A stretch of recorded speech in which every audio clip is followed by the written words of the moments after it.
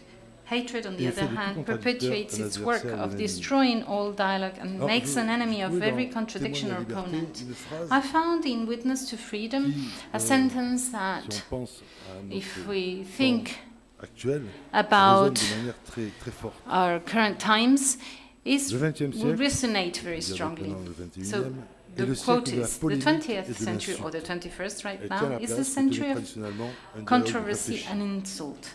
It Des has milliers de voix, taken the place, jour et traditionally nuit, held by a thoughtful poursuivant dialogue. chacune de son Thousands côté of voices, un tumultueux day and night, monologue, each déverse pushing sur a les tumultuous un monologue on torrent its de own, paroles powering mystificatrices, out a attaques, torrent of défenses, mystifying words, exaltations. attacks, defenses, exaltations, and peoples. La haine se renforce en Hatred mensonge, is se nourrit d'elle. reinforced by the lie Il that semble feeds alors que on le it. système It tourne seems à then plein that the régime system is et même a running tendance à at full l'exploser. speed and even tends to go En effet, faster and faster. l'arrachement de l'homme au Indeed, monde, man's à la removal from the contemplation, world, from à cette culture contemplation, première qui fait communauté, to this first se culture réalise that non plus contre sa creates the volonté, community, is mais no parfois longer à ce qui carried ressemble out à sa against volonté. Dans his le will, métaverse, but la with réalité what augmentée, resembles les his will, amitiés, with les the amours metaverse, virtuels, augmented les diverses reality, addictions numériques. virtual friendships and L'individu loves, solitaire the n'a plus various la digital solitude addictions. qui le ramenait The à une solitary communauté. individual no longer Le has the commun sur solitude lequel that se used to retrouver bring est him hors back du to a monde. community. Et, si on The peut common dire, ground on dans which d'autres to mondes. find oneself is L'art out of the lui-même world, in, so to n'échappe speak, pas other à cet enjeu worlds. avec l'apparition Art récente itself is des becoming an NFT, issue ces with the algorithmes appearances qui of créent des images œuvres d'art, NFTs, these algorithms ou, that create encore singular plus récemment, le works of chatbot, art, or the recent emergence of bien, chatbot, qui est capable de traduire des textes, capable of translating text, d'en synthétiser, de créer synthesizing même, them, selon les or indications, creating them according to données par indications l'utilisateur. given by the user. Ainsi, Thus, haine, mensonges, fake news, hatred, morphine, lies, fake se news, déversent en and continu. morphine Face are à poured cela, ou out plutôt venant le continuously. compléter, In the il y face a of this, des or idéologies rather as a meurtrières, complement to it, in addition celles to que Camus- murderous celles que Camus ideologies, there emerges la what folie de la Camus vertu. already called the madness of virtue. And we will come back to that. Et cette exigence de pureté This qui and this irrigue demand of autant les idéologies purity terroristes that que les discours irrigates pour la terrorist consommation. ideologies as in same extent as consumer or speeches on this consumption and buying virtuous products, including the rewriting of certain passages in some books. The horizon seems quite crowded. How can Camus' work help us think about all this?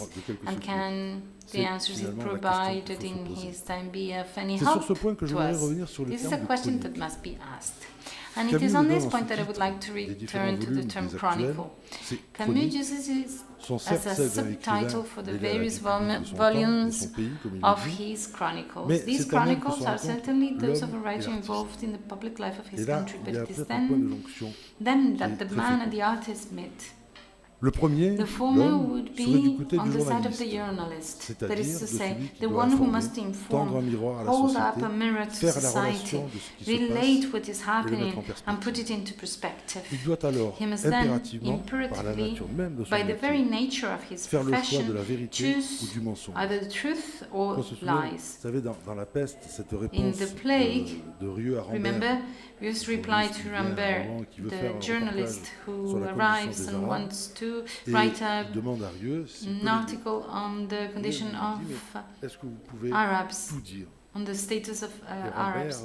And the question is, by Rieu, can you say everything? And Rambert says, perhaps not everything.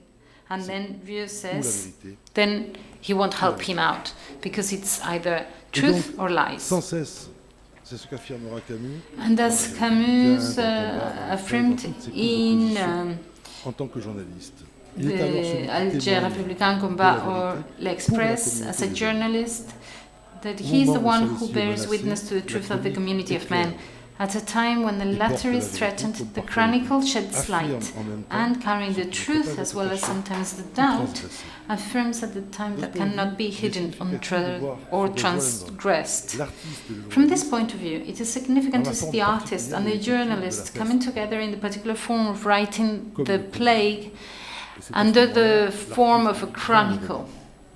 Alors certains ont déploré évidemment. Some people have l'engagement sometimes de Camus deplored dans le journalisme, Camus' il est trop involvement dans in le journalism, journalisme. saying Mais that he il faut approfondir wrote cette- too much as a cette journalist. relation. Le But we need journaliste to est en amont de la création. understand better this Se veut dans la relationship. chair The de la journalist communauté is humaine, upstream of creation il and exerce moves in à the chaque instant flesh of the les human vertus du community. dialogue He et de la exercises recherche the de la vérité. virtues of dialogue and cela, the search for il truth éclaire at every et nourrit moment. l'artiste.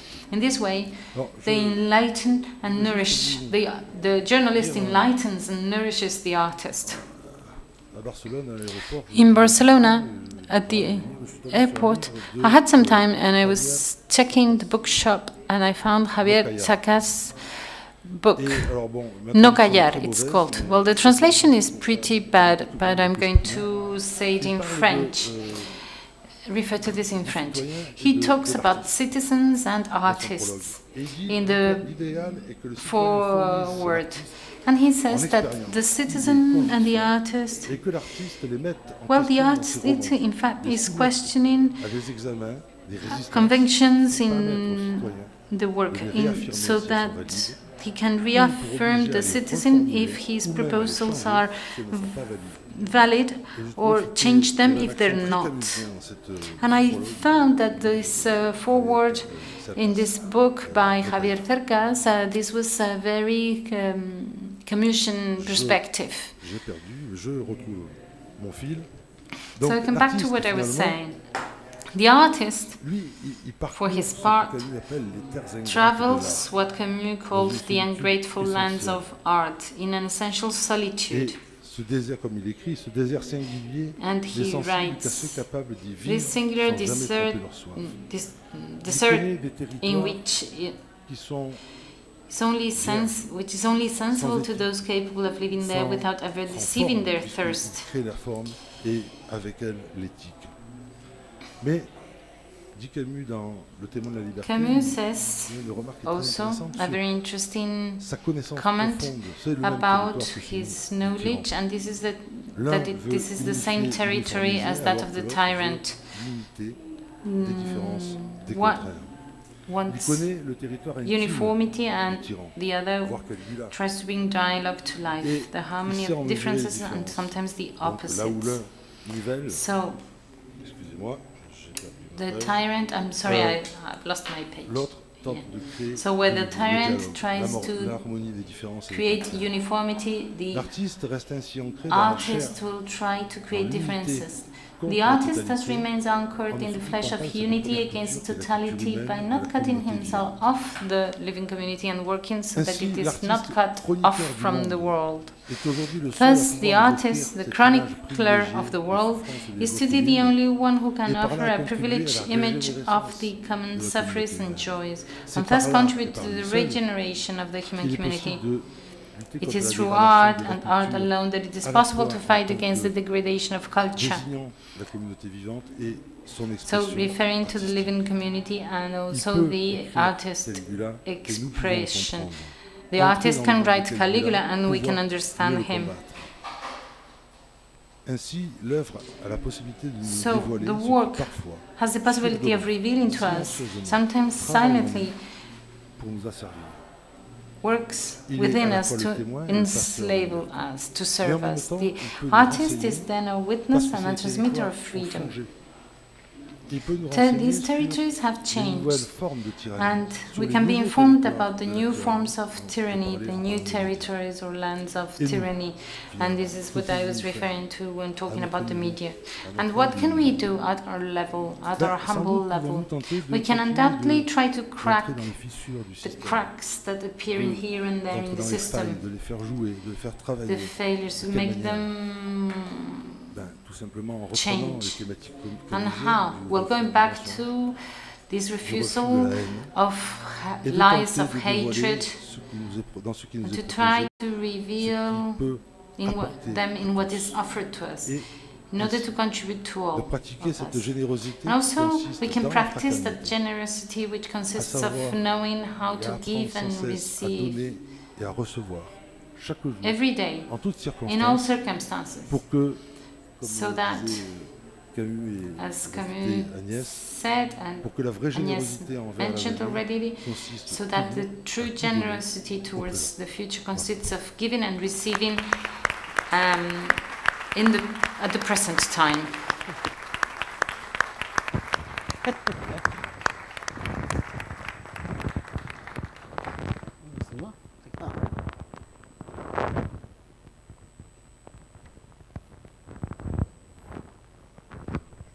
Bonjour.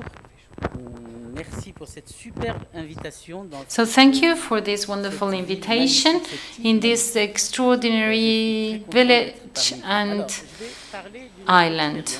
I'm going to talk about an experience, a Camusian experience, very specific. In 2013, 14 young people came out of a slum, from slums, and they went to Casablanca and they exploded themselves. 140 deaf people, many injured, and the Moroccan citizens, we were shocked. We were not used to terrorism at the time. Moroccan citizens are not violent by nature. We thought we were immunized, protected from terrorism that would happen somewhere else, really far away from Morocco, not in Casablanca, because Moroccan people are nice, you know. You're lost in the street, you ask somewhere for directions, 10 people will stop and tell you where to go, each one to a different direction, but they will all be very nice to you. So I had left for a long time. Morocco was becoming democratic. The king had died, and then I came back to Marrakesh, really nice city, my city. And then in 2013, we suffered these attacks, and I tried to understand what was going on. And I went to the slums, and I was told where it was. I went there, and what I found was in fact a city. 300,000 inhabitants. We didn't really, couldn't even imagine that it existed between Casablanca and Rabat. So there are walls all along the highway, and we didn't see what was behind. And I found this place. This was not Morocco, in fact. It was anywhere else, but not Morocco. It was plastic homes with holes, so they would all get wet when it rained. It was a shanty town. And then I came back twice, 3 times, 4 times. I contacted the association so I could get to know what was going on. I talked to the children there, and I decided I want to write a novel to tell the lives of these children and why they became human bombs. So I decided to tell about the story of a football team, but in the book it's an imaginary ball. It was like in the Timbuktu film. But they were very different from myself. When I was a child, my father had left, my mom was alone. I used to play in the streets, but I did find myself in these children, identified myself with them. So at the time, talking about terrorism, well, we couldn't say that these children were victims. These children are not monsters like they're shown in American films. They are not monsters, they are victims. The monster is the mafia, pseudo-religious mafia that is installed in the slums to condition the children, to influence them. The others are living without water supply, in really bad conditions, and we all participate to this terrible disaster, this terrible reality. So I started writing my book, and it was really difficult, right? I couldn't say, the guy who killed your mother or your brother, he's responsible, but not so, not that much responsible. And I wrote This book in Spanish is La Patera, that's the title, because it's been translated into Spanish. It had a great success, and there's also been a film based on the book.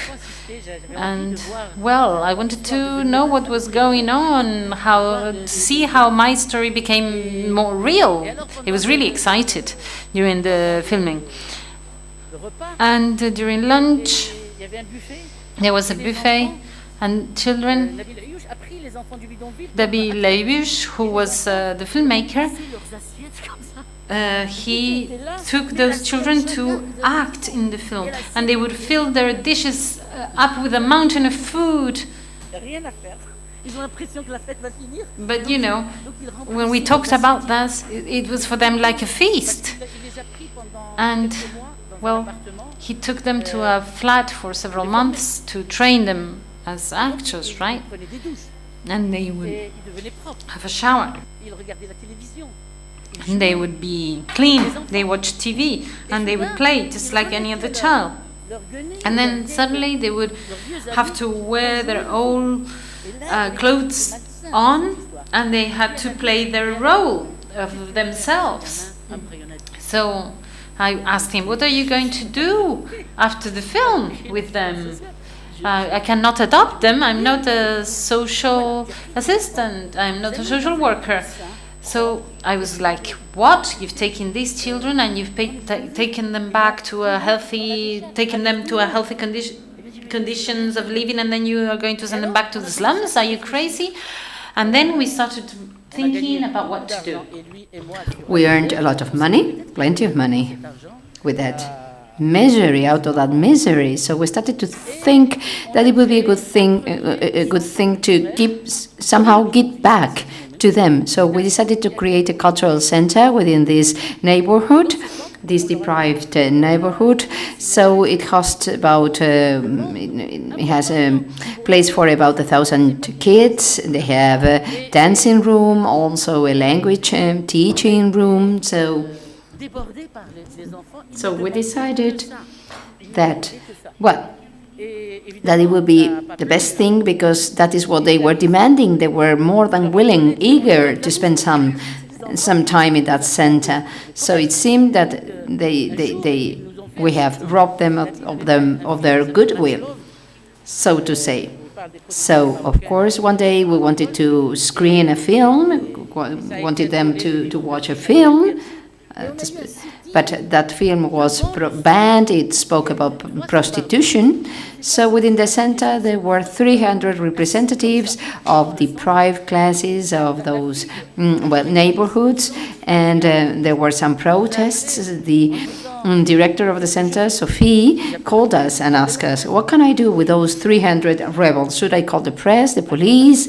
And we told her, wait some time, because those kids, those youngsters, when they get out of school, they spend about 3-4 hours every afternoon, evening in the center, and that saved us. Also women that came to bring their children and pick them up at the end of the evening, and they faced those Islamist, radicals, because they were the cousins and the aunts of those murdered men. So they opened up a way on that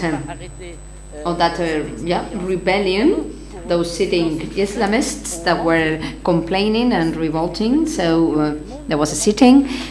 So what we decided was to give money, and I always ask and request. I always ask for a contribution to it. Whenever I see a rich man or woman, I always ask him for money, because with that we opened a new center in Tangiers, and in a very deprived neighborhood, and the title of the book, that is The Star of the Strait. So we've opened up, inaugurated new stars, and the last one to appear, to emerge, was in Marrakesh. So on a wonderful landscape and environment, we have 1,000 kids. Those are 1,000 dreaming children. In the past, I wrote a book called Cannibal. Or was it La Patera? Was it the small boat? I am confused. It was a book about migrants, illegal migrants. So those children that are, well, direct candidates to that clandestine or underground immigration, they want to attain paradise because they are promised Menorca, Madrid, New York. They are, well, this is the promised land for us and for the Islamic, radicals.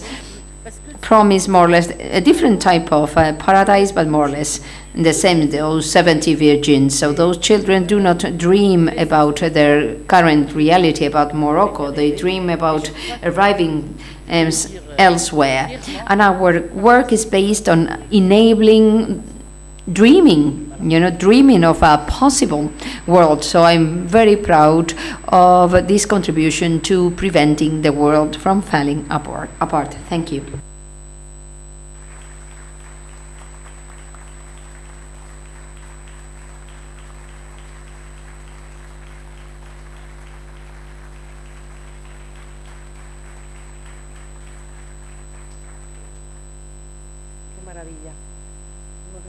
Hello, good morning. I would like to thank the organizers of this meeting, of this encounter.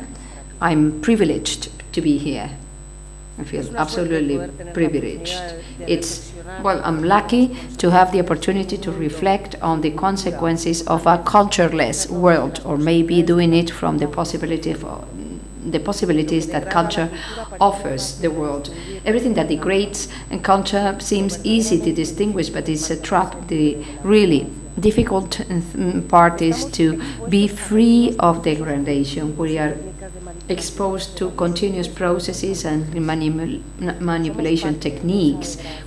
Are we part of this degradation? Perhaps we should deconstruct the concept of culture with a capital C, desacralize it, desectorialize it, in order to find it again, to perceive it from a closer place, a commoner place, to turn it into a common good, to create spaces of confrontations where culture is the space, avoiding instrumentalization by different powers. Isn't that a utopia? Culture should be a place of respect, of encounter. It's part of critical sense, empathy, the essential condition of human beings. It's a need. So with it, I make myself, you make yourself. We are, each and every one of us, from human dignity, from the small, from the ordinary. Thus, culture becomes wealth, its strength. There are changeable ways of impoverishing culture. At the Naves del Español in the Matadero, Madrid, you can see Uce el Pueblo, the play by author Gabriel Calderón that I directed and that deals with the subject of fanaticism. At the beginning, when I first read it, I thought it was an absolutely necessary subject, but I didn't consider that it didn't concern me, that I was completely outside that. But as I studied it, I realized that the difficult thing is not to fall or not to have fallen at a point in time into fanaticism, because it has to do with how we apply values and beliefs and to what extent we are willing to be flexible with them and with the values from others. I believe that all of us have been or are, to a greater or lesser extent, in some form of fanaticism. Beware of absolute truths or dogmas. That is why when we think we want to fall into that trap, that we are not part of that degradation of culture, much less with servitude, we must be humble and accept that we don't have such capacity. I imagine that each of us has already fallen into servitude because we admit, because we keep silent, because we silence, because we are accomplices, because we are part of a society that at least in part is dedicated to annihilating culture, or rather we are exposed to a system that provides us with tools so that each of us is the one that gradually annihilates it and destroys it. Of course, I don't want to fall into this vision as the only one, as the only existing one. It would be painful and it wouldn't honor the truth. I feel the doubt of whether to start with a world without beauty, without the capacity for reflection, without freedom, or maybe I should start to it considering as the gift of common sense, of education, of values provided by cultures. I'm a woman of theatre and faith. I have believed for years in the healing power of culture.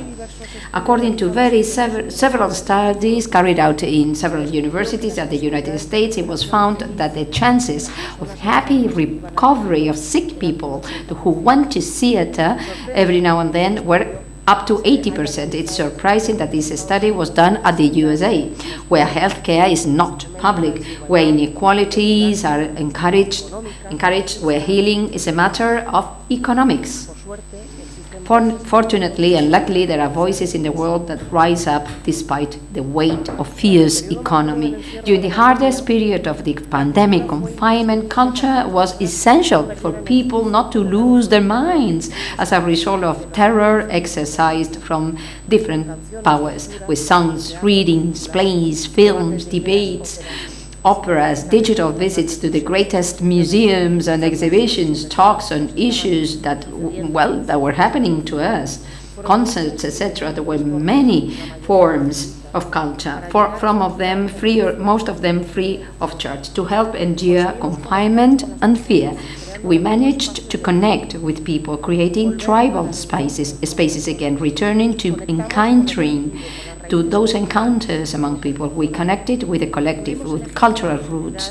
We were able to choose, and the possibilities were immense.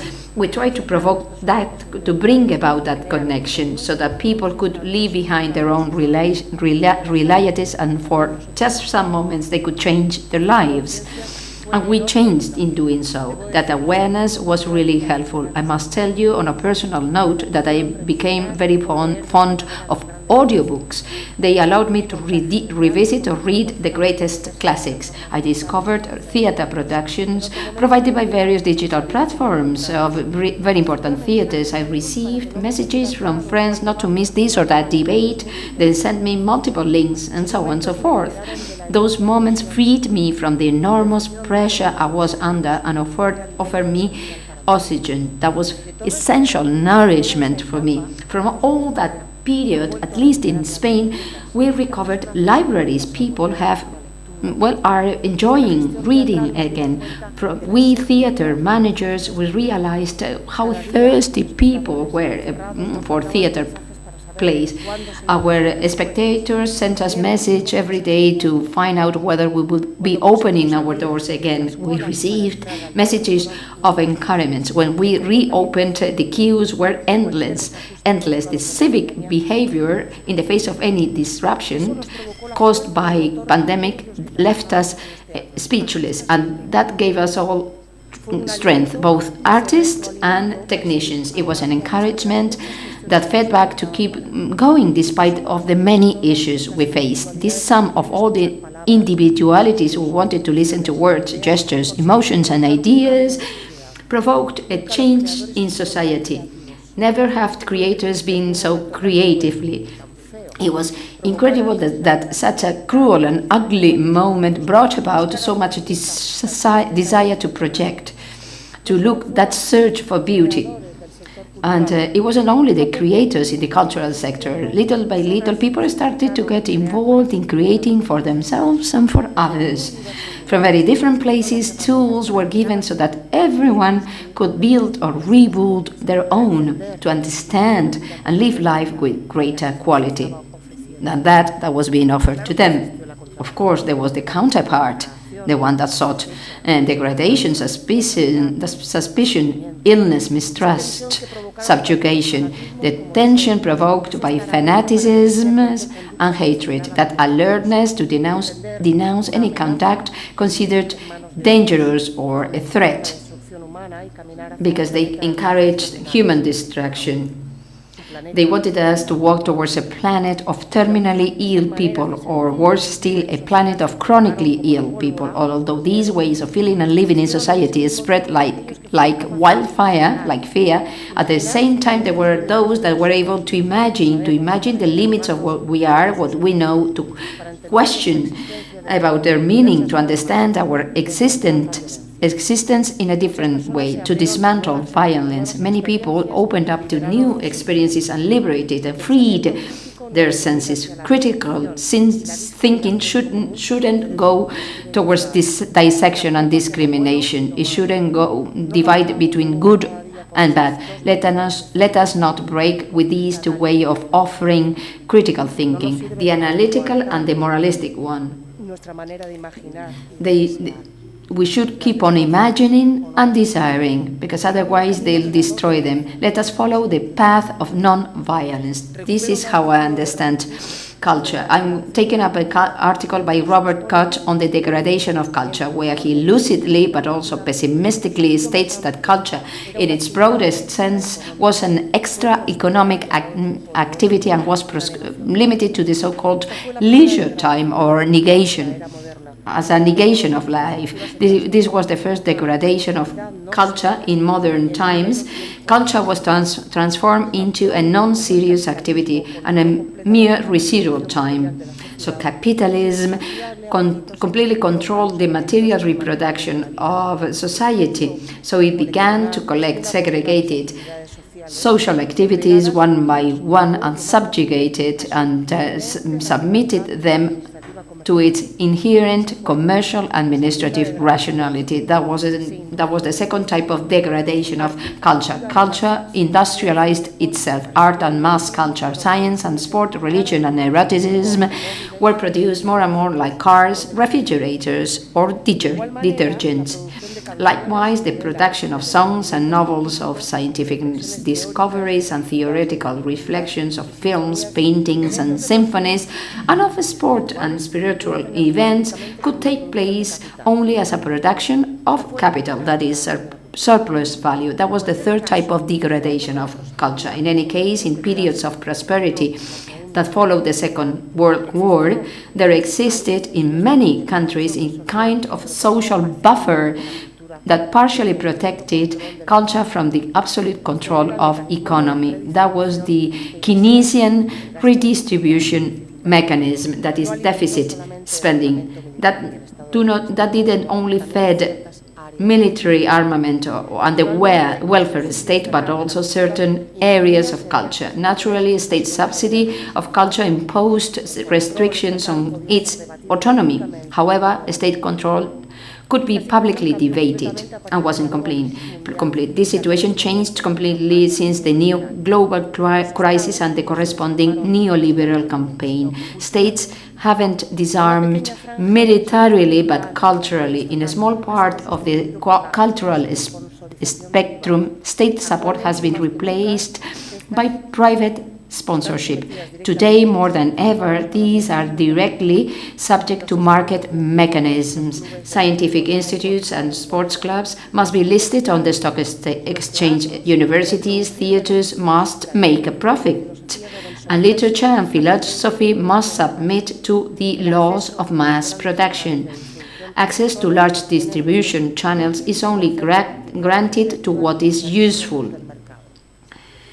As a result, grotesque distortions occur in the remuneration of cultural services. Footballers earn a lot of money, but producers of reflection, of criticism, become toilet cleaners. A society that cannot reflect on itself and is composed only of paint and impertinent salesmen will be socially and economically intolerable, unacceptable. For producers of culture, art and reflective thought, there is no longer any reason to be at the service of tyrannical and paymaster capitalism.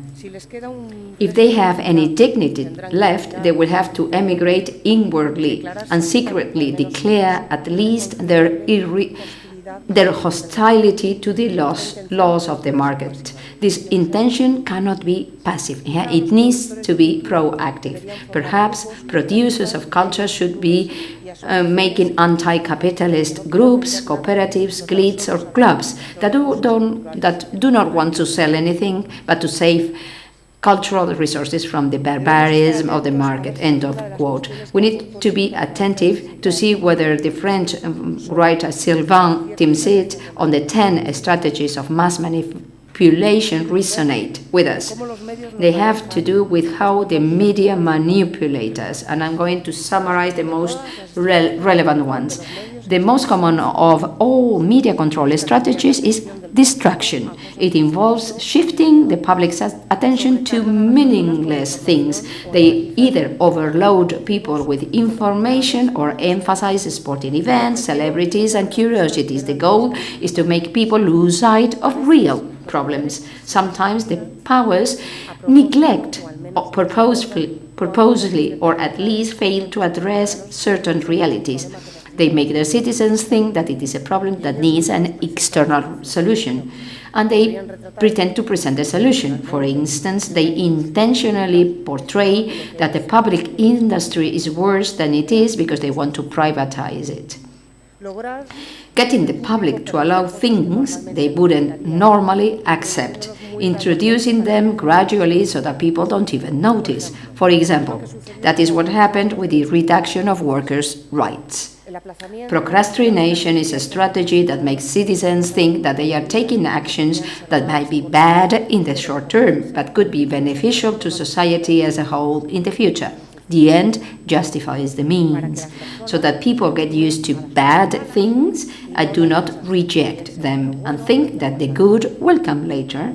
Eventually, many TV broadcast messages, especially in ads, talk to us, people, as if we were children. It's a form of control that tries to kill people's critical thinking skills. Keeping people ignorant is one of the main goals of those who control the media. Ignorance means not giving people the tools they need to analyze things for themselves. It means telling them the interesting parts, but never revealing the behind the scenes of what is really going on.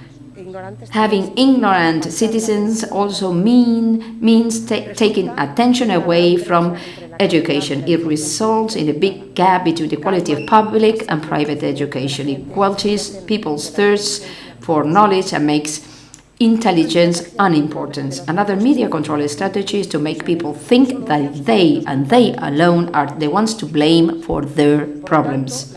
Thus, people end up trying to adapt to their environment and then feel guilty for not succeeding perfectly.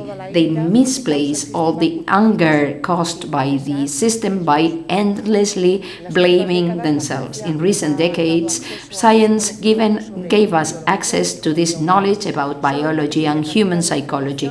Only a small amount of information reaches the public. Meanwhile, the elites have all the information and use it as they please. Once again, we see how ignorance makes it easier for powers to control society.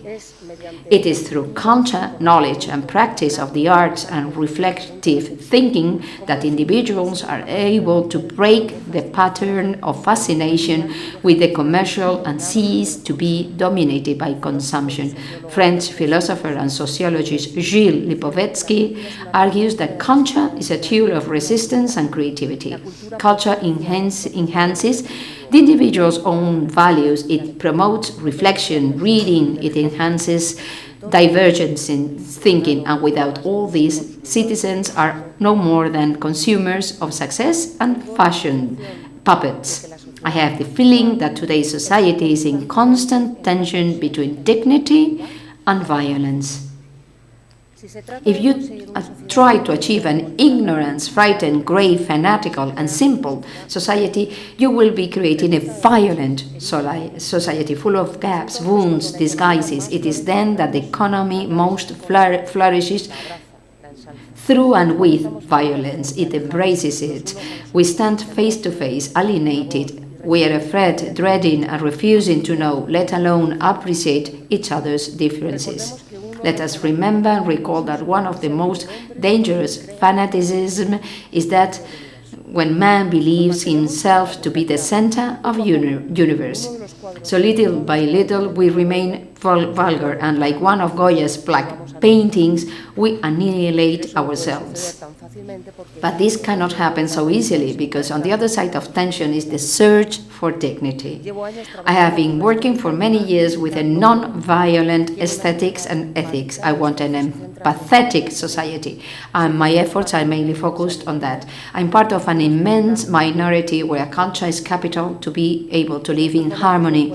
Right now, I'm rehearsing a play together with Teatro Azul from Armenia in Colombia about joy.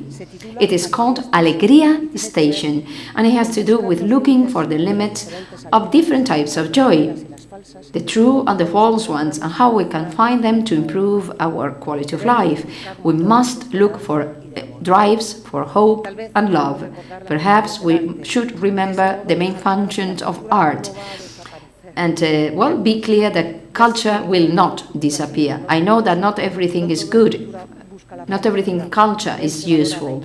We also value uselessness, as the Italian philosopher and essayist Nuccio Ordine reminds us in his book The Utility of the Useless, where he describes that in the universe of utilitarianism, a hammer is worth more than a symphony, a knife more than poetry, because it's easy to take over the effectiveness of a utensil, while it is increasingly difficult to understand what music, literature, or art are useful for.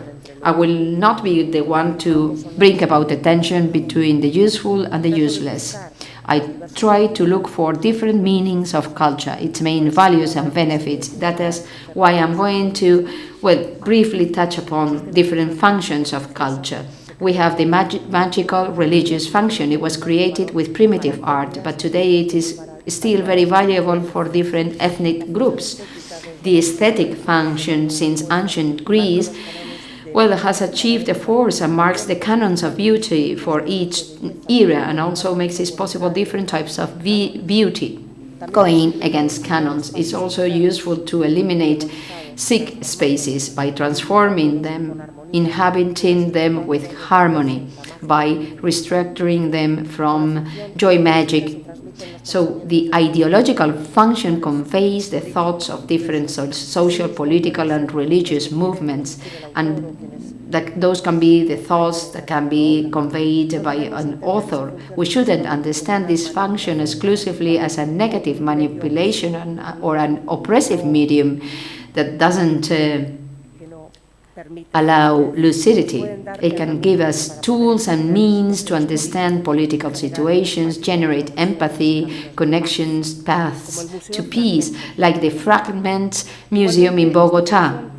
Likewise, this function can derive in that of promotion, where political propaganda is mainly based on, since ancient Rome. While the pedagogical function, with that, the artist is commissioned to illustrate messages, to teach ways of understanding life, to create methods that provide clarity, to propose new questions. But in the same way, we can fall into a form of indoctrination with those messages. So the function of recording, analyzing reality emerges. The art, if we look at the spectator, we can appreciate the modeling function of sensitivity, stimulation of the senses. Culture can serve the viewer, the reader, to refine his emotions and to improve her ideology.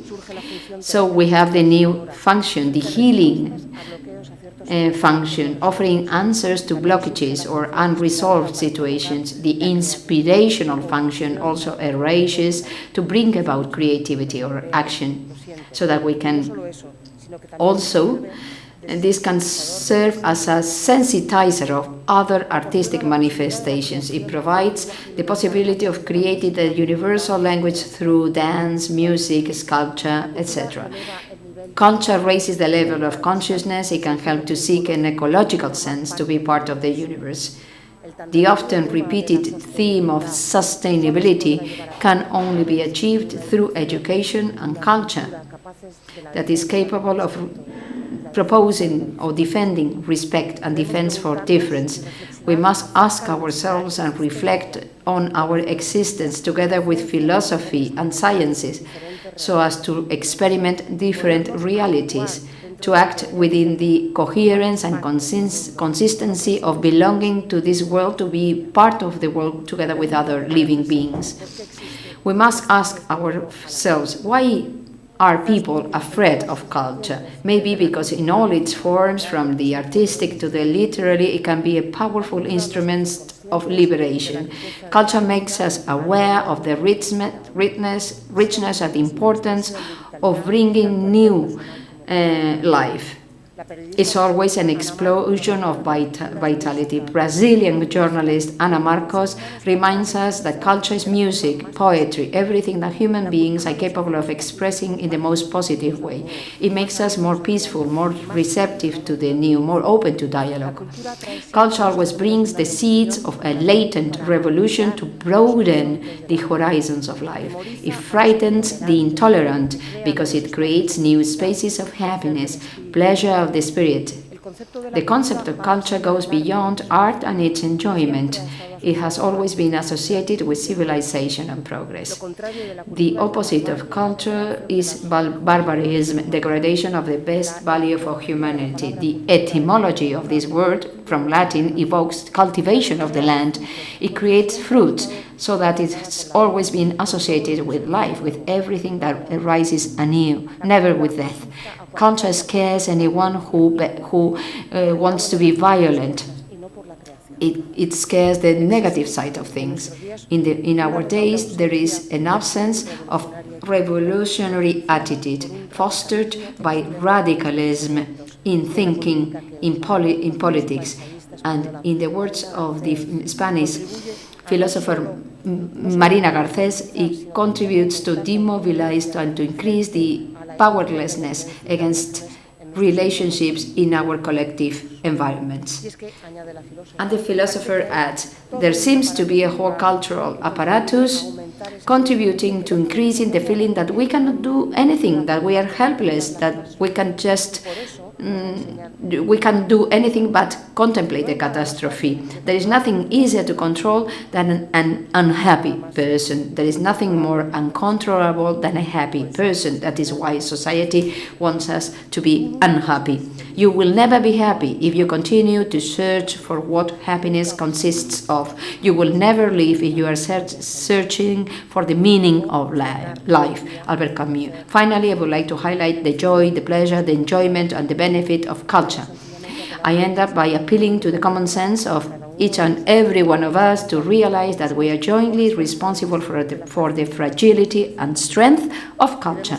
We must act so as not to degrade it. We have the capacity, the ability to do so. So I encourage you and wish you the best of winds in this endeavor.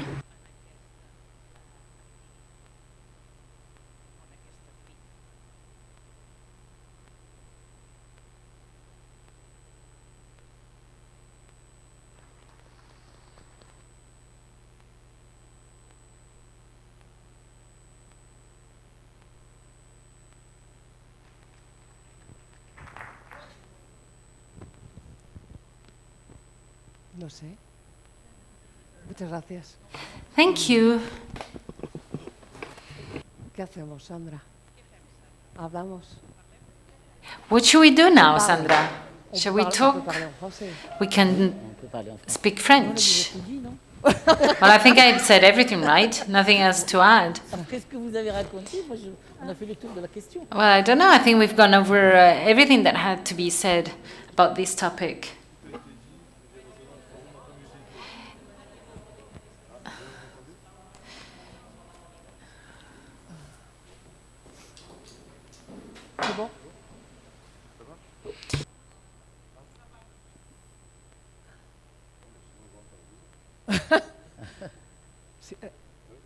Ils vont vous réviser.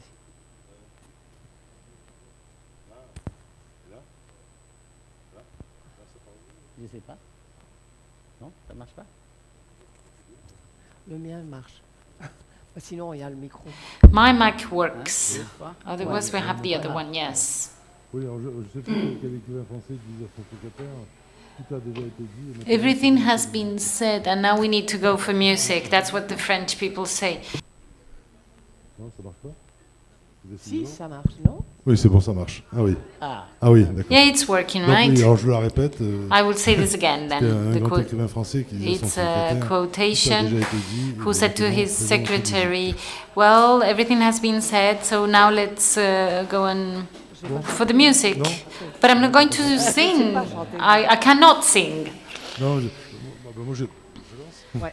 Should I take the floor? en Yes. t'écoutant, Well, I was listening to revenais you, en right? mémoire And le texte de this Menorca brought back to my memory sur some la text différence from entre, about la theatre publicité et and the le difference between the public Et, and l'exigence the people, qu'il a, and au how niveau du théâtre, demanding pour avoir he is une concerning action the sur theatre to have an action on the people through an action on the public. And I think there is a difference there that needs to be done. And it's a bit difficult to think about this. So we are talking to a public, to an audience that is marked by the economic restrictions, the fashions that can be have a negative perspective, but this audience is part of the living community of the people. So how do you work with that? You mentioned that too. You work with actors, the choice of the plays. What would be your first target then? The first target, it's precisely that. It's to think about the audience, the public, the audience. So I question myself, what do I want to do? Because theatre is a meeting, the meeting between the stage and over there the audience. So I cannot behave as if the audience didn't exist. So I want to make that explicit. And therefore I question myself, what do I want to do in this society? And in any case, there's always a non-violent thought or thinking that will go towards a path where we can talk about pain, about disasters, about many different topics, but we need light to be there. We can talk, it can be a tragedy or a comedy, but there must always be some kind of hope, something that will be there, something not to feel like, oh, it's finished. No, I want to have some sort of action. What do you do? What about you? I see my Camusian colleagues here, well, can laugh because I've talked about vibration, capillarity, and, well, I'm not the frequent spectator of the theatre. Don't visit the theatre very often, but when we think about the theatre and about what's going from the stage towards the audience, and then the audience will go out of the theatre, what will they say when they tell about what they've seen in the plays? Should we do this like this or like that? So by capillarity, is the audience going to convey what has been transmitted to them, like sugar in tea, You don't see it, but it changes the flavor. So I wonder how this link between the audience and the people, I think this is something that refers to all artists, how a defined audience can be the greater conveyor of the message through the capillarity system. It's not a representative, let's say, but there's osmosis there. When I'm thinking about Camus and his first place in qui se termine littéralement Algeria, le chant de tout le public. and where we see at the end the audience, and there's, everyone is engaged there. And I think there were like 2,000 people there on the benches in the beach in Algiers. So 2,000 people, and when you get out of this communion, out of this show, when they talk about what they experienced, that was exceptional, this was transferred, conveyed to the society. So this link between the audience and the people. Well, we've conducted a scientific study on the listening, of how the spectator will listen to the actor, and also the link between the actor and the role. What happens in the brain, right? And because the first step of an actor is a transformation. You're not you anymore, you're someone else. This is a transformation that takes place in the brain, apparently. And this transformation is something that is also received by the spectator. And there's also a transformation in the brain that takes place in the brain of the spectator, of the member of the audience. And this can last for 2 hours after the play. And this transformation is the catharsis. And it's not, well, it is an effect that can be observed scientifically. And I think it's very interesting. But this can also be very concerning. When I write, I am a character. And I always write with I write with the wrong person, because I write I goes, and then I realize that there's something going on wrong in my mind. Well, yeah, this might just reminded me of something, and I was in Créteil. And it was my exercise was going there, and I decided I want to attend. And we were really impressed. And at the end, I decided that I'd like to go and talk to her. So she was very nice. She welcomed me. She invited me to take a seat, gave me a glass of water. And Agamemnon suddenly arrived there. And he was saying, Baria, I have to hurry up, otherwise the underground will be closed. And that was terrible for me. And it was about Megnon for me. He was the actor, and he was saying, I'm going to miss the underground. And it was like a highlight there.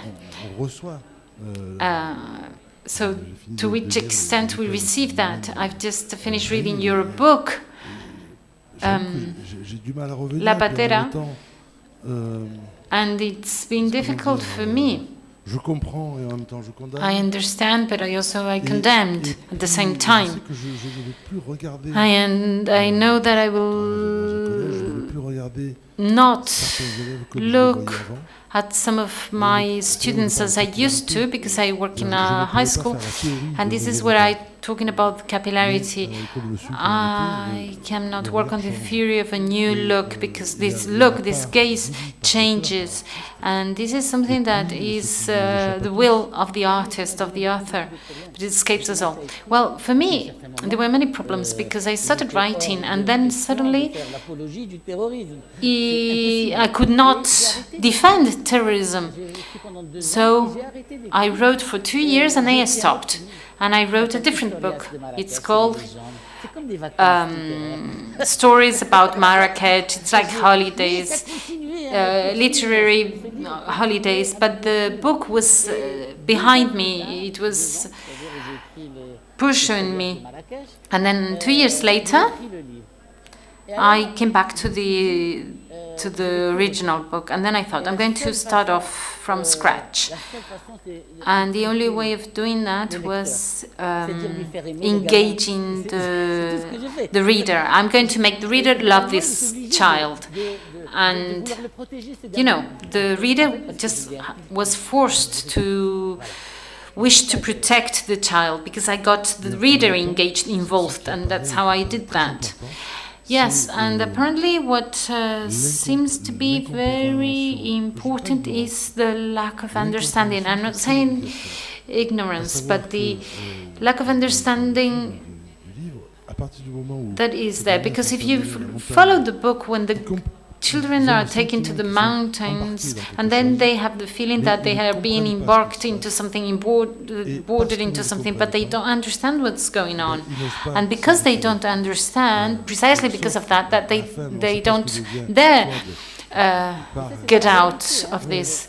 And then at the end, one said no. And that was the true story. There was one guy who decided not to explode his bomb, but he didn't know how to get rid of this. Yeah.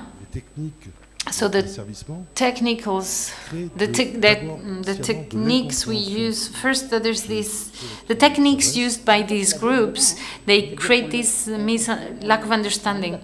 Well, sometimes we convince the child that he's going to go to heaven.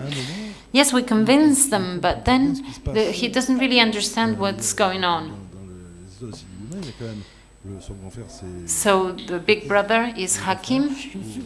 I don't remember.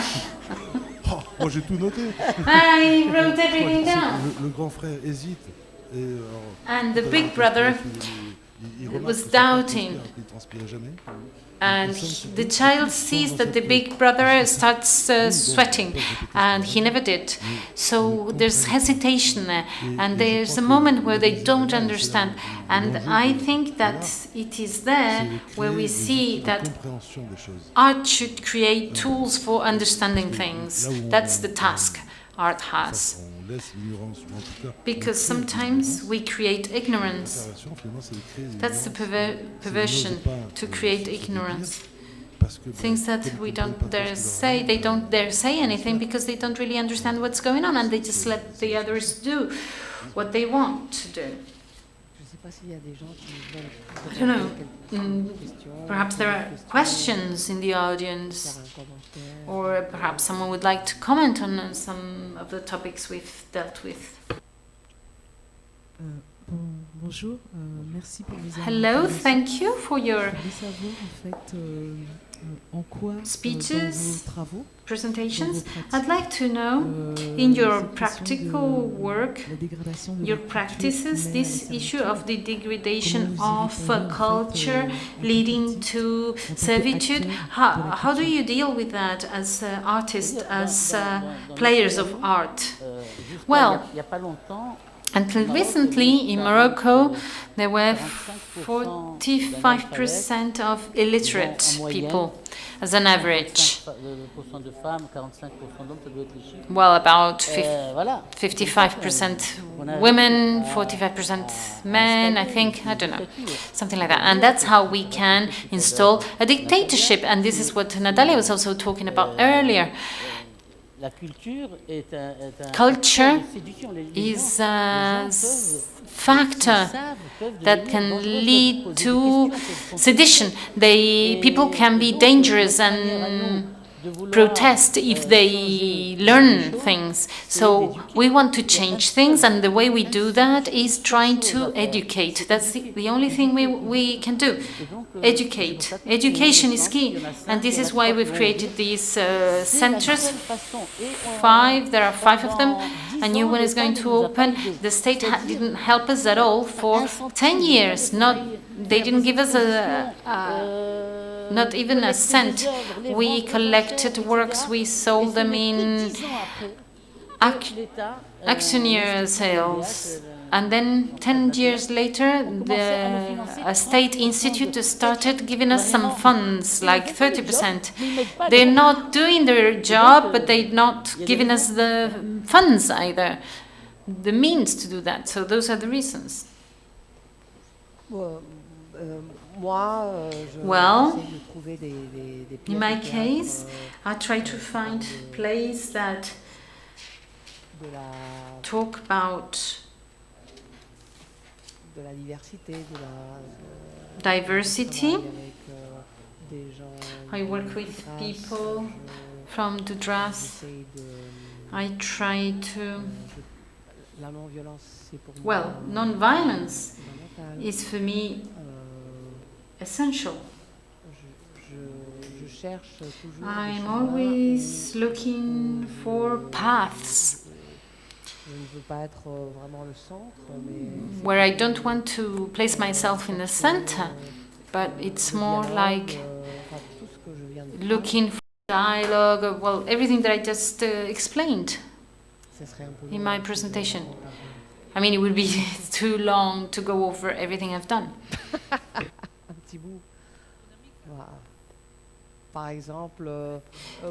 For example, yes. So, L'hiver sous la table by Roberto Paul.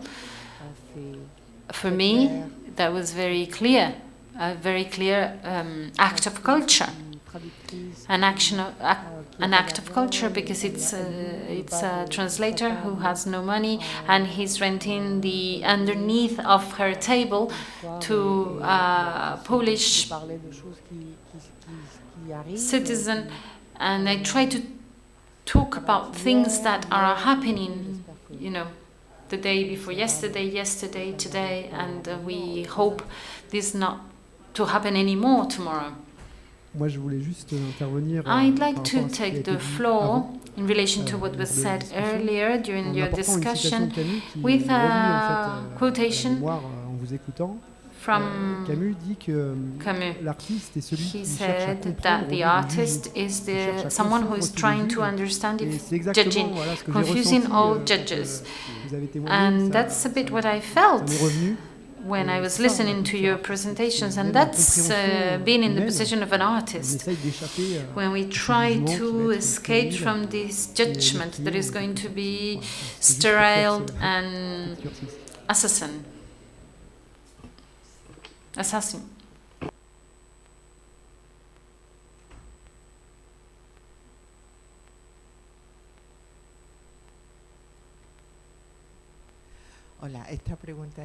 Hello, my question is addressed to Natalia.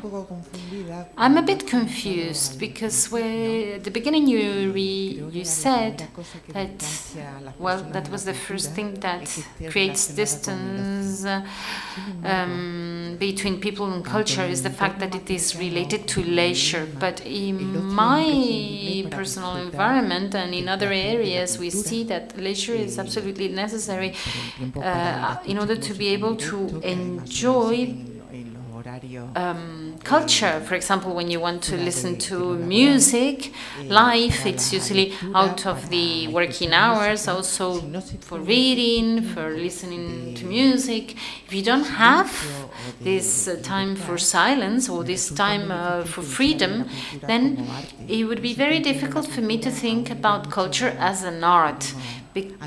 Also taking into account that for me culture is also has an anthropological branch, like cooking or preparing a bouquet of flowers, the traditions in different communities and peoples. But this distance or the analysis that you carried out saying that leisure is something different, or using leisure to enjoy culture would be something that is non-benign, well, I don't really agree with that, so I'd like you to add more light to it.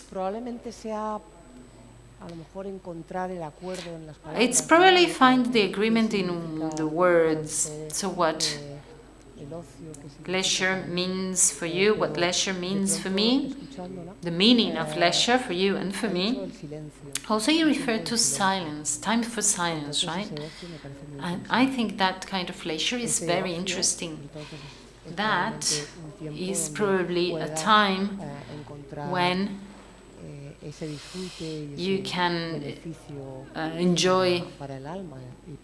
find this enjoyment and benefit for the soul. Leisure, as I can express it, is more related to time for entertainment and for getting away from the noise, and also getting away to find time for reflection, for beauty. It's probably the opposite. So perhaps it's whether we can find the same meaning for the words like leisure or perhaps free time or spare time. And yes, the bouquet of flowers, that's wonderful, also cuisine. And for me, it's that. That's what it is about. For me, leisure or is perhaps a way of entertainment that would not allow me to listen. Let's say hear, yes, you can hear but not listen, or see but not look. That would be the difference for me. That's the way I understand the word leisure. Hola. Hello. No tengo muy claro tampoco lo que quiero decir. I'm not really sure what I want to say. Coincido en esta. I agree with this agreeing on what culture means, what leisure means, and whether these words should be written with a capital letter or not. Culture, for example, different spaces. Also, your project in Marrakech. Me too. I'm someone, you know. I'm an action person, and for me it's really important for culture to reach everyone, and in my work I'm always looking for words that can reach everyone, and there is a culture that is with capital letters and requires a lot of things to be understood, but for me culture is also education, is people, it's the people, and sometimes this escapes a bit or is excluded from these theater culture or the culture of the thought, but it's also necessary for the people. But for that we need more education, more resources. Here in the Balearic Islands there is a meeting in Mallorca, and they wanted to have a greater presence of the Balearic artists there. Well, they need more funds so that they can do more things, they can travel more, etc., and they can have a greater outreach. So when we're talking about culture and about what spectators need, the audience needs, well, I think we need to be moved. This is what will get us involved. We need the authors to talk to us directly, to have discourses that will be less serious, more fun, more close to the audience, right? It's just a comment, not a question. Just I wanted to say thank you for your presentations and some ideas about what I would like culture to be.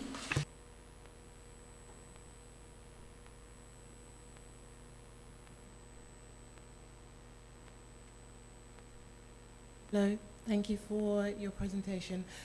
This is just directed at any of you. Somebody mentioned the audience, right? And I'm wondering, to what extent has the audience's receptivity of your work altered its output?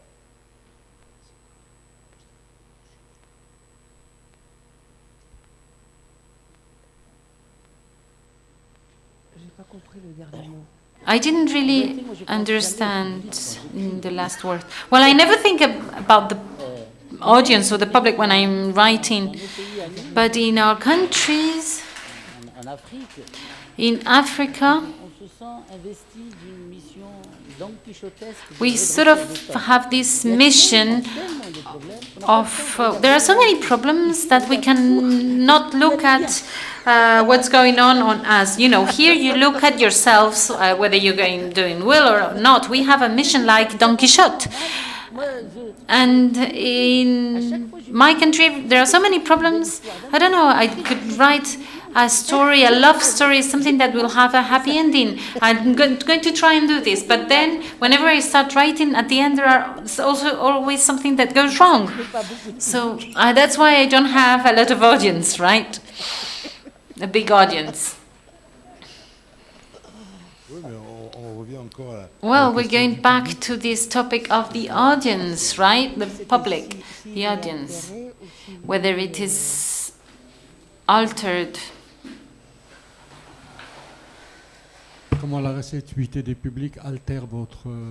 How does the reception of your work will affect the audience? Well, in the theater, that's immediate, because there is a live relationship. When I was an actress, I felt the vibration, and perhaps that day I might be just sad, or I could be feeling bad, but I felt, for example, this desire from this wish from the audience, and that made me react. I'm so sorry. Have you felt this feeling? There's an actor who told me about this, that in a big theater you feel that the audience can be welcoming, and this is something that is conveyed. But then he told me that there are some moments when he goes on stage, he feels that the audience is aggressive, is there to just, break the play or interrupt the play, and there's some sort of rejection. And that he said it is a physical work to actually it's a sort of fight, physical fight, to be able to convey them into the play, to bring them into the play. Yes, I know, I remember at the time we felt the days when people were angry, where people were really angry, right? Well, we had, we knew that there were some days where it was difficult. On Fridays, people were very tired, like didn't react, some of them fell asleep. And on Thursday, they were happier because they were about to come to the end of the week.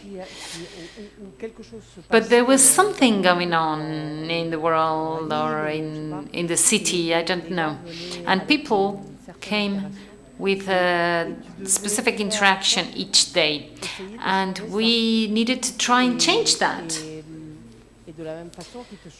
And just like they have an impact on you, you try and have an impact on them, and they change you and you try to change them. So there is an interaction also in the way, like the presence on the stage, also with relation to the character, right? Well, for example, when you feel that the audience is talking a lot, right? Some people will... For example, some actors will start speaking higher, with a higher volume. But that's the wrong attitude. You should bring your voice down, and then people will keep quiet. You learn that on the stage. I've been told you need to know how to welcome them, how to say hello to them. The very last question, okay?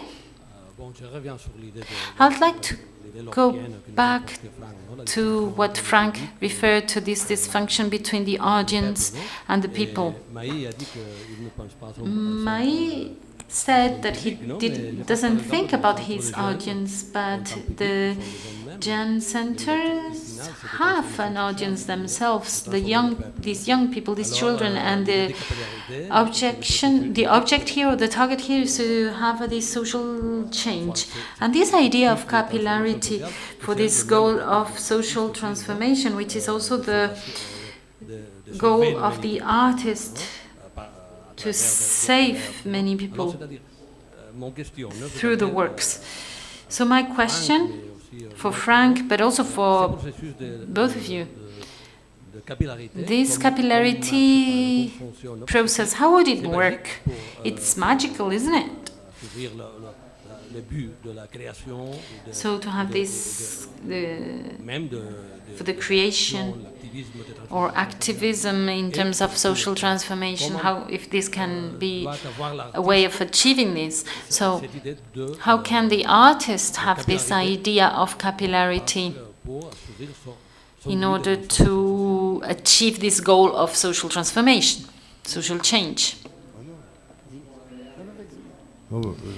Je sais pas, je vais répondre en faisant une référence à I will answer referring to Mahi's book, The Poet and His Shadow. Oh, the shadow of the poet's shadow, was it? One of Mahi's book. So two friends, one of them becomes a policeman, and he represents this dimension of the relationship to truth and so on. That's the topic, right? I'd like you to refer to that, in fact, to talk about this thing of capillarity there. I don't want to say more than what Alexis is going to say, but I think that here there's this idea of giving. This is key. We were discussing about this with our colleague Alex. When we're talking about giving, but the gift in French, don, has three meanings. So the gift I receive, the gift that I give, and the fact also don, it's a gift that we can have for maths or for music or something like that. So it would be the word gift, don in French. So Camus gives us these possibilities, and there's an underlying topic in the works about the gift, about giving, about receiving, about the way giving and receiving are done, and that will increase the gift we have for giving and receiving, or the ability we have for giving and receiving. And this is a circularity, a circle here that is created, and then there is something key here. The way I will be receiving, or the way I will be giving, this fashion will be either economic, on the economic model of exchange, Marcel Mauss, and his study on giving, on the gift. And when I give, the other person must say thank you. So I must. The other person must show that they're thankful, not show the lack of gratitude. So as soon as I'm giving, this is an economic relationship, an exchange relationship, and this creates a debt. All the acknowledgement and all these words of thanking, it's the gracia, gratitude, and also the debt, the economic language related to debt. So when we receive in a natural way, and when we give naturally, without asking the other person to say thank you or offering gratitude, then we are getting out of this economic relationship. And that is how it can be presented. So in so difficult context, when we bring something to a difficult district, a high school or anywhere, as long as they say thank you, it means that we haven't really completed what we had to do. When it becomes natural to go to the cinema or to go have school trips like anyone else, without saying, oh, thank you so much, this is extraordinary, then it means that that's when we are actually giving a gift. Up to that moment, it was an exchange relationship. And this is this capillarity idea here. When you're giving work, you're giving a play, the artist doesn't know who he's giving his work to, or their work to. And the ones who are receiving that work, Well, without the label. So it is not orthodoxy, it's not the Bible. So when we can live with works that can coincide with the way we think, and the best way for a writer to truly give, is to become anonymous for the person reading his works. So this giving through capillarity places this idea of the gift of giving in the center,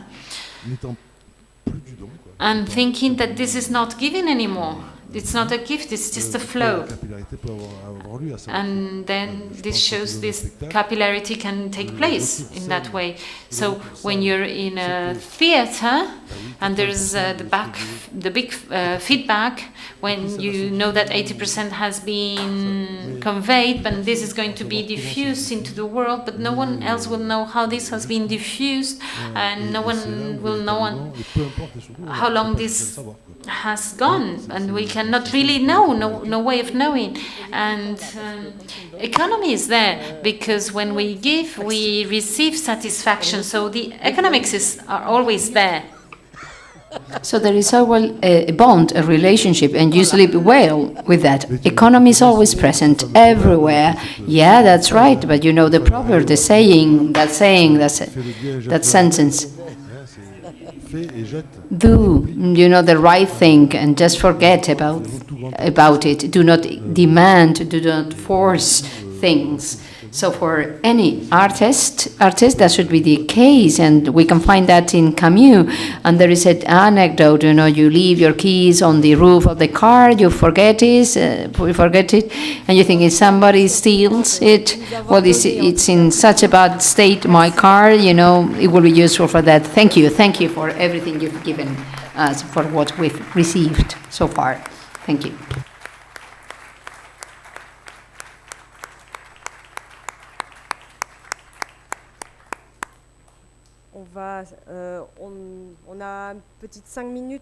Okay, we have about 5 minutes.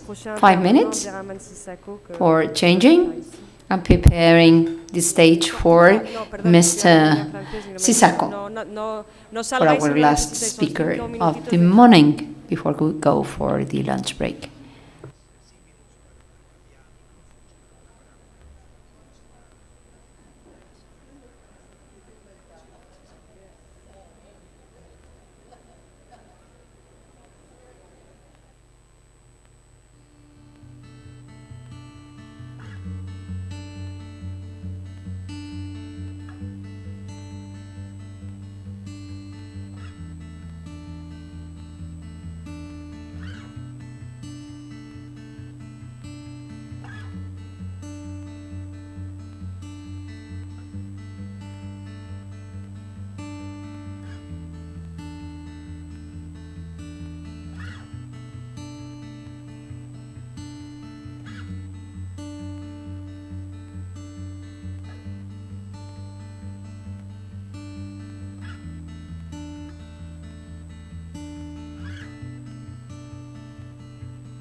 Bueno, pues vamos a proseguir.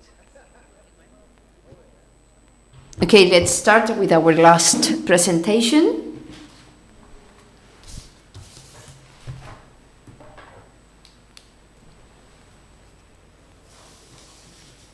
Hemos estado antes en este espacio de Before now, cultura que como we were immersed in this space of culture, and as Natalia pointed out, rightly so, is not immersed in leisure, in the very spectacle, is the space for silence, for reflection, for getting to know ourselves, and for opening up new doors. And undoubtedly, many of the new creators is, well, together with us, Mr. Abderrahman Sissako, a creator that opens up new universes that are absolutely beautiful, poetic.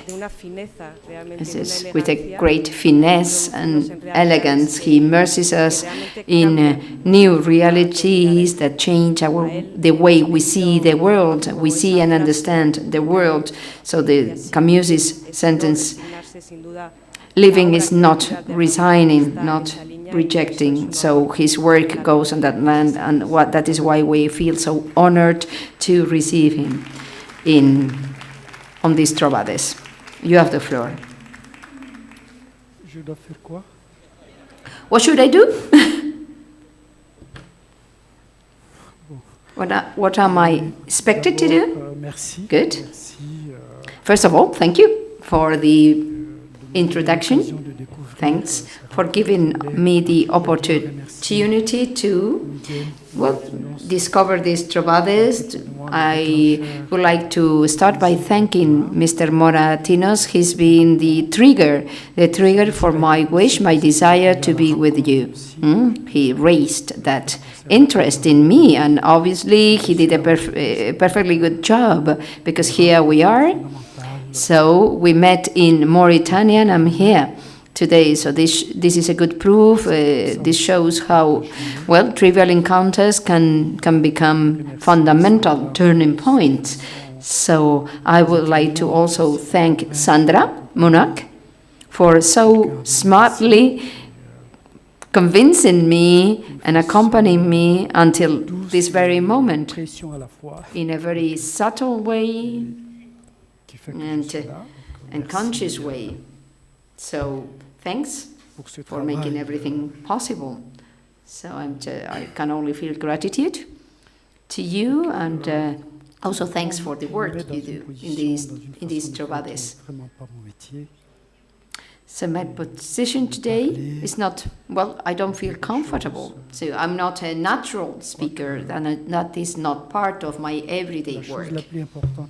So I believe the most important thing, or the main lesson I will learn, and the main message I'll take with me today is listening to all speakers in the morning. I learned a lot from them.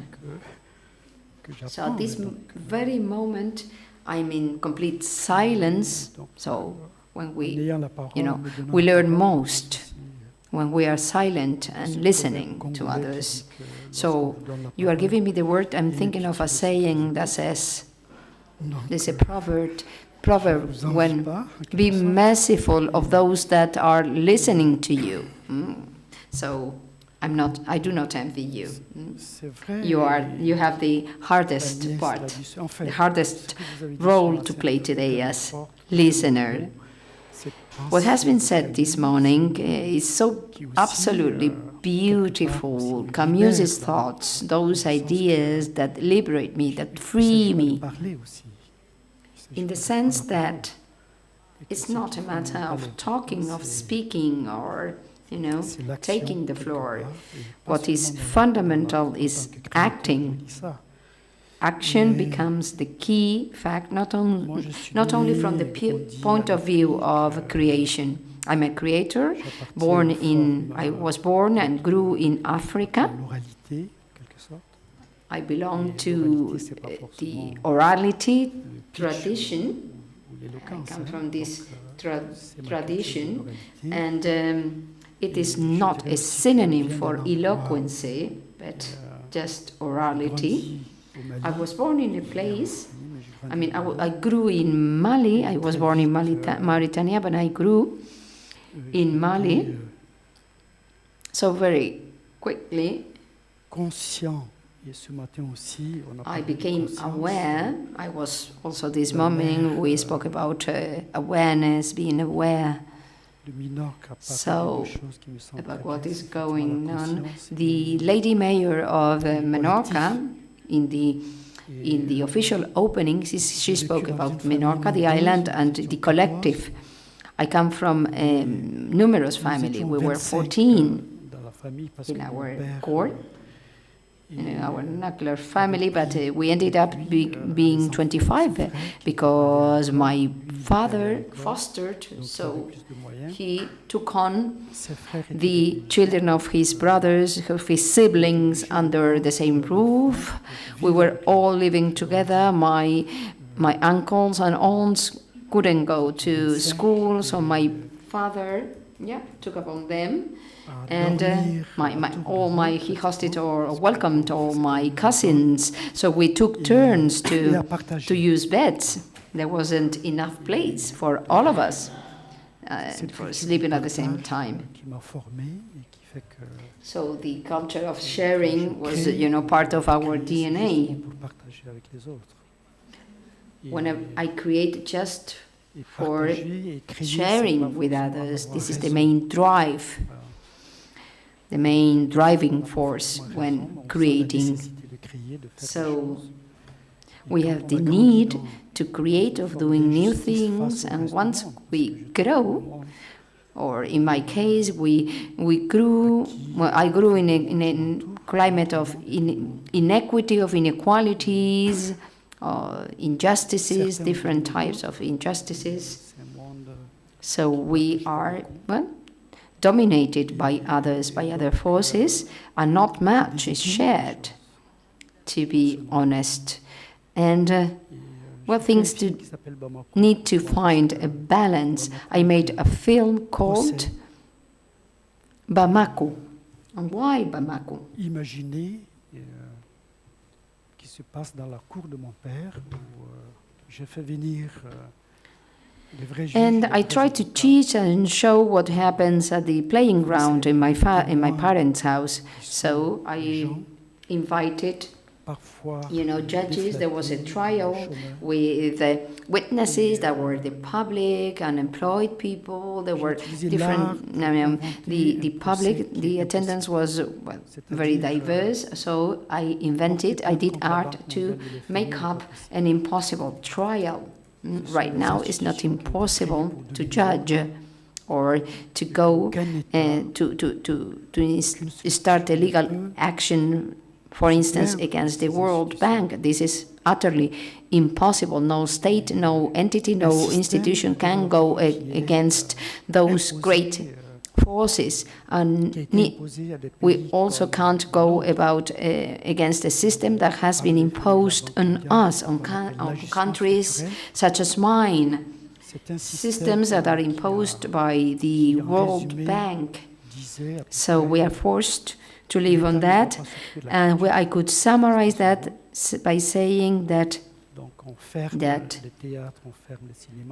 the state doesn't play its role of guarantor of culture. So cinemas, theaters are closed down. They do not take upon that challenge or that function or role. They do not care at all about culture. So I remember that when I was little, we were about 70 to 80 people in the same classroom, because the state has continuously neglected the importance of education. Education is not publicly supported. This institutional intervention leads to impoverishing peoples. But however, we cannot go against that imposition. We cannot revolt or rebel against the World Bank. So in the face of those inequities, I invented this institution. And that is the role to be played by art, in my opinion. So if we cannot change things, at least we need to be aware, fully aware about inequalities.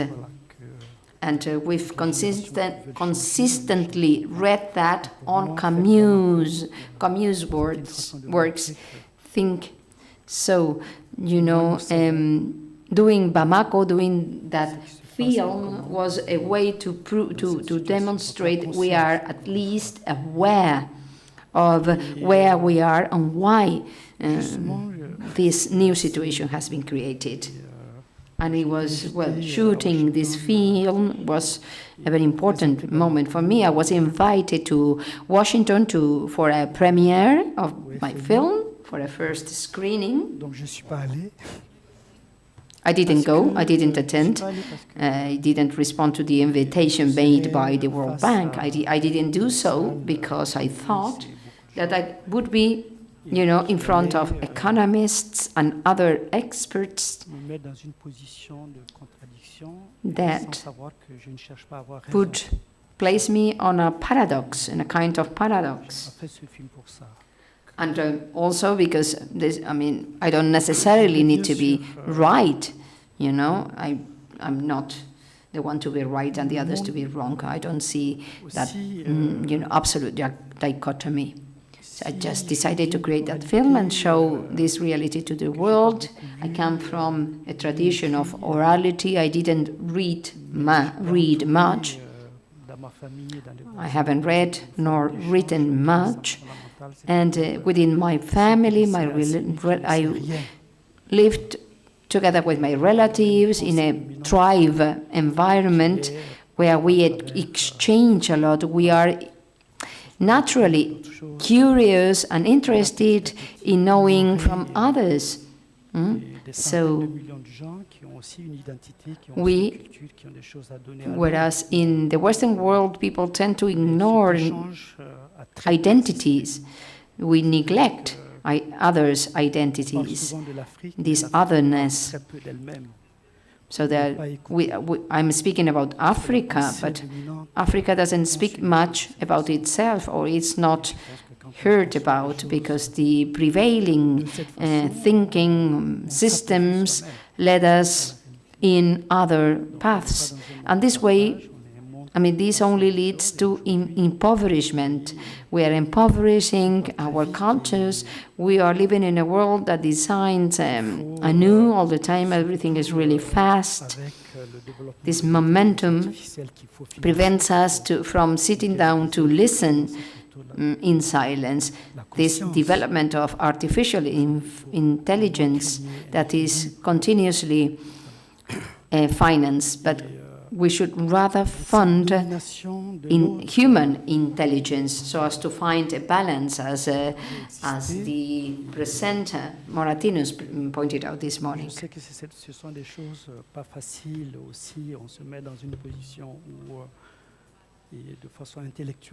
So we tend to use intellectual positions from a point of view of we tend to blame others, blame Europe or others, but I'm not here to put the blame on anybody or anything. I'm here to discuss freely with all of you. I'm African, but I uphold values that could be considered as universal as an artist. My duty, my obligation is to give voice to those that are not there, that are not visible, or people that are not aware of what is going on around them, because somehow they are blindfolded without noticing it. So we need to, not shout, but without shouting, without being violent, we need to, raise the awareness through creation, providing visibility to realities. So from the position of whispering, not shouting, not crying, we should express through art to reveal new realities. And I chose visual arts, cinema. That's why I became a filmmaker. I wanted to revolt, to rebel. And yes, Bamako was against the World Bank, but I created other films that deal with other topics, different topics. That is essential, at least to me. Aimé Césaire is an author that is very much present to me. He said that the great tragedy of Africa is not they didn't contact late with the rest of the world, but the problem lies in the way they contact with the rest of the world. Europe is in the hands of, the prevailing powers, banks, financial entities. So Europe is mainly focused on, on generating profit, and this led to many deaths and tragedies. So whenever we read those sentences, we need to say them aloud and insist on them, because You know, we've been colonized, impoverished, slaved. We've became slaves and, well, subject. We are, and political systems are enjoying and taking advantage of this situation of slavery. So this natural reflection of dominating others, from taking what belongs to others, impoverishing, so that others gradually, you know, become the slaves or those fireballs that become so violent. So the real risk, that's the real risk, or the real threat we are facing as the whole mankind. So instead of avoiding, in front of this lack of understanding, people choose to create walls, barriers, all those walls that are being built nowadays to separate those that are powers that do not own anything, those that swim and embark on small boats in search for paradise, for a way to avoid misery and poverty. I mean, that tragedy,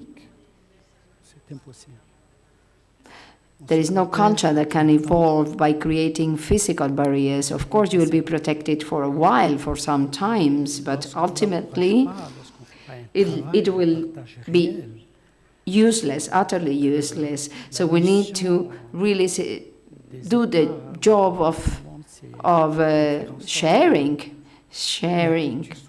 in this reality. Otherwise, we will culture, education will be a benefit only to some, to the richest ones. Ces priorités, alors qu'on voit tous les jours. So we need to leave behind impunity, those prevailing values. Countries are spending more and more money on buying weapons, new arms. So the so-called civilization, those countries that consider themselves as civilized, but we've been, you know, kidnapped by capital, by capitalism. It's a cancer that neutralizes everything that is killing us gradually. So, I mean, truly, we don't know. Some of us do not know how to react to this new, you know, environment.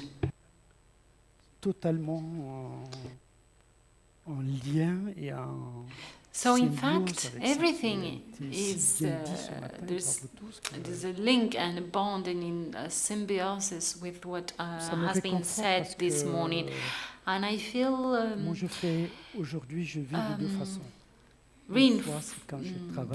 satisfied by this, because I live in two ways. When I work, when I'm doing a film or a project with the partners that trust me, and when I'm not working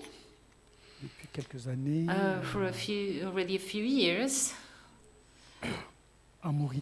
In Mauritania, a country of the desert that you know, well, there I'm an activist, also with my wife and other people sensitive to this, and we have protected 100 hectares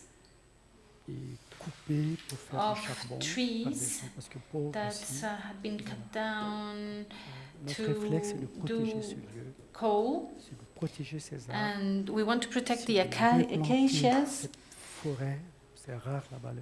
because we want to protect these forests, to do an action, to make things change. And this is through action that we can actually give a gift.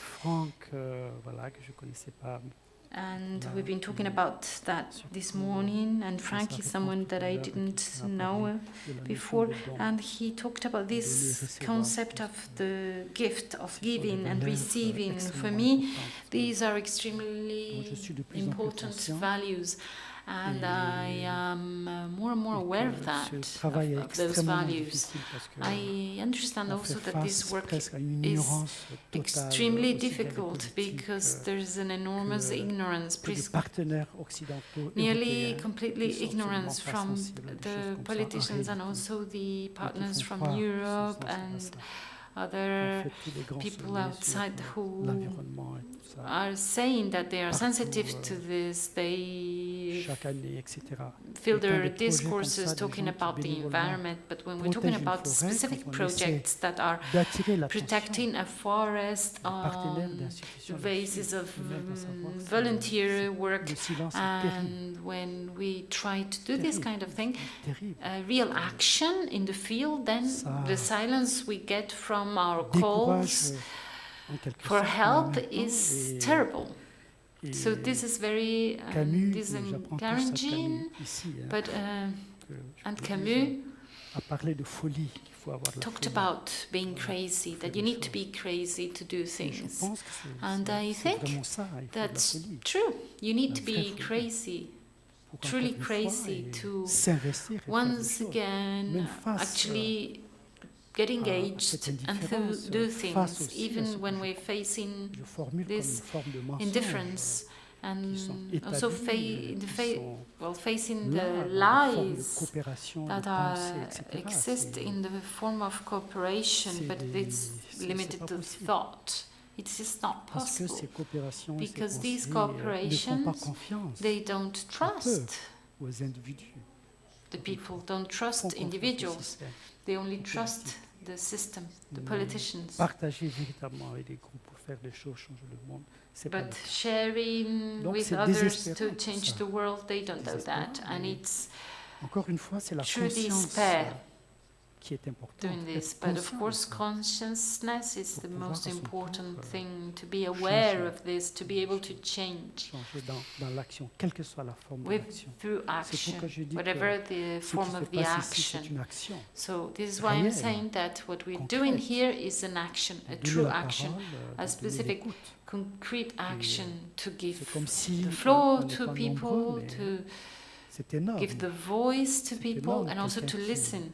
We're not very many here, but it is already extraordinary, because people who are here attending this event will go back home, and they will keep this fire, this flame alive, and this conviction, sharing this conviction that art, poetry, and culture must be installed in people, and from there on we won't let anything go, let anything down. Thank you.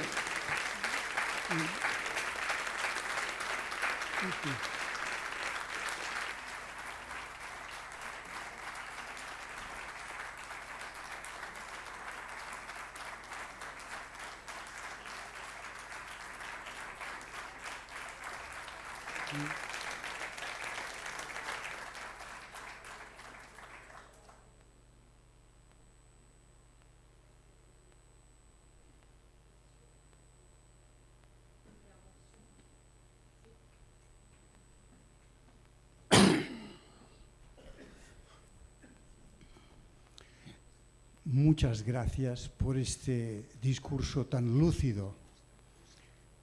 Thank you very much for this very clairvoyant speech. Today, very lucid speech. Today, our mayor said that the climate crisis is very active.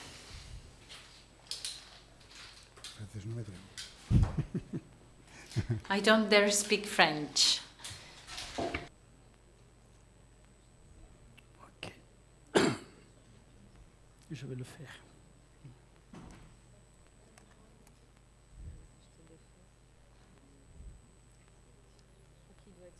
3. Donc je crois que c'est...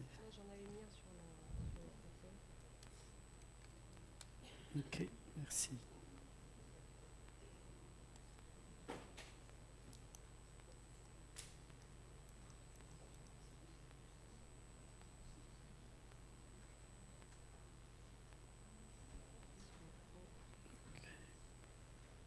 Non. Oui.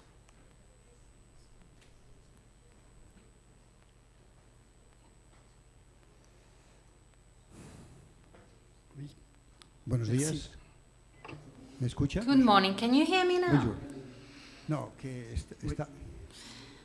he empezado So I was saying diciendo, that, dando un elogio well, a su first of discurso all, saying pausado that y your lúcido. De verdad, muchas gracias. speech, your discourse Creo que was tiene razón. very, Eso tiene que was a multiplicarse. magnificent Este word, mensaje suyo splendid. tiene que multiplicarse. It was very clear and La clairvoyant, señora and your alcaldesa speech ha should hablado de be que la crisis disseminated. climática estaba And then I said desenfrenada. that this morning our Más mayor tarde, el said señor that the Moratino ha climate hablado también de la crisis crisis was planetaria. unstoppable. La Then señora Mr. Agnès Moratinos Spiro referred to ha hablado de la the catástrofe crisis climática.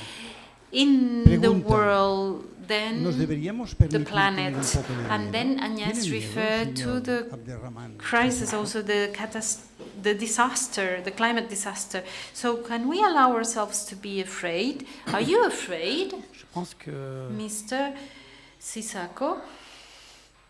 une des choses que je souhaite Well, pour I think chacun, that one of the things I wish for everyone, aussi à mes enfants, c'est and that I wish for de my ne jamais children avoir too, peur. is never to be afraid, La peur est un never sentiment to qui- feel fear, qui annihile because this is a terrible feeling. Il faut éviter. It is a d'avoir peur. feeling that we should avoid. Quand Should on a avoid peur, feeling c'est de- afraid. When we de are crier vraiment. afraid, Et, when we are under, we're Pourquoi feeling je dis fear, ça, we won't even be able to shout for help. moi, j'ai fait And why récemment, do I j'ai fait say un this? opéra, Because very recently I qui worked s'appelle on Le an vol du Voli. opera, et au théâtre Le du vol Châtelet. du Voli. Et lorsqu'on m'a proposé And de when faire un I opéra, was c'était asked sur, to work on an sur opera, une idée d'un compositeur anglais it was on the qui basis of s'appelle an Damon idea Albarn, of Damon Albarn, a et le théâtre du British Châtelet. composer, Donc, on m'a invité et and voilà, on there m'a proposé de in faire un opéra. Le Chapelet, I was Je leur ai asked dit to deux prepare an opera. And I Premièrement, told them two que j'ai things. jamais vu un First opéra, of all, that I had never seen an opera myself, et que deuxièmement, je and suis jamais allé à secondly, l'opéra, that I've never been to an opera mais que theatre. je vais So, le faire parce that I would do it que j'ai pas nevertheless, peur de faire ça. because I wasn't afraid of doing it. Et parce que je le considère And because que c'est une chance et c'est une believe confiance that this en is moi. a Voilà, de me proposer de chance. faire quelque chose. It also un shows that they théâtre aussi trust important me qui est le to Et propose la troisième such a chose, thing for je me vais amener au in such Châtelet a la flûte. theatre like Le Châtelet, so such an important theatre. Ça, c'est And secondly, I thought that I would bring, I said there was d'imaginer also a condition that I would opéra bring Africa to l'Afrique this theatre. So for serait me, it would be an opera that I would create where dans ce théâtre. Africa would exist within this Et à theatre. la directrice And du théâtre qui était là, The director Saint-Denis, of the et theatre, je lui ai who dit une was there, phrase qui I était toute simple. J'ai dit, moi, said je something ferai- to her. je vais I amener said, Samba Diallo I'm sur going la to bring scène. Samba Diallo on stage.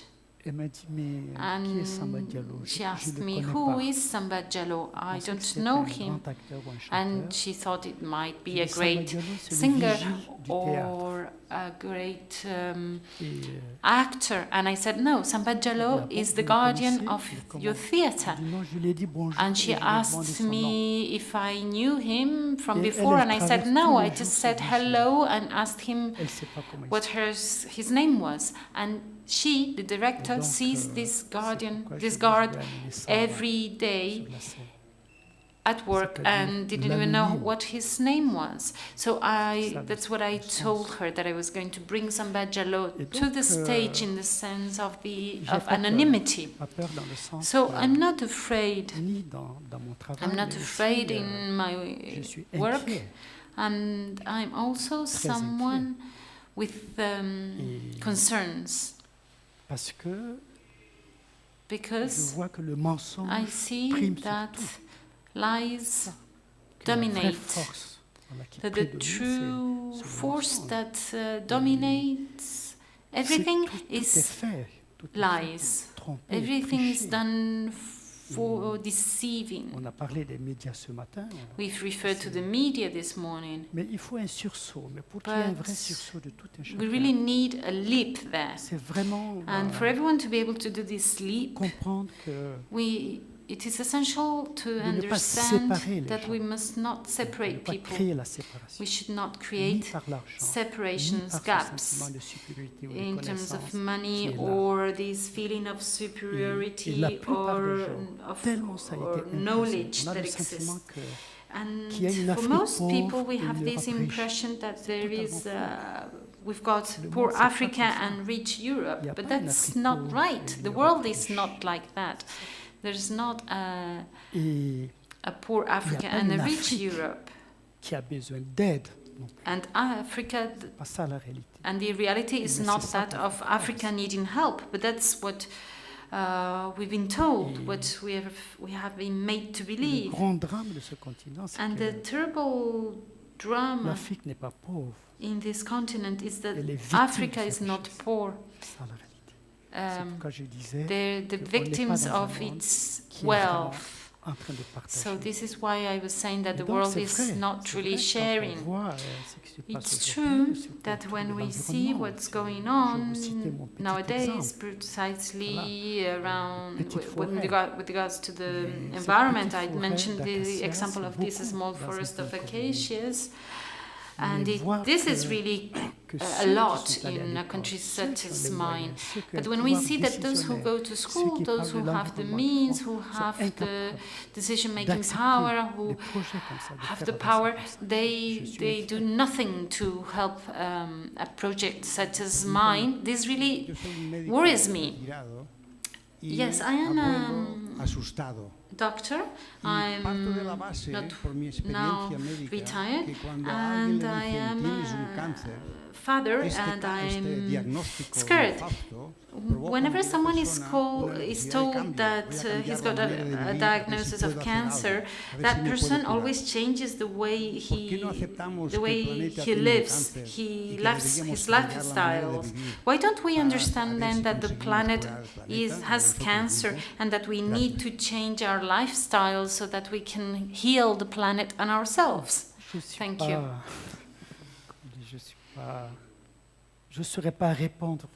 I don't really know how to answer your question. I don't know how to answer to this question in an intellectual way. I don't really know what to say about this. I think that little by little everything is done to transform humankind. And going back to Camus and talking about happiness, when we defined happiness, well, we'll never have it. But we've created images, shapes, everything to have a definition of happiness. So Zara, HLM, all this conditioning, right? But we need to change the way we look at things. I am advocating for Africa because I live there. And for me, it's a symbol. We need to change the way we look at this continent. It's not a whole continent wanting to flee. No, people live there, people struggle there. They are happy there. They are sad. L'énergie est là. There. The energy is there, and there's an incredible vital life, energy there. Un partage réel. And there's a true sharing of groups and communities. And it's an enormous reality with an enormous energy, but it's completely ignored. On va jusqu'à penser que we even think s'ils sont là, je veux dire, en Europe, if Africans go to Europe, they are considered not a source of wealth, but a danger. L'échange ne peut être que and that's terrible, because exchange will always be beneficial. I'm not talking about opening the borders. I'm talking about the way we look to the other person, or the way we look to the others. Buenos días, Abderrahman, el traductor. Lo primero agradecer, cuando comenzaste tu exposición, para mí fue muy revelador intervention. And at the beginning, well, I'd like to say that I really liked the way you were invited to accept this invitation in a subtle and a smart way. This was also important for me because I understand that thanking can be expressed in many different ways. And also it's even more important for me when you mentioned that you said no to the invitation to go and talk to the people in the World Bank. I've got many things in my mind right now after we've been hearing today up to now, but there's one word that no one mentioned yet, and that is the word privilege. And hearing you talk, this makes me think about our privilege as a European society, but we have not yet talked about this, about the privilege we have, because when you're privileged, it's difficult to acknowledge yourself as privileged, and also being responsible of this privilege. I've been living in Latin America, and thank you for what you said, because you said there's nothing to do against the policies of the World Bank, and then that made me automatically think about the privilege and how, for us, we are accomplices of this, the World Bank and their policies with our silence, and from our privilege we allow ourselves not to be constantly active in questioning their policies everywhere, wherever we have the opportunity to discuss the injustice of those policies, particularly when the IMF acknowledges that their own policies, programs and recipes are failing.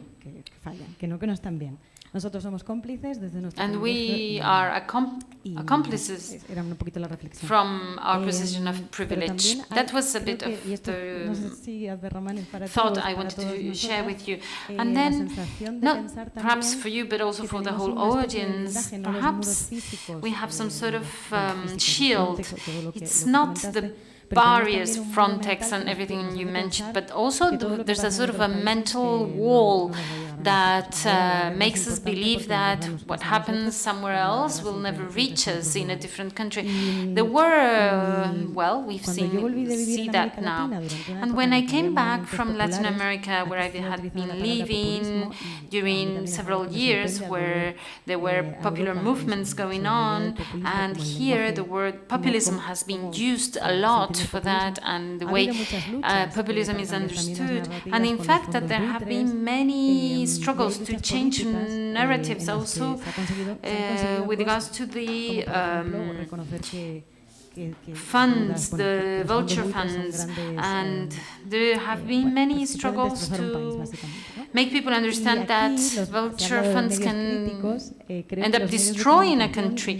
And, well, We refer to critical media, and I think that in general media are don't go in those lines.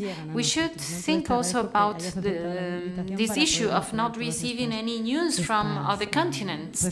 And thank you so much for bringing all those topics to us so that we can discuss about this and we can think about these issues. Also, you made me think about this idea of joy and being positive.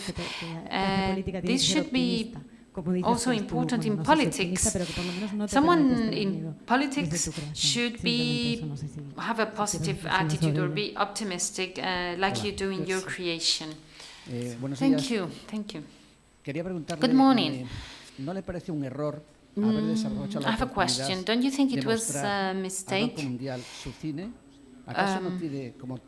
not taking profit of this opportunity to show your films to the World Bank? Perhaps with your talent as a filmmaker, you could have changed the way economists see the world? No, I did show my film there, but I didn't go.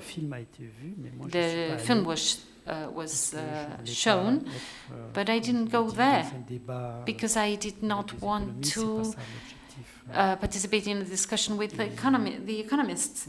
That was not the goal.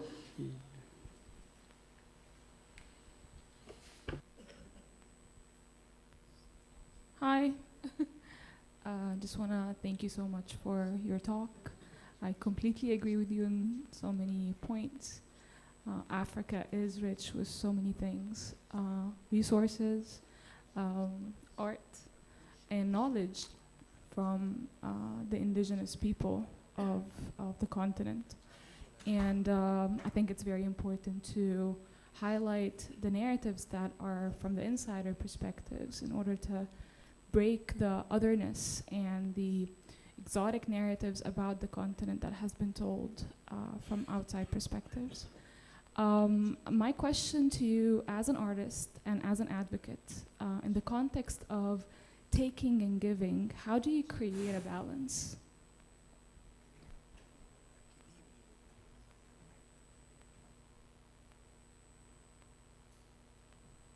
Bon, c'est difficile. Well, that's a difficult question. Je pense qu'il faut.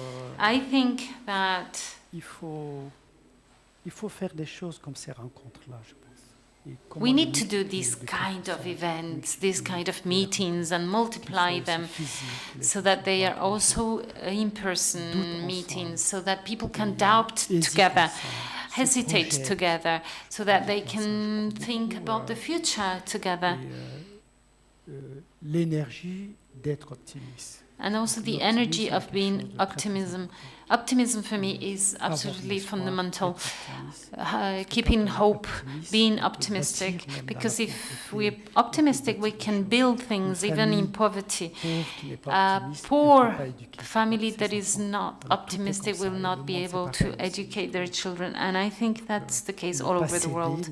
We must not resign, we must not despair. Hello. Thank you so much for your work. I want to start by saying that Waiting for Happiness came to me at a very fundamental moment of my life and really influenced the way that I make films. I want to touch on what you said about oral histories, right? Oral recollections. Being Nigerian, it is also the way that we recollect our histories, which is beautiful and problematic in itself, because in those recollections, things can get lost. There is no archival system that really works in Nigeria, and we rely on things being passed down orally to generations. I'm wondering, in your works, how do you play with fact and fiction? How do you make a dance between fact and fiction?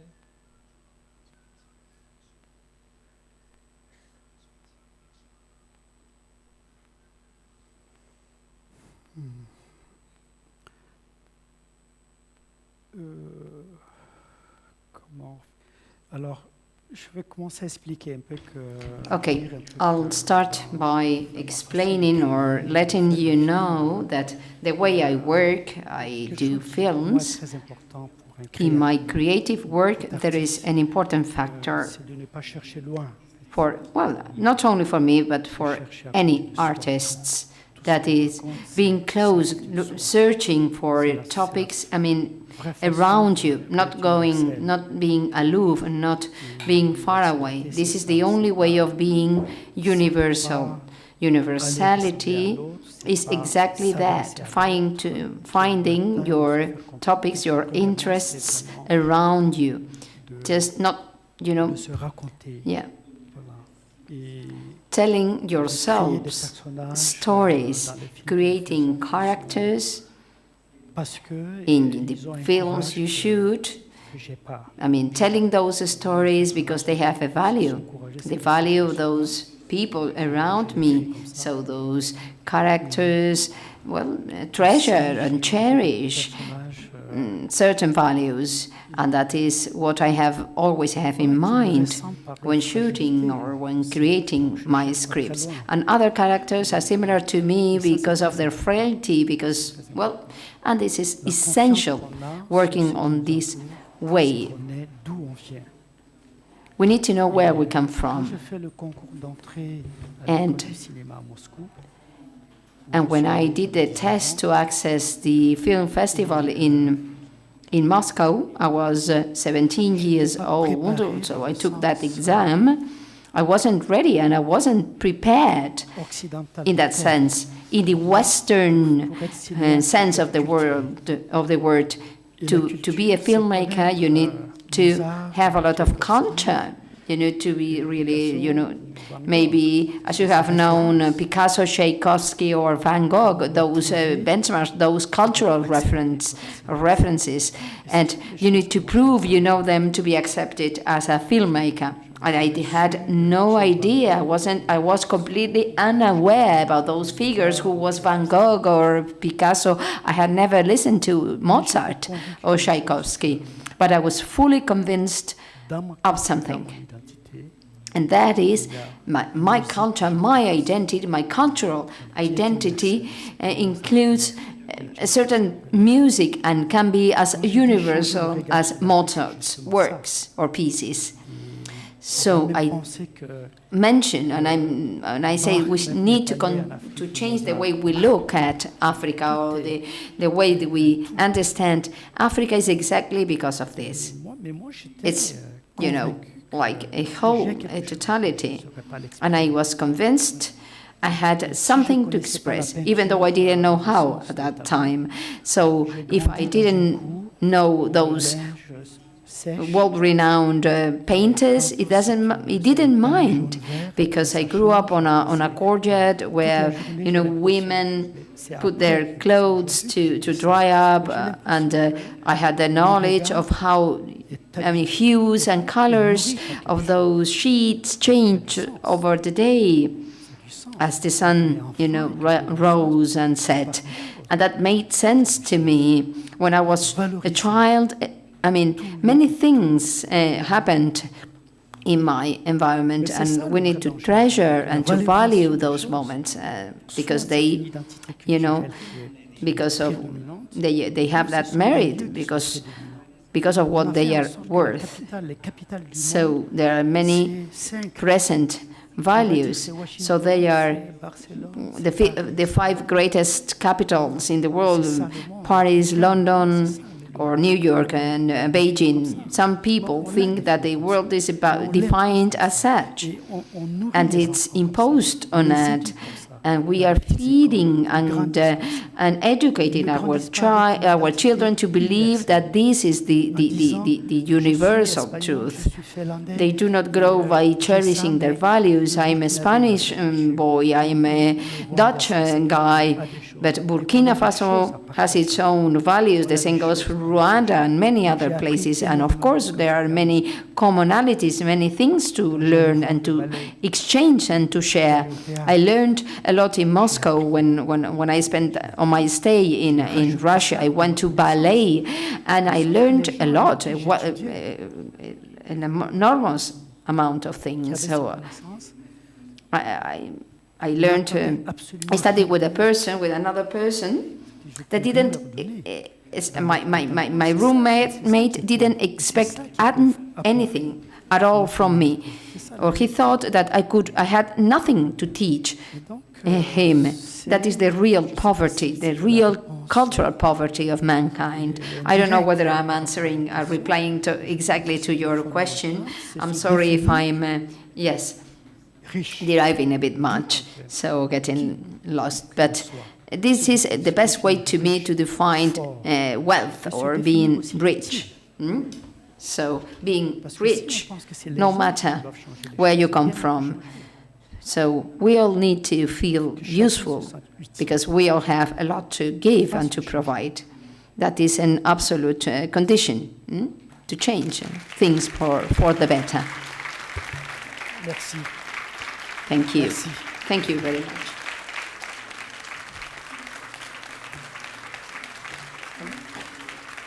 Merci. Again, thanks. Merci.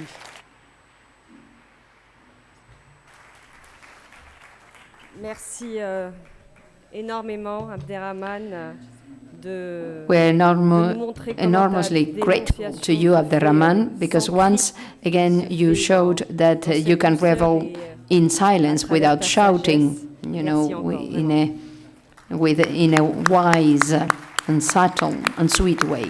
Thanks for your words. Bueno, pues, nos vamos so now we're going for lunch. And we'll be back at 4, please, if possible, some minutes before 4, 5 to 4, so that we can start at 4 sharp with Laura Fernandez and Antonio Molina. See you in a while.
Te tengo que sentarles.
Vamos, son y 5 ya baja luces ya, porque 5 no vamos a tardar más tiempo.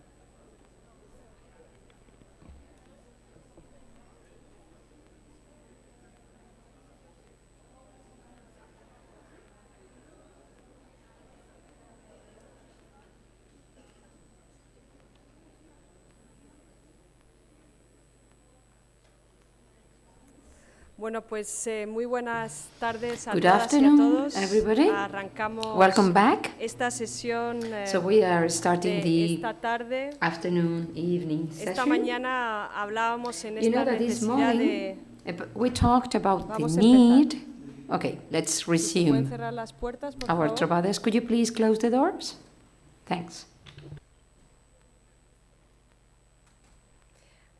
Hablábamos esta mañana de la As I necesidad said, de cambiar this morning we las talked about the miradas, ¿no? need to de no change crear the esos way muros we de look, separación y sin to duda avoid building la necesidad de separation walls preservar and un barriers, and pensamiento undoubtedly the need to libre, una preserve reflexión freedom hemos, of thought, bueno, de alguna manera freedom to encomendado reflect. aquí a los que son nuestros primeros And this is protagonistas the de esta tarde, main a requirement, Laura Fernández what y we've Antonio asked Muñoz Belina. Pues, our buenas tardes two y speakers, adelante. Ms. Laura Fernández and Antonio Buenas tardes todos Molina.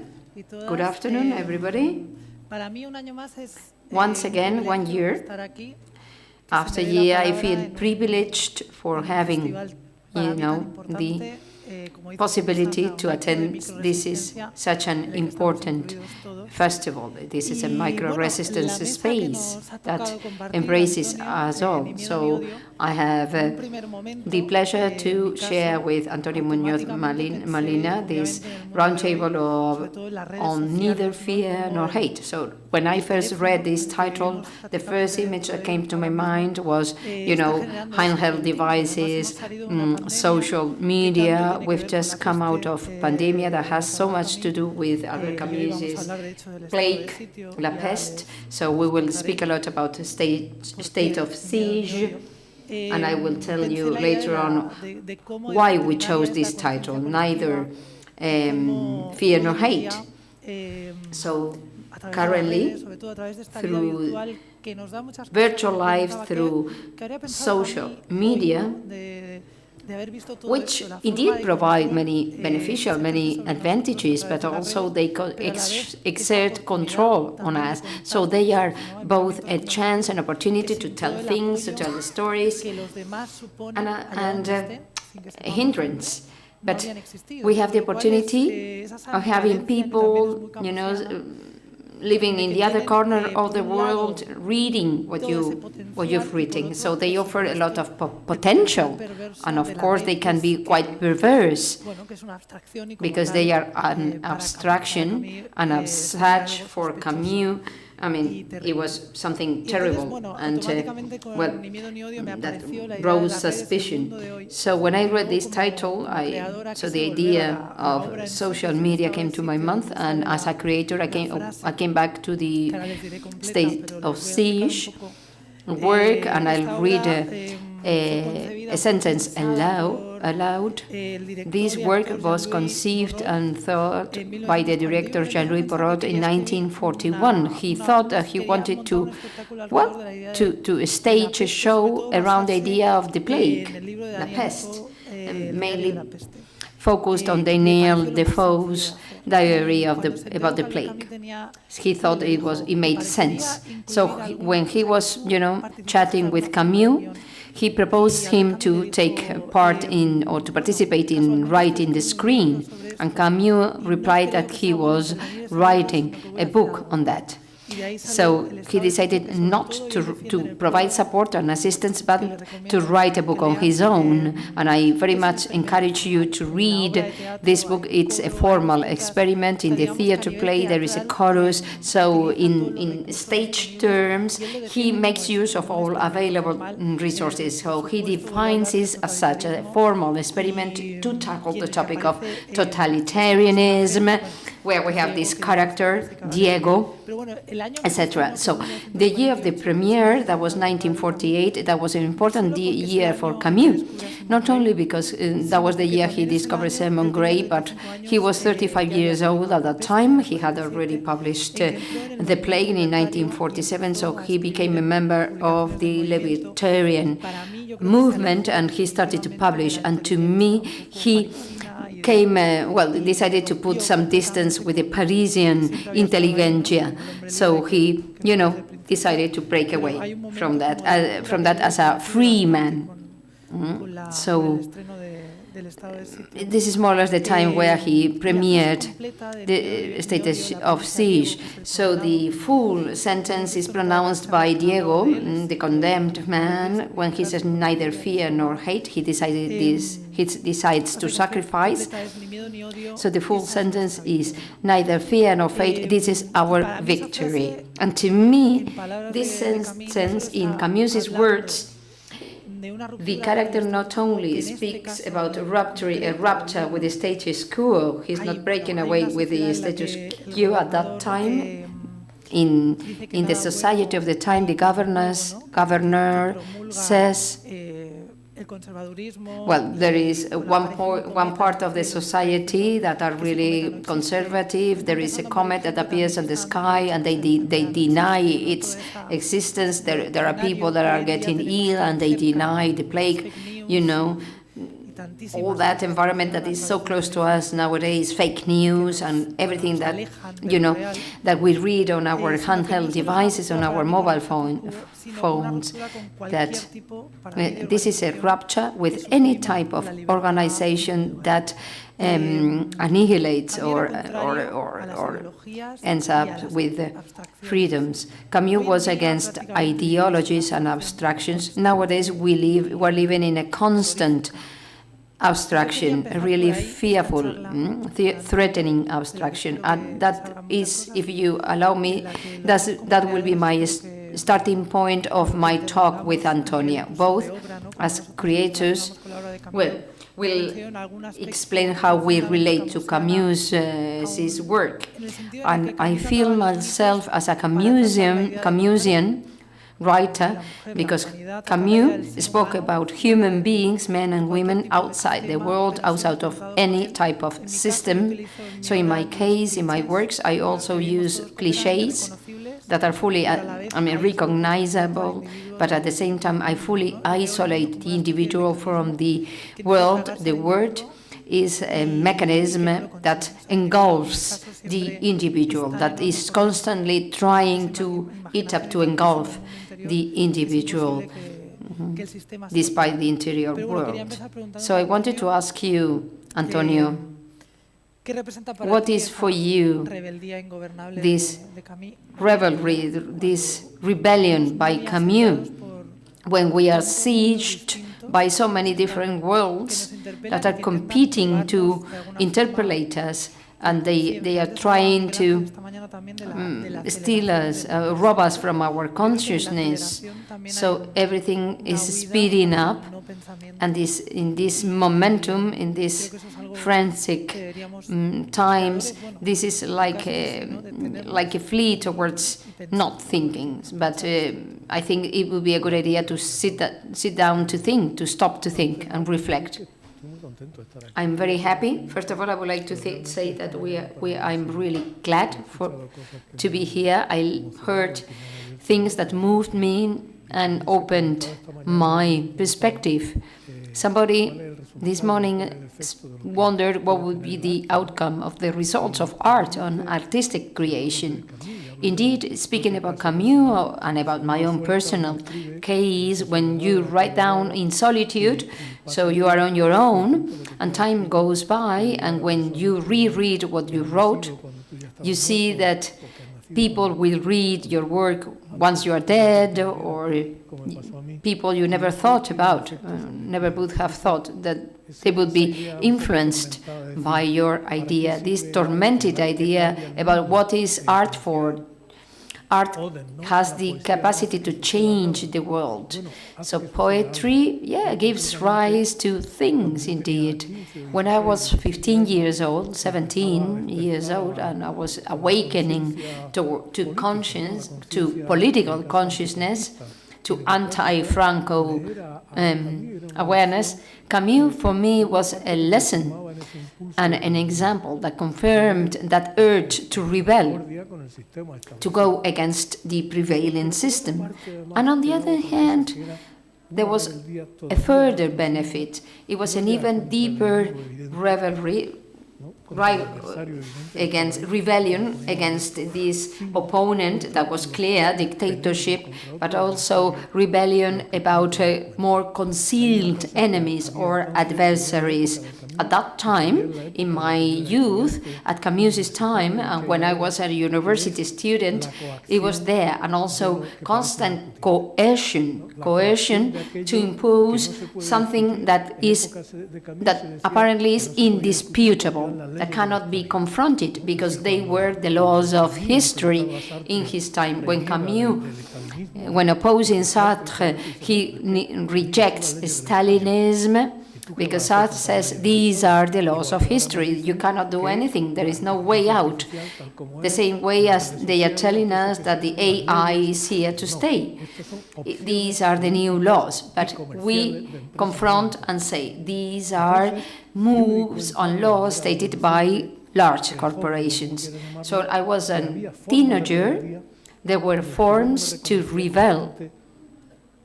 And I mean, I was supposed to agree with people around me, but I didn't. And because I felt an urge to rebel, I loved to read Borges and Proust. And my colleagues, I mean, my students, I identified myself with them ideologically. They said that Proust was decadent, or Borges could be, because the idea of literature that we were supposed to have was combative, fully engaged, visibly committed politically, either that or a fully experimental literature. So these were the two options, or the two paths you had to follow. You couldn't opt for anything else. I felt a sense of belonging. I felt I belonged to the left-wing movement. I still do, of course. So on behalf of the left, we had to accept things that were unacceptable in the names of ideas or values such as justice, equality, and so on and so forth. So that critical thinking, that critical spirit, and that inner, rebellion, that was uncomfortable to me, because it put me against my students, my colleagues, my friends. So that demand of freedom of spirit, this claim to freely act and feel and express yourself against what seems the inevitable laws of the world. So I just claimed and vindicated my right to be on my own, to say no, to defend justice, and at the same time not to accept any restriction, any limits to freedom of people. But Camus, I mean, that put a great toll on him, on his state of mood, on his life, and that put an end to his life. When he read his Nobel Prize speech, he was crushed. He was absolutely overwhelmed. He felt so much anguish with the Algerian situation, this solitude, this feeling, isolated in this free spirit, and we need to claim and defend that, because there are other ways of domination, of submissiveness, that are even more powerful. We are not somehow we are not allowed to go against. So, but we need to remind ourselves that we have the right to be free and independent, and act on our own. Yes, that resonates on me. This is a mantra, neither hate nor fear.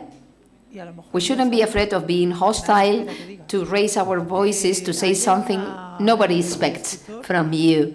So writers have their experience, their reading, their writings, and the way they decide to put distance with the mass. Right now, masses are polarized. There is a great dichotomy. There is a great deal of aggression. And I have the feeling, the impression that small bubbles or small masses are created with different waves and streams. And I see that there is not a physical perception or feeling by intellectuals that decide to raise their voices over so much noise.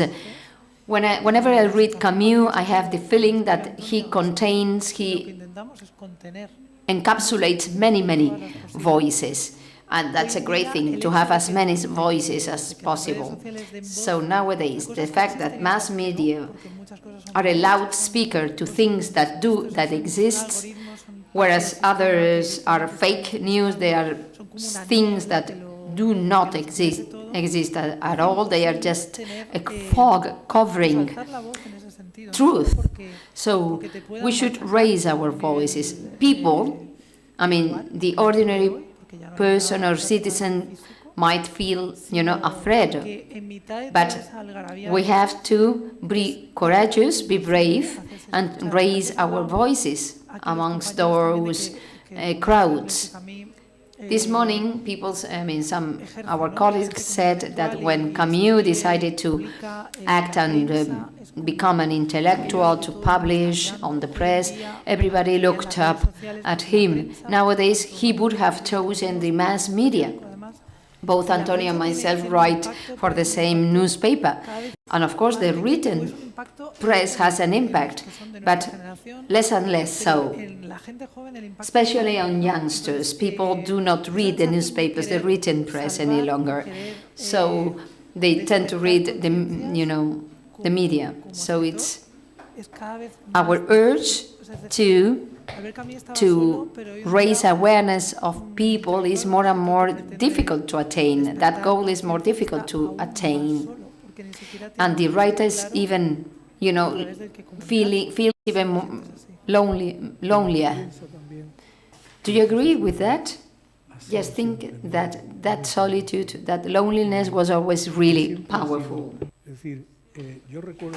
I remember in the 90s, before the internet and so on, I sometimes, at the time, I wrote with greater odyssey than now. And I used to write about uncomfortable topics. I knew I was risking a bit when I wrote those articles. And the force of hatred was not inferior, it was not lower. It was just the same, and you could feel also bullied and alone, just as you feel today, harassed like today. And that's something that happened to me at the time, without no fear, no hate, nor hate, neither fear nor hate. But it's not about not having fear at all, not feeling fear. Is once you are aware of the fact that you are feeling fear, you can say, okay, I'll overcome that, and in spite of that, I will say what I think. And then, of course, there's the temptation of hate. Who doesn't have it? Whoever has been persecuted or crushed will feel that temptation. And you know what helps me maintain a healthy spirit? It is to think about people who I admire but that have worked in really very bad conditions, worse than the ones we can imagine.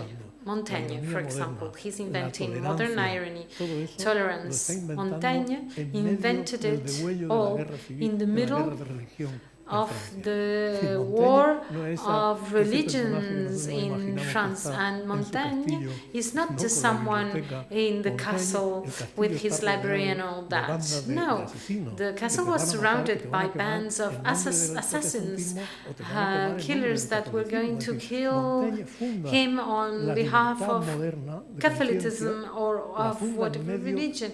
And he founded this modern style in the middle of intolerance and persecution. Emily Dickinson is another extraordinary figure for me. A lady, you may think she's not participative at all, but the thing is that she was immersed in a small village and she wrote a poem where it goes, others celebrate Saturdays going to Mass. I celebrated stayed at home. So we're talking about an ultra-religious community where people, she says, some keep the Sabbath going to church, I keep the Sabbath staying at home. It's a very modest declaration, statement, right? Vasily Grossman, Mandelstam, Anachmatov, all these people, they all practice their freedom in terrible conditions. Simone Weil is one of Camus' models, a very strange woman, bizarre woman, very irritating even for those who love her.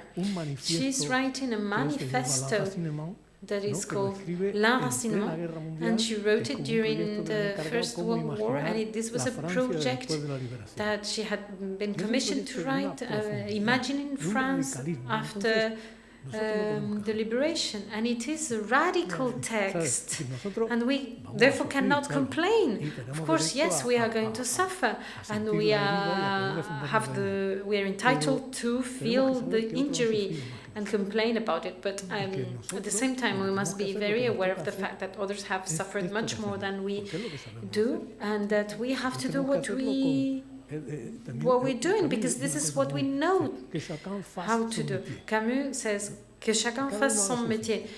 Each one should exercise their profession. We can all declare ourselves in favor of the greatest or biggest utopia and the best of ideals, but okay, he says, yes, fine, but let's turn this into a concrete thing and turn it into something specific. And this is something I learned from him, from Orwell and Simone Weil. Well, first of all, I'd like to say that before going to Sweden to receive the Nobel Prize, I saw that Camus asked the parents of Simone Weil to the permission to go to the house and spend some time there, because he was already very afraid at the time. He was feeling a lot of fear because everything was very hostile in France. So as a writer, it's terrible if the greatest of your fears is the fear you feel with regards to your own colleagues, because Alejandro Zambas says that one writes to belong, and once you know very clearly what your place in the world is and you write to belong in order to have this belonging, but then the place you belong to that gives you the back, that's not true. No. Writer as a group, that is not true. No, I'm talking about writing by itself, not writers. But for me, it's like the trend of those who discovered that the imagined life is superior to the real one. Well, today we've talked about culture and so on, literature. The problem is that sharing our love for literature or culture does not guarantee anything. This means nothing is guaranteed. So we believe that education or culture will make us better, but perhaps that's not the case. And this is why we should keep a very critical attitude. We're not closer to someone because apparently we share our hobby for literature or our interest for literature. Perhaps you're not a better person just because you have a bigger culture. Just think about the number of terrible devils that had an extraordinary education. When we think about ideological fanaticism, we think it's related to ignorance and so on, but that's not true. The great philosopher, the abstraction, the philosophical systems and everything, I feel some sort of distrust for this. One of the most intelligent minds in the 20th century was Heidegger, who talked about he talked about the beauty of the hands of the Führer. He said that to someone. Did you pay attention to the beauty of the Führer's hands? So you see the high commands of commanders of the SS, they were not ignorant. Mengele, he was very liked Schubert very much. The sad truth is that culture does not guarantee anything at all. Orwell and Simone Weil are going to the specific, the concrete, to have an anchor there. In the 80s, many people had theories about the workers' class and the liberalization. And Simone Weil was the only one to go to a plant, to an actual factory. And the official left elite, well, we see an element that is related to class. Camus did not belong to bourgeoisie. He was a member of the resistance, but truly a true member of the resistance. But others were just, you know, around it and working on theories and so on. When Paris was liberated, some were spending their holidays on the beach, and they had to hide that. So we need to think about these concrete, specific factors, because otherwise we're lost. So I insist, words can be used for anything, but you can only focus on the concrete things, not what people say, but what they do. And in this sense, feminism and the ecologic movement, the environmentalist movement have helped us a lot to understand that, because feminism, if you're an environmentalist in the abstract level, theoretical environmentalist, that's nothing. This has to be a practical behavior, and feminism, that's the same thing. I belong to a generation where we did a lot of theoretical statements, a lot of verbal radicalism. They were very radical in their words, but then in the practice, they were disconsiderate with women or with their own wife, or they would be abusing an employee or whatever. So I believe that we really have to focus on what is specific, on concrete things.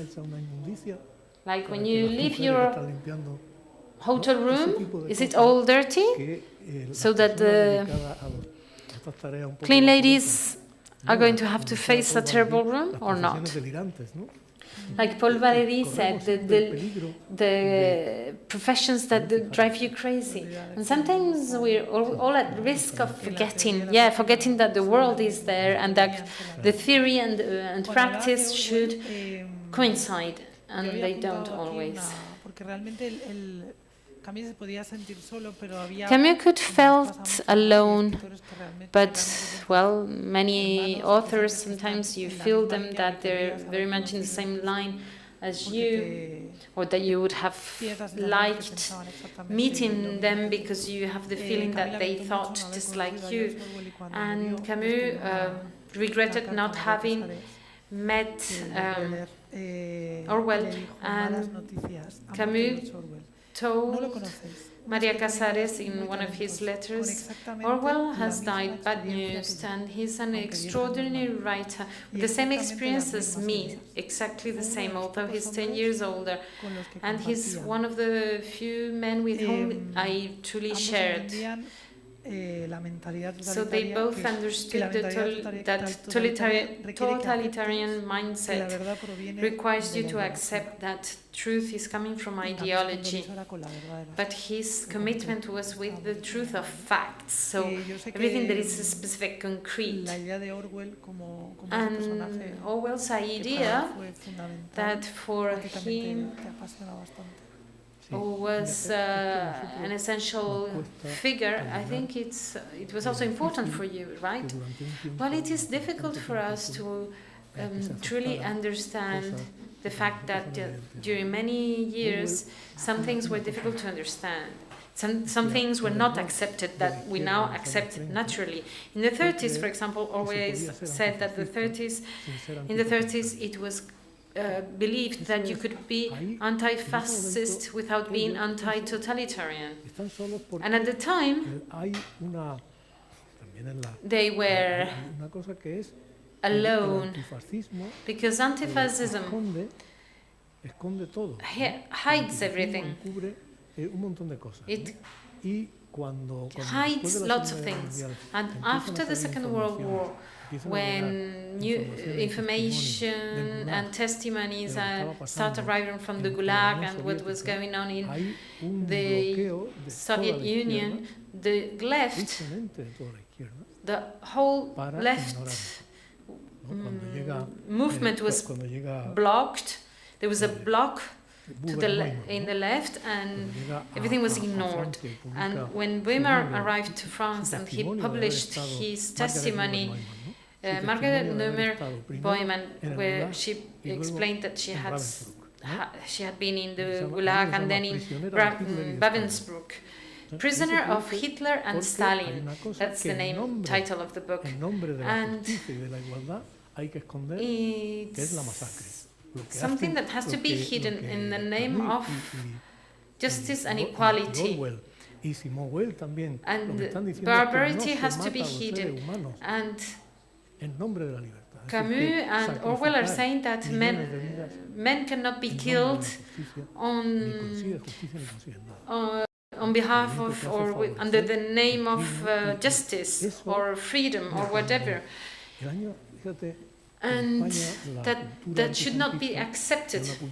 In Spain, the culture, anti-fascist, anti-Franco, well, there was the Communist Party was the most dominant one, and we had prejudices, right? In 1976, Solzhenitsyn came to Spain, and he's a very important writer. A very important writer that was now dead. He then wrote an article saying that the biggest mistake of the Soviet Union was allowing figures such as him getting out to get out of prison. So, in the name of a cause which is the greatest possible, which is freedom and justice, people have been oppressed and silenced. And why? Because it's uncomfortable for you to have people killing in the name of the Aryan race, or, well, okay, but in the name of freedom and social justice, well, then otherwise the ideologies will convince you that this is to be considered as an objective need of history or necessity of history. Well, yesterday we were talking about the notebooks and that Camus was sort of freer, right? And you wanted to read an abstract, right? I didn't find it, an excerpt, a quotation from Tchaikovsky. So Camus copies an excerpt from Chekhov's letter, and he says, the human body, that is what I'm concerned with, its health, that there's no pain, no suffering, the freedom of that body, of that specific being. That's what I'm really concerned about. And this brings me to someone else that belongs to this family of acknowledgement, Vasily Grossman in Life and Destiny, where he says, there's a character that says, I only believe in Chekhov's democracy, and it consists of this basic idea, a human being is sacred, and when, well, the existence of the human being, that's the specific one, that's it. You can say, well, if you can suppress that, if you can, killing 60 people to make sure that 60 million will be fine, that's enough, but no. It's something that cannot be ignored. It's very important. Human beings may not be destroyed in the name of anything. Yesterday, during the dramatized reading of the Just Assassins, well, it was precisely about that, whether to kill the Duke or not, with the children there, whether Russian children could be saved, and so on. So today, Going back to this idea of no fear, neither fear nor hate, today with the social media and what the world is turning into, and what I was saying earlier, that it is not easy to raise our voices.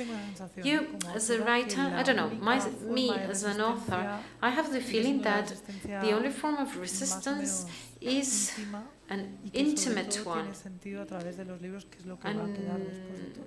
And it only has sense through books, because they will be there later on. The controversies could be longer because they stay longer in they stayed longer in the newspapers. Now we have the impression that everything lasts only for 48 hours. The thinking capacity seems to be really minimal, and the only thing that could stop time a little bit, or slow it down at least, so that we can have the opportunity to explain what we want to tell things, what we want to, I don't know.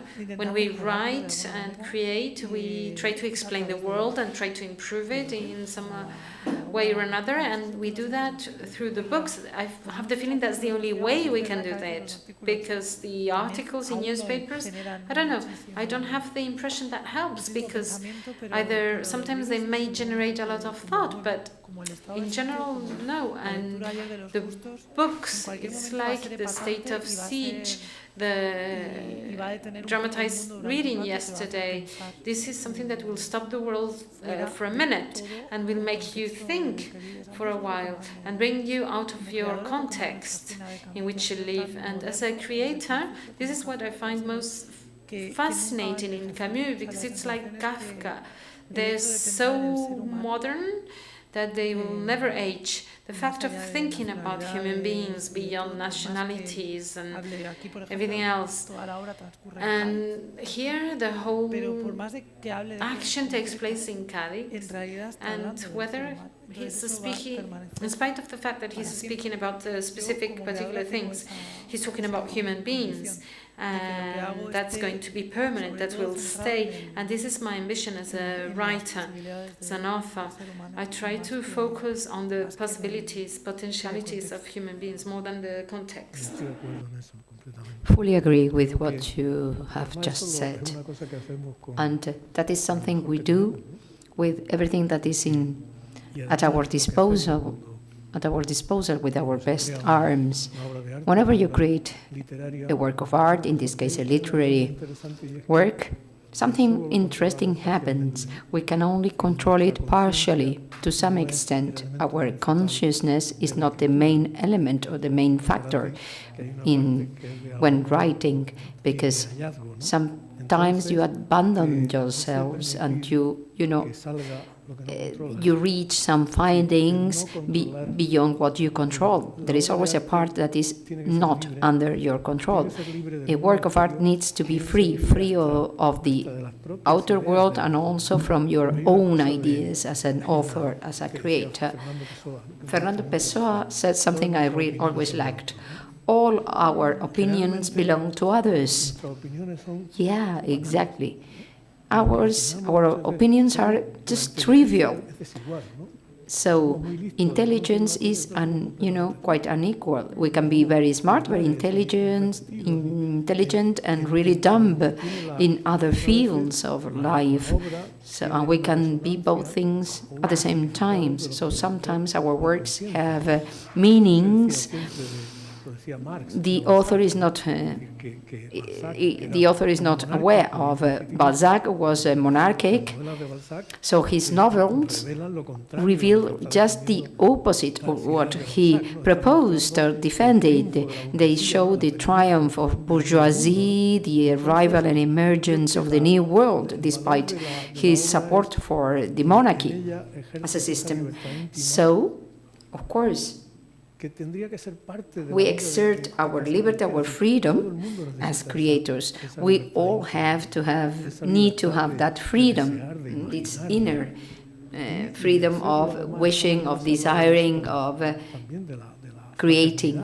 This morning we spoke about brotherhood, fraternity, sharing with others.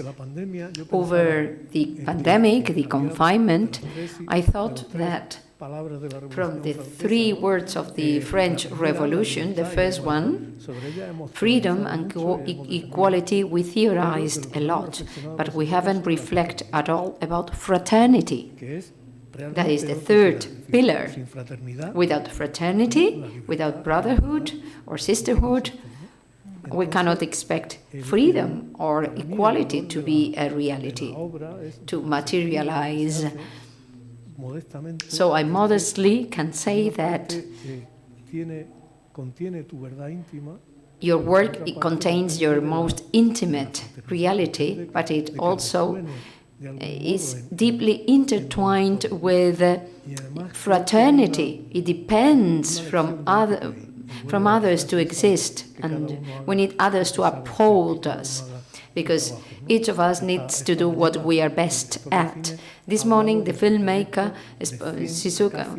Sisako spoke about his project of a forest of 100 trees on a desert area. And he and his family are, determined to save that forest. So we all need to cultivate and to grow our orchard, our garden, and put in all our senses. In the past, when I was young, I put my 5 senses on what I wrote and much less on my relationship with the outer world. So that is how I was in the past. I was really patient and courteous and very, conscientious and thorough about my work, and I neglected people around me, maybe because I justified it because of love to literature, and that is nonsense. Nothing justifies it. So this idea of a genius on itself, this literary genius. So I agree with you.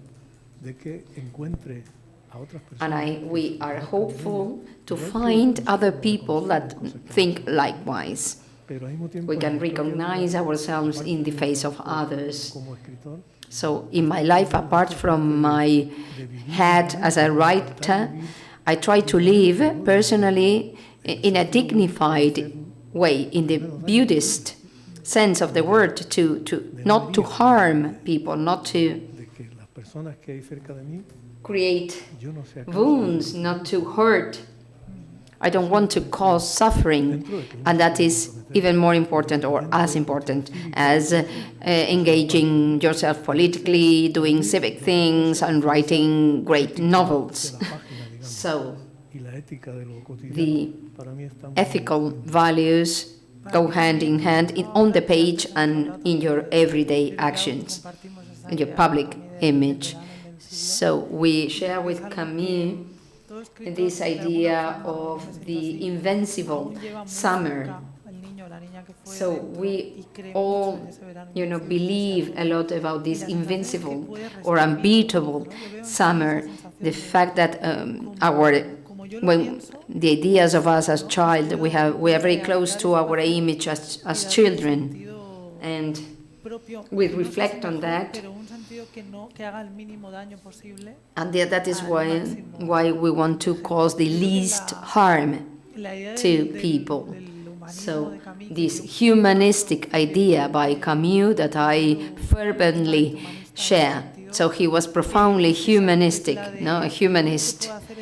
The only thing I can do in this world is to offer my writing, my work, to convey the feeling of human beings that exist and that are not seen. Some in the face of this noise, the fog, everything that is covered, this concealed idea, so that we are submissive, and it terrifies me indeed. Thinking about future generations, they didn't have space to think, to reflect. Youngsters, they have no space. They need to, they ask them to focus their attention on different things all the time. So we somehow grew the habit of reflecting, but youngsters are born in this multitasking world where there is no time to sit and reflect, to sit in silence. So this, I have the idea of this fact of feeling unbeatable, invincible as a writer. This is not perceived nor believed by younger generations. There is the very same idea of servitude or gratitude is entrenched on us as writers, with our goal, our roles. So we want to have right to enjoy life at its full for a whole summer, feeling invincible, unbeatable. So there's this man that travels to Italy and enjoys, eating good food, drinking superb wine, and spend hours sitting on a terrace. And he says at one time, I only ask for one thing and do it very humbly, being aware that it will be difficult to attain it. I want to be read, with focus, with attention. So this hobby of literature, the fact that we like to write and read, has to do with resistance, with the concept of resistance. Even more so, and among young people, there will be radical dissidents emerging from this, crap world we are living on. I'm not at war against, because this is the trap of hate. I'm not against progress. I'm not at war with progress. I'm at war against a system, an economic system, production-based system that leads human beings to become absolutely slaves. I have a Kindle, an e-book, where for some years, I kept Ian Fleming's novels, James Bond, the character. So not many people are reading them nowadays, but they are very well written and very cynical. And he had no regard whatsoever about how people would perceive him. This maleness attains the highest degree of maleness, of masculinity. When I read those novels, I needed to read them for something that I was writing, so I bought them. I bought this set of novels, and they are very well written, as I said. So it turns out that Amazon changed the novels.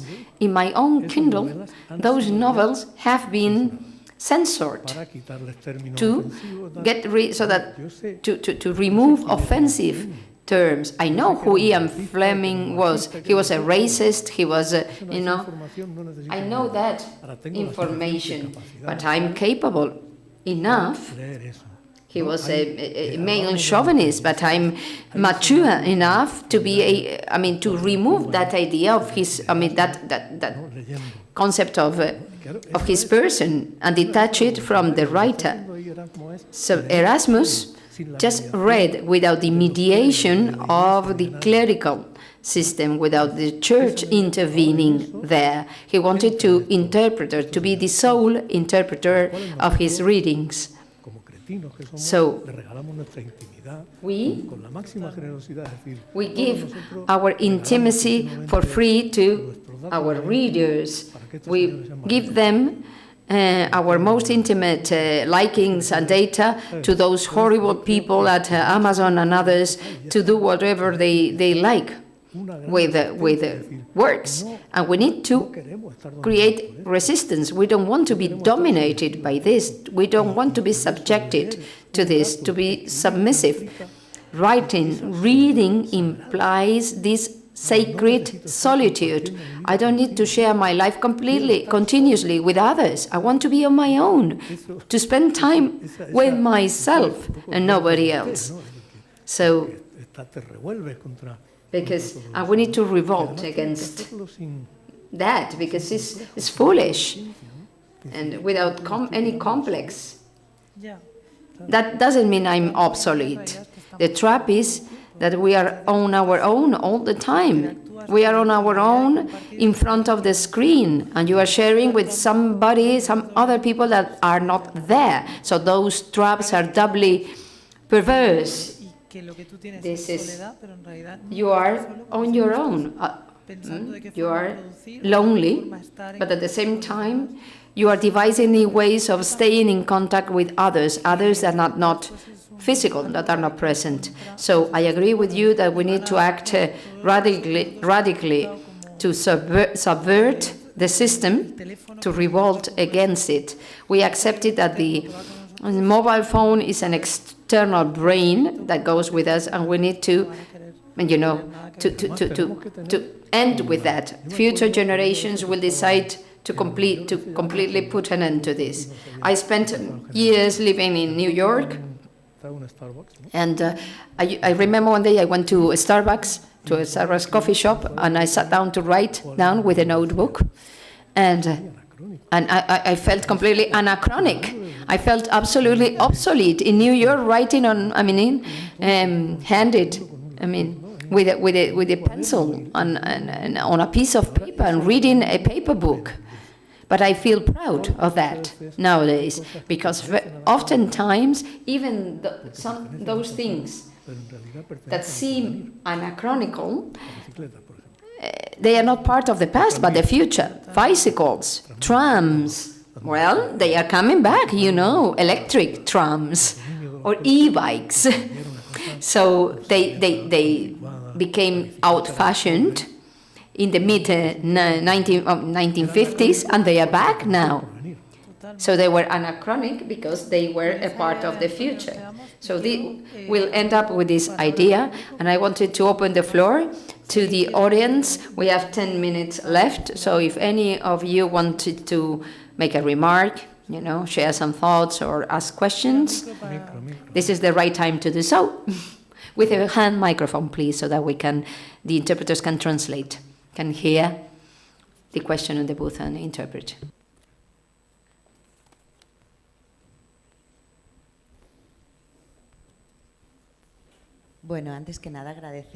First of all, I would like to thank you for being so close, so nice, so understanding, and so human.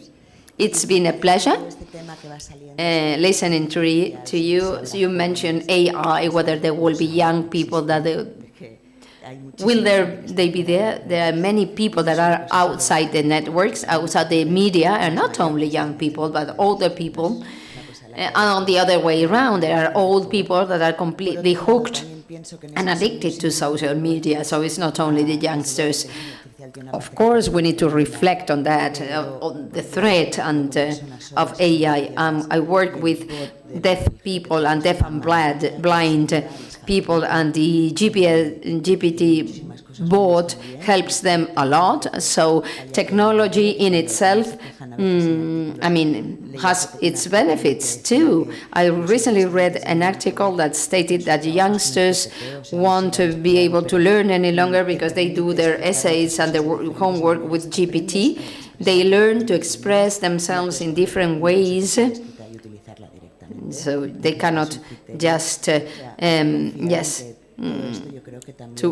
use something as such. They have to modify it. So there are positive things. My grandmother didn't read books, neither did my mother.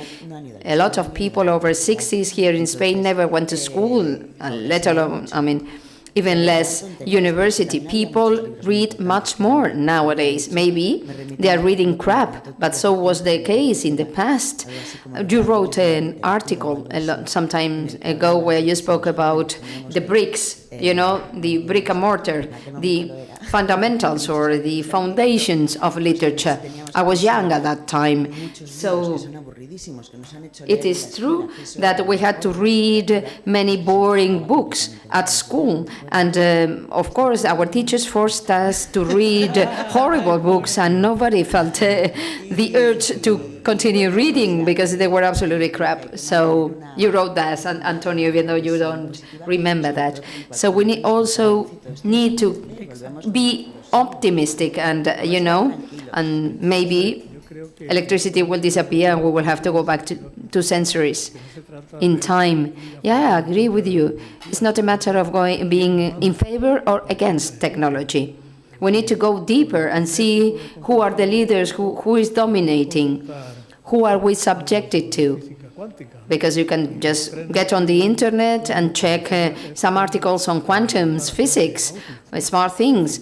And trains are good both for transporting our commuters and for transporting people to concentration camps, to Auschwitz. So that depends on the uses you give to that technology. So that neglection, that reject of pessimism, the idea that those that will come after us will necessarily be worse than us, than our generation. Laura is younger than me. She's like, my children's age.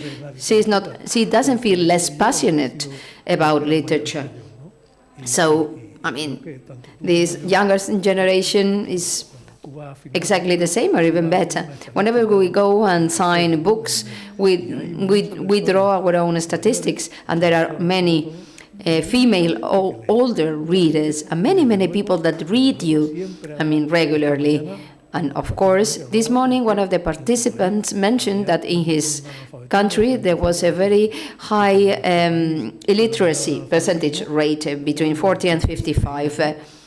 So that was the case in Spain not so long ago. I have colleagues at university. Remember, we read a lot, and that is not true.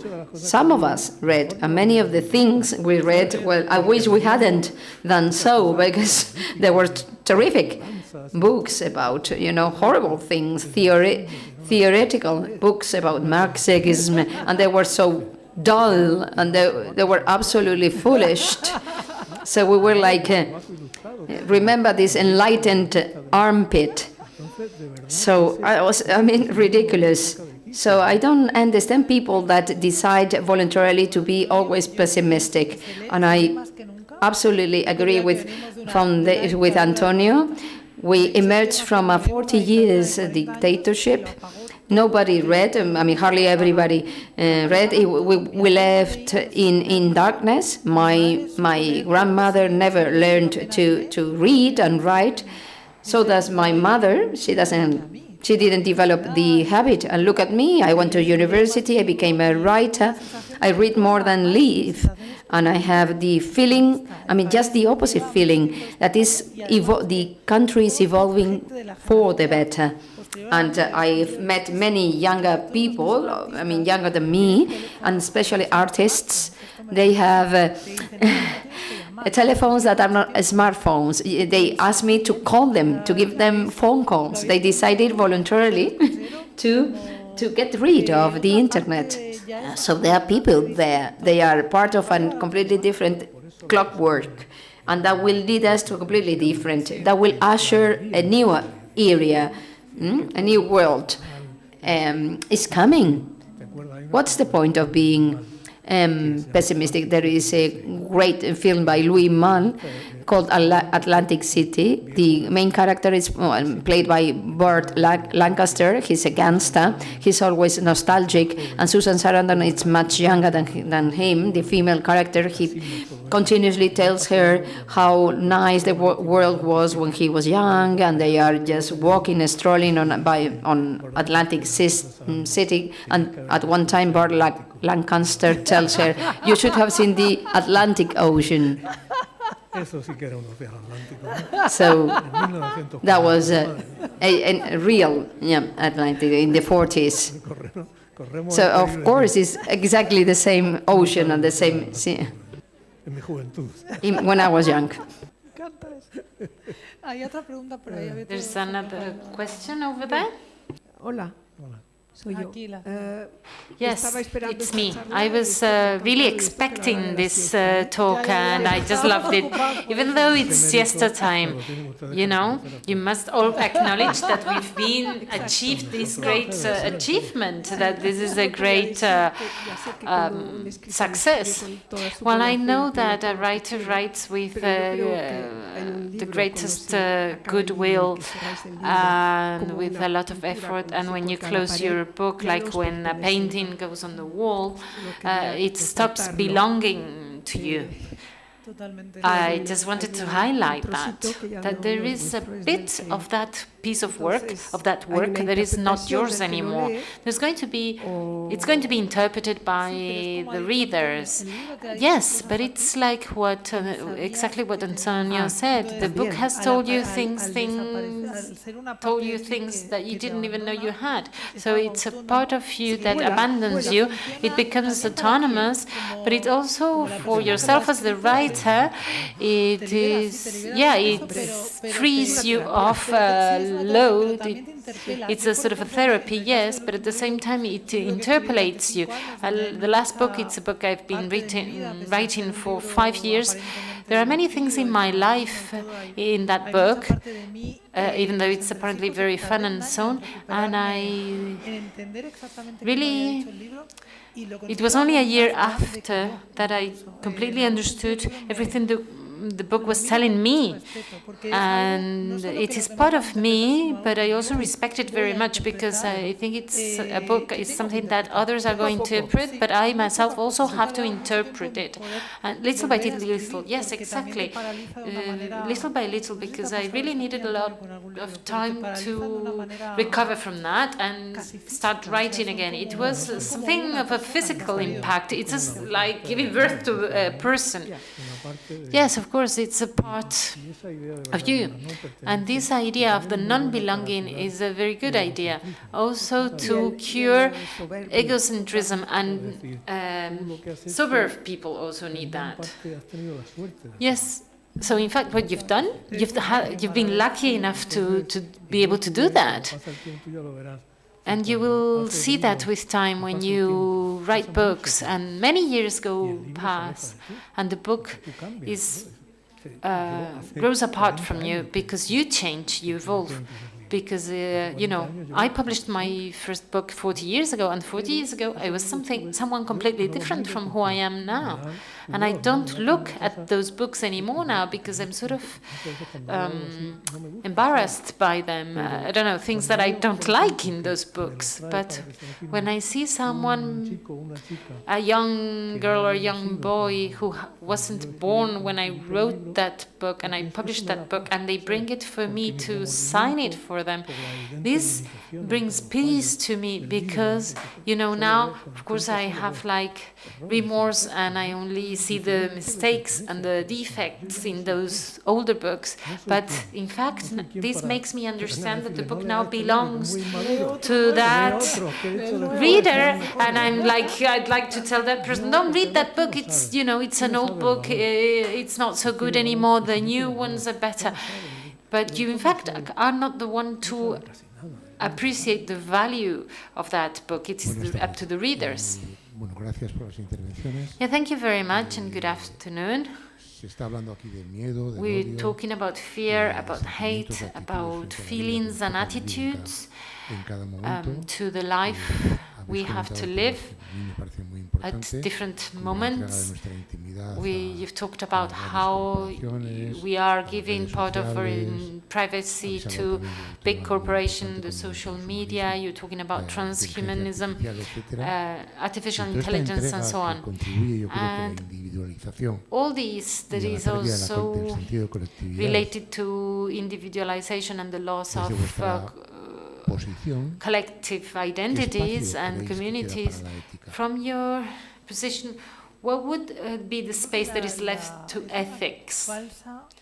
Well, I think it is a false collectivity of the self. It's an individual, it's the sum of individual selves. There's no space for ethics there anymore. The idea of the self is above everything else. And it's difficult to find space for ethics there because it is a ferociously capitalist world where each of us is a product. When I studied journalism, there was a subject entitled "When something is free, the product is you." You go into Instagram and you are the product. You generate the content that allows for these people to have a greater number of people going into Instagram. This is a traffic that brings money to them. So it's summing up products where the ethics is the ethics of capitalism, and the idea is that there's one person above someone else because according to the number of likes and things like that. But there should be some way of controlling this. I believe there's no ethics at all. Only individual ethics that are not seen in the environment, because the only ethics is the rules of the system. If the system allows you to insult or not, then also to which extent and so on. It is the system that will decide whether it is an insult or not. So no ethics. Simone Wells and l'enracinement.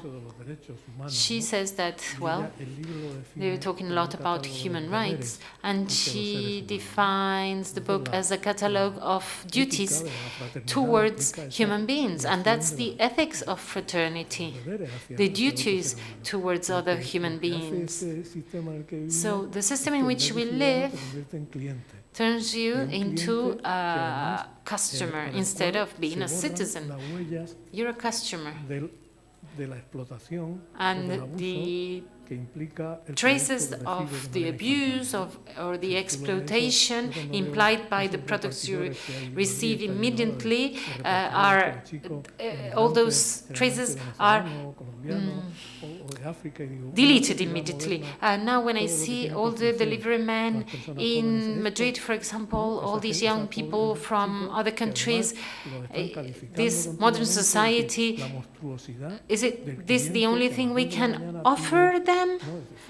There's, the monstrosity of a customer that at 2 a.m. is going to deliver something that is required immediately. Otherwise, if the delivery is not immediate, then that person is expelled because that person will receive not enough stars, and it is the algorithm that is expelling that delivery man. In the Amazon storing warehouses, many of the elderly workers there, they are wearing, they cannot go to the toilet, they are monitored constantly, and they are wearing diapers, nappies, to be able to work and not go to the toilet, because otherwise the algorithm will dismiss them immediately. Also, when you buy a mobile phone and it breaks, you just throw it away, and you don't think about Congo mines, cobalt mines, where slave children are the ones who are extracting the cobalt. And that's what we need to look at, right? That's what needs to be seen. The T-shirt you just bought for a few euros. This was the origin of the poisoning of a stream of fresh water in Bangladesh, and that's the world in which we live. So what is the space left for ethics? Well, we just have to try and be as decent as possible in our everyday behavior. That's our only choice. Most of us who are here are readers. We are passionate about books, and libraries are now full of books, and that's great, because for elderly people like me, who love reading, it's great because we don't have to buy books. And what about you, the writers? Is it good or bad for you? This book by Camille, I got it from the library. I was, well, at home no one read, so there were no books, and no one had money for books. It was not they were not considered important, so no one bought them. And libraries saved my life. I deeply love them. And whenever someone says that they're interested in reading one of my books, I say they can go and get one from the library. I invite them to go there. For me, these are shelters, their homes, everything's there. And also libraries buy books, right? And for me, like Laura said, the heart of literature is our public schools and public libraries. When I was 11, there were no books at home. And then I was told there was a place where you could go and read books. And I was crazy about that. You could read whatever you can. You know, you can read everything you can. You could take all those books home. And I just couldn't believe it was free or it was belonged to everyone. It's an incredible experience of sharing. When my children were little, I went to get the library card from the district library, and it was difficult to explain to them because some of the things that are noble are difficult to explain because this is your book, okay, but you cannot keep it and you must be careful with it so it's not that because you'll have to bring it back to the library for someone else to read it later on. And there's so much to explore. It's a school of citizenship. It is yours, but it is also everybody else's. Is the opposite of what we're talking about right now. No, this idea of this is mine. Don't get it. Don't rob it from me. It's mine.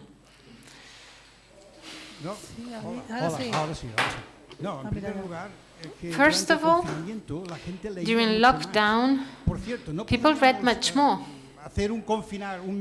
Couldn't we have a sort of a lockdown for a month to, to take some time off this frenzy rhythm we have? Thank you very much for your wonderful conversation. It's been a pleasure. We don't have conversations as often as we should. And within this framework of neither fear nor hate, and there's a piece of data from Nature. It says that 60% of gases, greenhouse effect gases, are produced by the 10% who are richer in humankind, and we're part of this too. And there's 1% of people who explode. Everybody else, they pollute 50% of greenhouse, with 50% of greenhouse gas emissions. Recently, I read information about the superjets. This is a fascinating information. And superjets, I don't know how many there might exist in the world, but not that many. All superjets together, their carbon print is bigger than that of whole countries. I wrote an article about the superjet by Jeff Bezos, someone we all make rich together, the one from Amazon.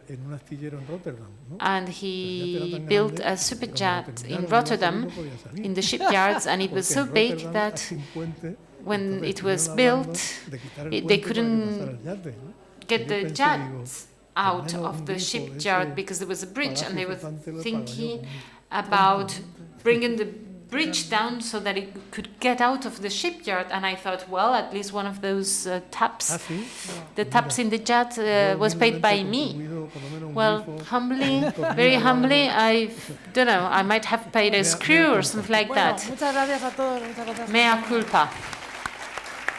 Thank you, everyone.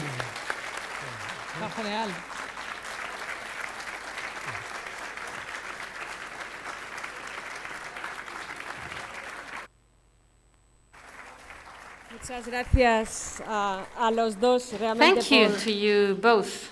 Bueno, por vuestra humanidad, Thank por you darnos for esa conciencia, ¿no? your humanity la necesidad and de esa for libertad. this consciousness of this dos, de need verdad. of the private freedom or freedom of intimacy. Thank you very much, and now we are going to get ready for the next conversation.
Empiezo prácticamente...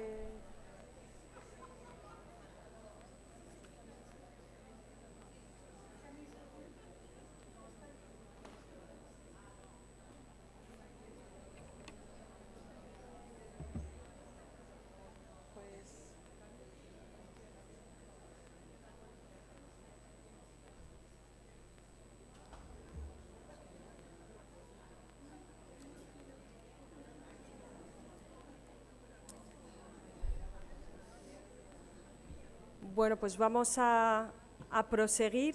So we're going to resume after having awakened with a lot of humanity and transparency and this, with this need of the awareness of thought and the need of thinking. And now, in this round table, in this edition, we are going to bring you to those other places for other perspectives of seeing the world. And the three participants, in this round table have very different universes, very special. They have different disciplines, they work in different fields, and I believe that together they're going to create this, like in this image of the sea that we've got with us this year. will give us a lot of information about the future. So Gaubo, Belén Gopegui and Pascal Obo are here with us. Thank you very much for being here and welcome. Gaubo, you can take the floor first to tell us about your universe. Thank you.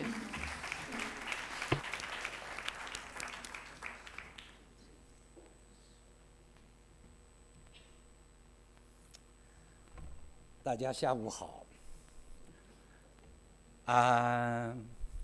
我讲个故事，我不知道是真的是假的，但是呢，我觉得是真的。曾经在一个舞台，阿里贝尔·加缪让他的灯光师给一束黑色的光，灯光师这个时候不知道怎么样的投一束黑色的光。Je sais, aujourd'hui, il n'y a pas de traducteur pour vous. I know that today there is no one interpreting for you. Vous voyez? You see? Je me sens seul. I feel alone. C'est peut-être la solitude que Camus a beaucoup parlé. This the loneliness Camus talked about it so much. So now I'm going into this side, the loneliness, and I'm going to translate what I just said. It's perhaps true or perhaps not. My impression is that it was true. I said, I was of course thanking the organizers for having invited me to this gathering, and I was telling that once on stage Camus asked the person in charge of lights to give him a beam of black light on him. And the technician said, well, the black light you asked for, I don't have any, perhaps you have that kind of light. How can I give you a beam of black light? And well, this is just a story I wanted to tell you about. And now I'm going to talk about something more serious. I'm still searching for a language in my life. I've always tried to find a fair language, but not only a language. So I've carried out many efforts to practice French as a foreign language. But for me, it's also my language. Even though I'm not perfect in my French, but I feel very comfortable speaking this foreign language. I think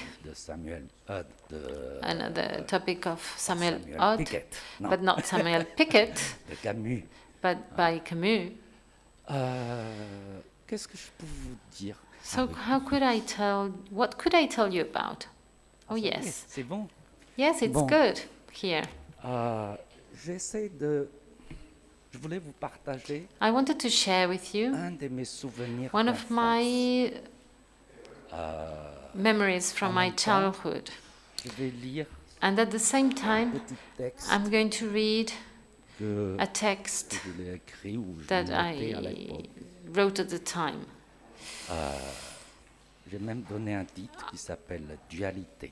I have a title for it, Duality.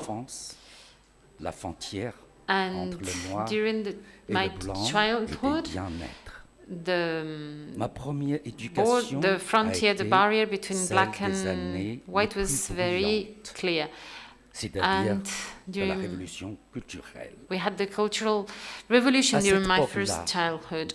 And during that time, in my small village, an execution was a very important moment. We all gathered in a public garden. Those condemned would go on a stage like here, and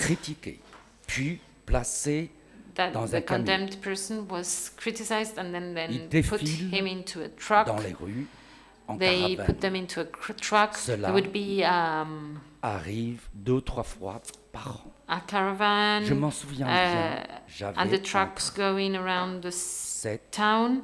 I was et 9 between 7 and 9 years old, and Dès que this j'avais- would take place 3 or 4 times a year.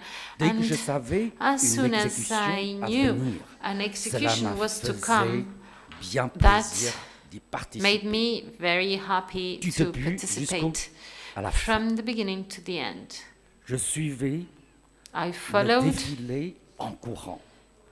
J'aimais voir les the fusils trucks, I followed pointés the vers les parade, condamnés. and I liked to see La balle the entre dans leur tête et voir le cerveau rifles sortir. Je restais près des corps. shooting Après the quelques heures, condemned people les into their mouches heads. I stayed close to the bodies, et cela m'a and the donné flies envie de would come vomir. to eat after several hours, and that Mais ce n'était pas gave me the grave. nausea. Le plaisir It made me want était to plus vomit, fort que but la it wasn't répugnance. that bad Je for me me. souviens encore de My pleasure was noms greater de than certains condamnés, the comme les repugnance frères I felt. Ithaca et Limuyo. Limutakam and Cela Limuton were my friends. Rassure parce que d'un côté, And il y avait les bons I could see that the et de l'autre executions côté, il y avait les made mauvais. me feel that there were the good Les guys and the bad révolutionnaires guys. et les The contre-révolutionnaires. revolutionaries and counter-revolutionaries. Mon professeur nous disait à l'école, My nous se débarrassons sister said du at mauvais school, comme le vent we are d'automne getting balayer les feuilles mortes. rid of Sans the evil, Pour les bons, just like il y the a autumn le wind vent du will printemps take the leaves qui from the réchauffe trees la away. nature. For the good ones, Le we fait will d'être have un the homme ou une spring femme n'était pas warming important. up. Plus tard, j'essayais Later on. d'être un homme. It didn't really matter Et whether on you were a essayait man or a woman. d'apprendre And I wanted et to try to comprendre become a les man, femmes. and we À ce wanted and moment-là, tried to j'ai understand réfléchi women. à ce que And nous at the sommes. time, I started les êtres thinking humains. about what we are Où est le as bon? human beings. Où est le mauvais? Where is the En good moi, and where is the bad? Where is me the suis-je evil?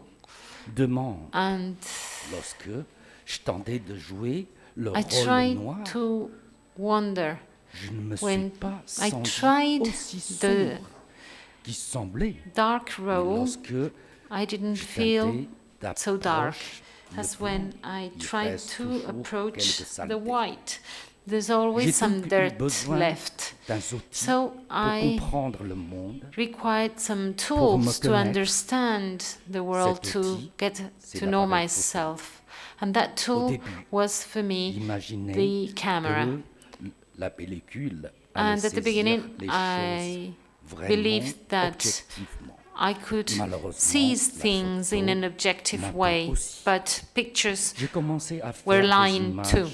So I subjectives. started taking subjective photographs. En voulant saisir ces images And subjectives, j'ai while vu trying la situation taking objectivement. these subjective Notre photographs, monde I est could toujours see double, the situation la in a nuit et subjective le jour. way.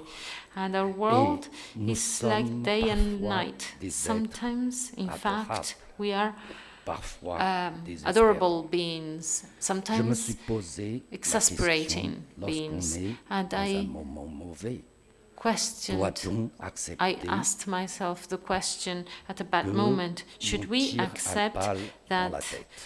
someone Plus should be tard, shooted j'ai in the head? photographié ces hommes And et later on, I Je took voulais pictures of retrouver these men mon and souvenir women. d'enfance. And then I tried J'ai to pu leur recover faire this memory un from my sourire. childhood, and I could smile Leur at them. parler des I could choses talk to comme them about on le things fait avec un frère such à as we une would sœur. talk to a brother or a C'était sister. l'occasion de It leur was serrer la main the time to très shake their amicalement hands in a et ne very pas friendly voir way leur tête and not avec grand see trou. their heads with that hole. Voilà. pourquoi je voulais vous partager. I wanted to share this text with you, this childhood recollection. Why did I decide to do that and link this with my work as a photographer? Because there is a clear link, a clear relationship between this and Albert Camus. I don't know how to tackle, how to speak to you about Camus when I'm not Camus. So one day, if I become Camus, if I transform into Camus, I'll be back to tell you about him. Thank you.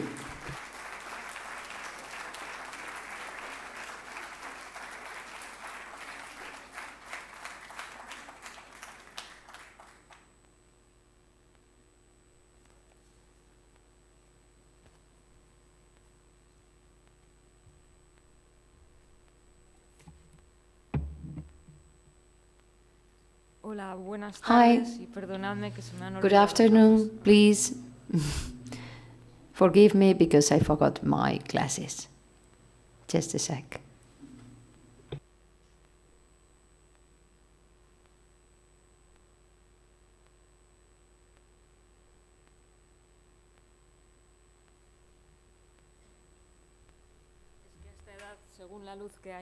I'm getting old, and depending on the light, I can have some trouble reading. First of all, I'd like to say I'm really grateful to you for bringing me here. I cannot think of a better world to be in this time of my life. And I sincerely thank you for all your contributions, for everything you said so far. I'll do as in American films. I brought a very long text. I'm going to read part of it, but so whenever they just fold the paper, that means they are going to speak freely. Especially in the previous talk, as I was listening to it, I wondered, why am I so complicated? Why can't I just sit down here and listen and take in and accept things as they are sold? So I always tend to challenge everything. For instance, when I hear nobody should be killed, of course there is no justification for murder, but I always think, but they are killing for us. They are killing for us to be calm, and they are killing people that are coming to Europe, and they are being killed just to preserve our civilization. We are not killing ourselves, but we are letting others kill in our name. And of course you cannot live like this, because I'm always revolving around everything. This is the way I think. I can never stop, reflecting.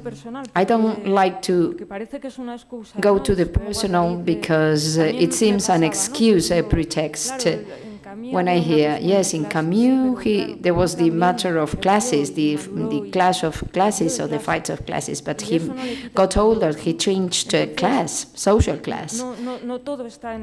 So not everything resides in the past. I'm going to tell you something that resides in the past, but please do not understand this as an excuse, but as an attempt to understand. My parents, especially my mother, had a daughter with brain paralysis. I wrote a very small book. This is the best I've ever written, and it's not false modesty. My mother wrote it through me. It's the smallest one, and it is about this story. And I was telling yesterday to Gao, that for my whole childhood, during my childhood and when I was young, I always saw my mother writing letters. She was one of the founders of Amnesty International.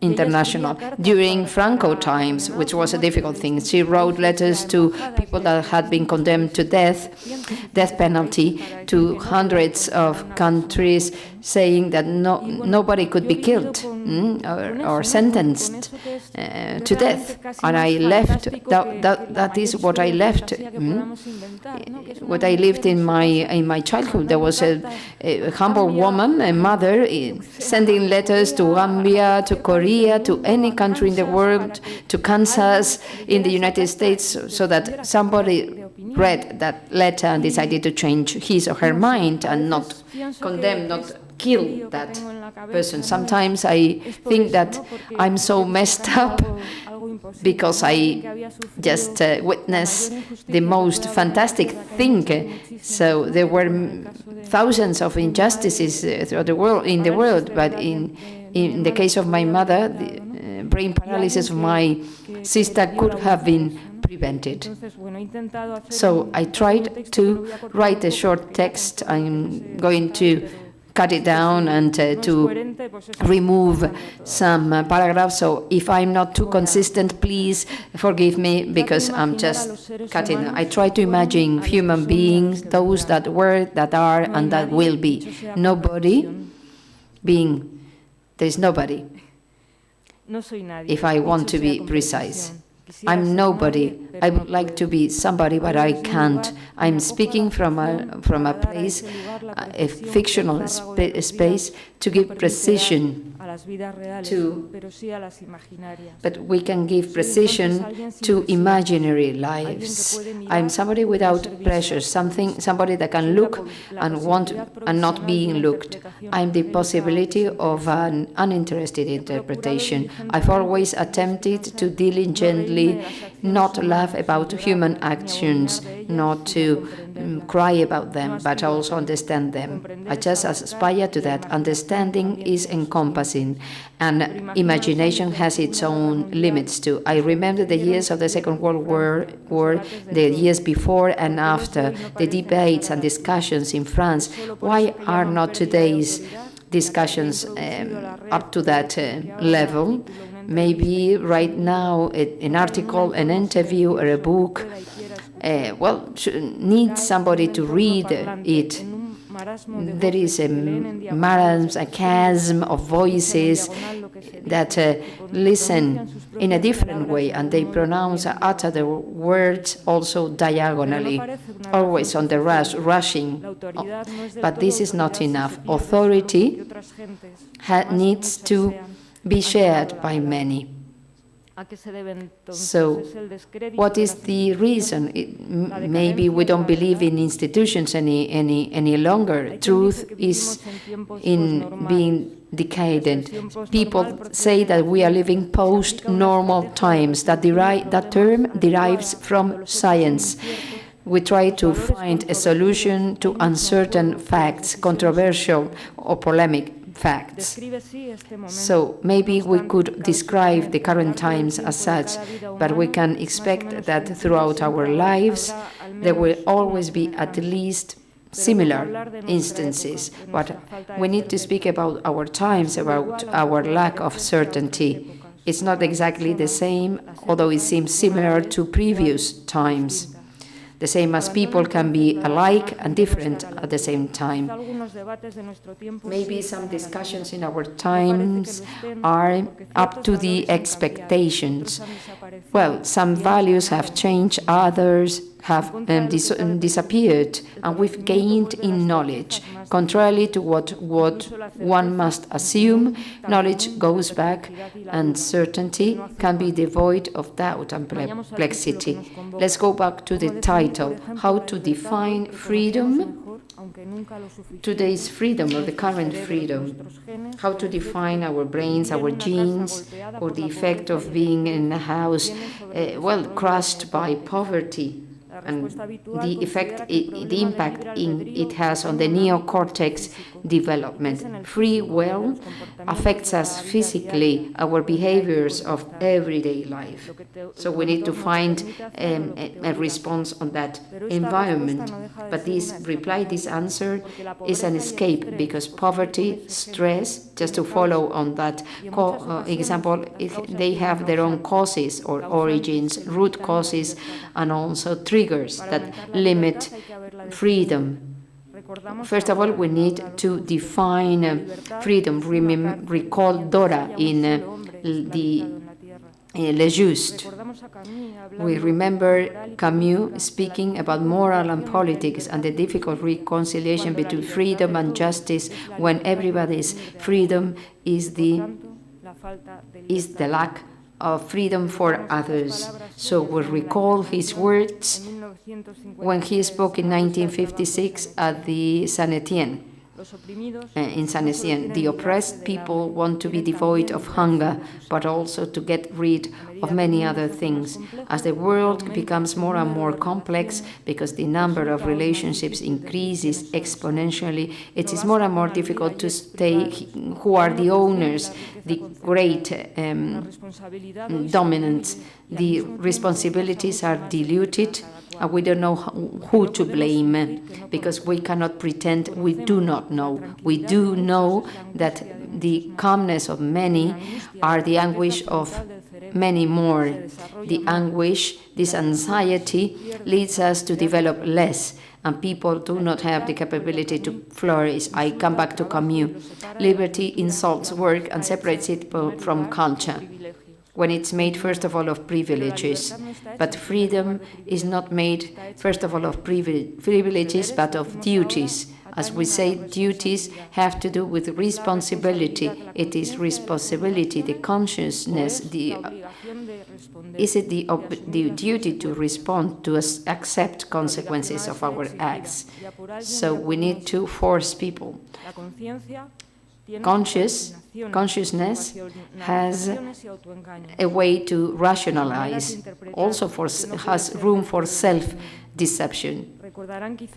You might recall the beautiful story told by Canetti in his book entitled The Consciousness of Words. By chance, he found a note by an anonymous author dated on August 1939, 1 week before the outbreak of the Second World War. It stated, "There is nothing else to do. There is nothing we can do. But if I was a real writer, I should be able to avoid or to prevent war." At the beginning, he thought that this note was absurd. It was hollow rhetorics. Those are the same words that provoked, that led way to war. But he continued reflecting on this sentence or this text, a moment of defeat. He spoke about defeat when victory should be harvested. Should a writer be able to prevent war? So when thinking about this, he saw this was the confession about a great failure. And Canetti points this out. So, of course, in his despair, the author accuses himself and not the real people that were to blame. So the writer he says that should be responsible for everything that happens. Of course, we have a fake responsibility. Canetti reflects on the fact that we give more value to what we impose on ourselves compared to what is imposed on us from the outside. I conclude, he speaks about the need of people to impose themselves and about the responsibility on the words. I recall something beauty, this longing of attributing ourselves an imaginary responsibility. I say imaginary because it can also become real when it's accepted. For instance, those people that are drowning in the Mediterranean Sea, wars that are a consequence of so many things that are happening thousands of kilometers away. How can we assume the unwanted consequences of a certain action? How can we know they are unwanted consequences, but we accept them because they are far away, because we can't think about a way to avoid them? Kant speaks about a time where consequences were not so far away from reasons, the psychological process of moral self-deception. A first moment consisting on accepting the legality of our actions as guaranteed for their morality. He speaks about deception, of not inquiring, not taking, the effort to inquire. So I'll arrive at the end of this sentence. What does it mean to say each person in his paper, the artist at each time, and to simplify some conceptions of realistic art? Camus said the reality of every person, is not exactly where he or she lives, but also in other lives that shape his own life.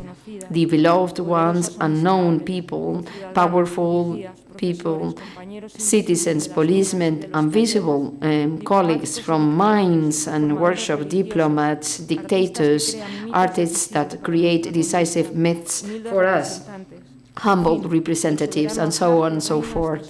So this is a matter of chance. So we, as the mayor of Sant Lluís stated this morning, this implies that people are because of the decisions, or are or can't be because others' decisions prevent them from being what they want to be, what they aspire to be. So we need to wonder to ask ourselves some questions. What are they made of? What is missing there on those convictions?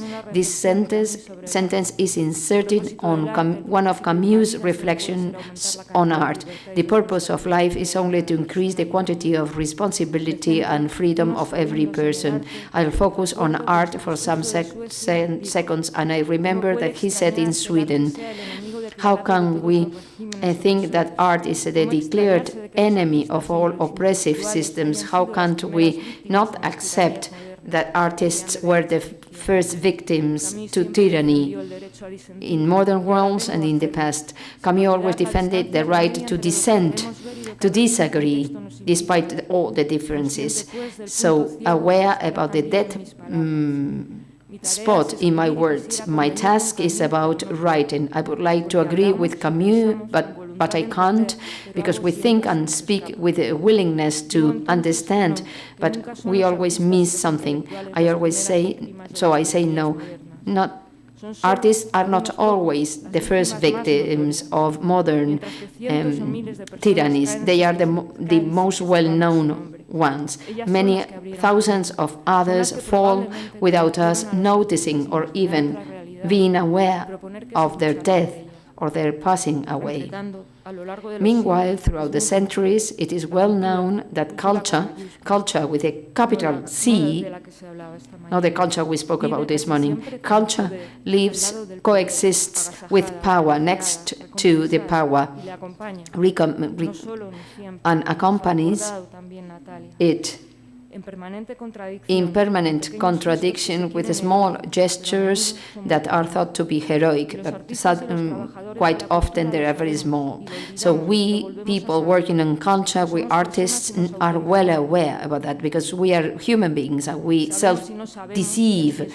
I mean, we lie to us. So what we don't know suddenly emerges.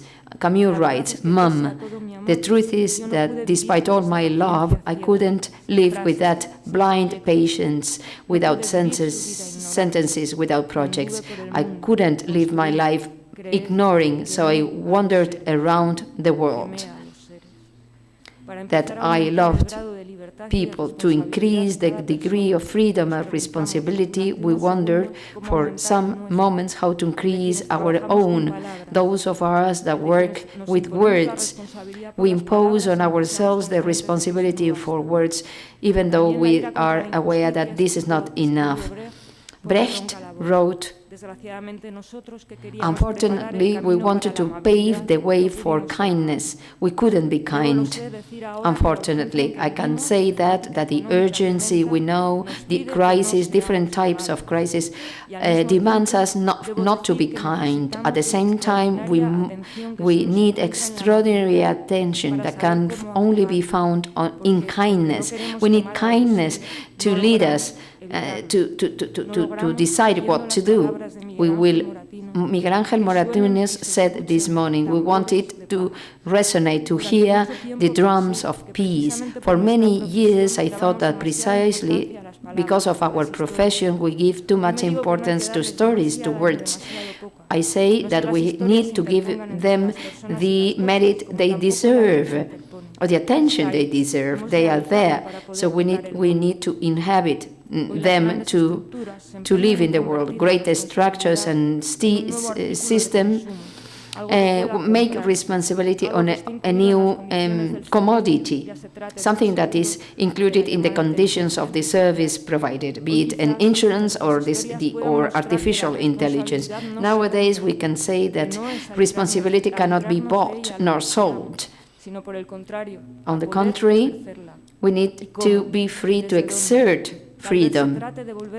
How and where from? Maybe we need to ask ourselves how to oppose equality and freedom. We, both of us, have the same right to be free because we are the same. We cannot be more because more imposes limits and fences. In April, we have trees that provide seeds. I try to imagine human beings, the human beings they were, they are, and they will be, increasing the degree of responsibility and freedom of each person implies telling those stories in the plural. They do not belong just to the artists. They're always written against the willingness to oppress. In the search for justice. In the search for justice, as I said, the time we are, and that dissolves until we will cease to be. Thank you.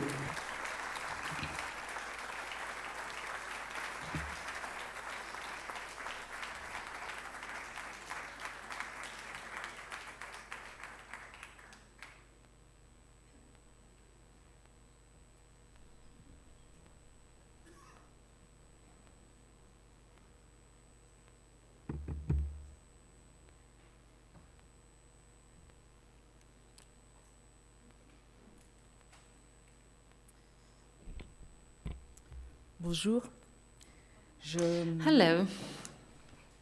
En fait, j'ai décidé de changer I decided to change my intervention last minute.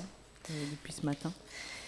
On a beaucoup parlé de Since this morning, we've been talking a lot about loneliness. We've been talking about individuals and individualism. Mon corps, en fait, my body parle en fait is talking de différents jeux. In the name of different games and in the name of a group of people, a community, and I'd like to talk to you about a collective experience that I started over 10 years ago through a magazine that we founded. Its title is Africada. And before I arrived to this collective, before I talk about this collective experience, I'd like to talk in the name of this game first a bit, and then perhaps you will be able to understand why.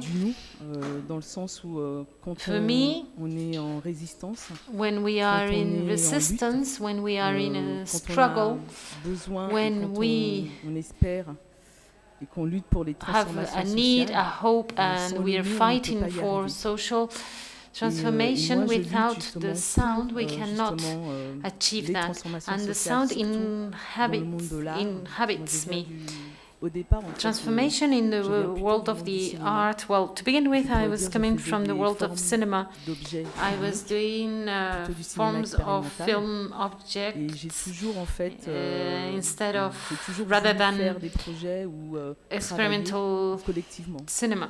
C'est And ça I've qui always m'anime. wanted to do C'est ça collective qui me permet, en works. fait, This is de what pouvoir, en really fait, encourages me, motivates me. repenser, This is what produire, makes me différemment. rethink and produce Et, differently. moi, j'ai grandi, en fait, je suis originaire du Cameroun.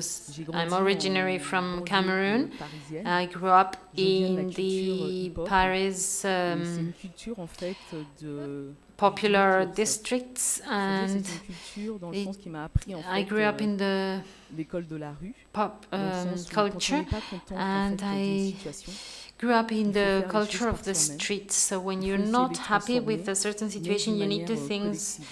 do by yourself. You need to take Et, things in hand voilà. and Je verrais transform bien si on things peut, en in a fait, collective s'il way. vous plaît, Please, lancer, could I have le petit film, my pour en même temps video pendant que so je that je you suis- can c'est pas que je see suis it obligée, mais while pour I moi, c'est talk? important de- I'm not de lire un really, petit I don't texte, have to, but du it is collectif, important for me to read dont je a little représente, text of this group parce of que people je I parle represent, aussi, because en I leur nom, always also même s'ils ne sont speak pas là, mais on tout le behalf of travail, them, dont je vais even though partager they're avec vous, not c'est un here. travail, qui a été But the work pensé, produit, that I'm going to present here collectivement.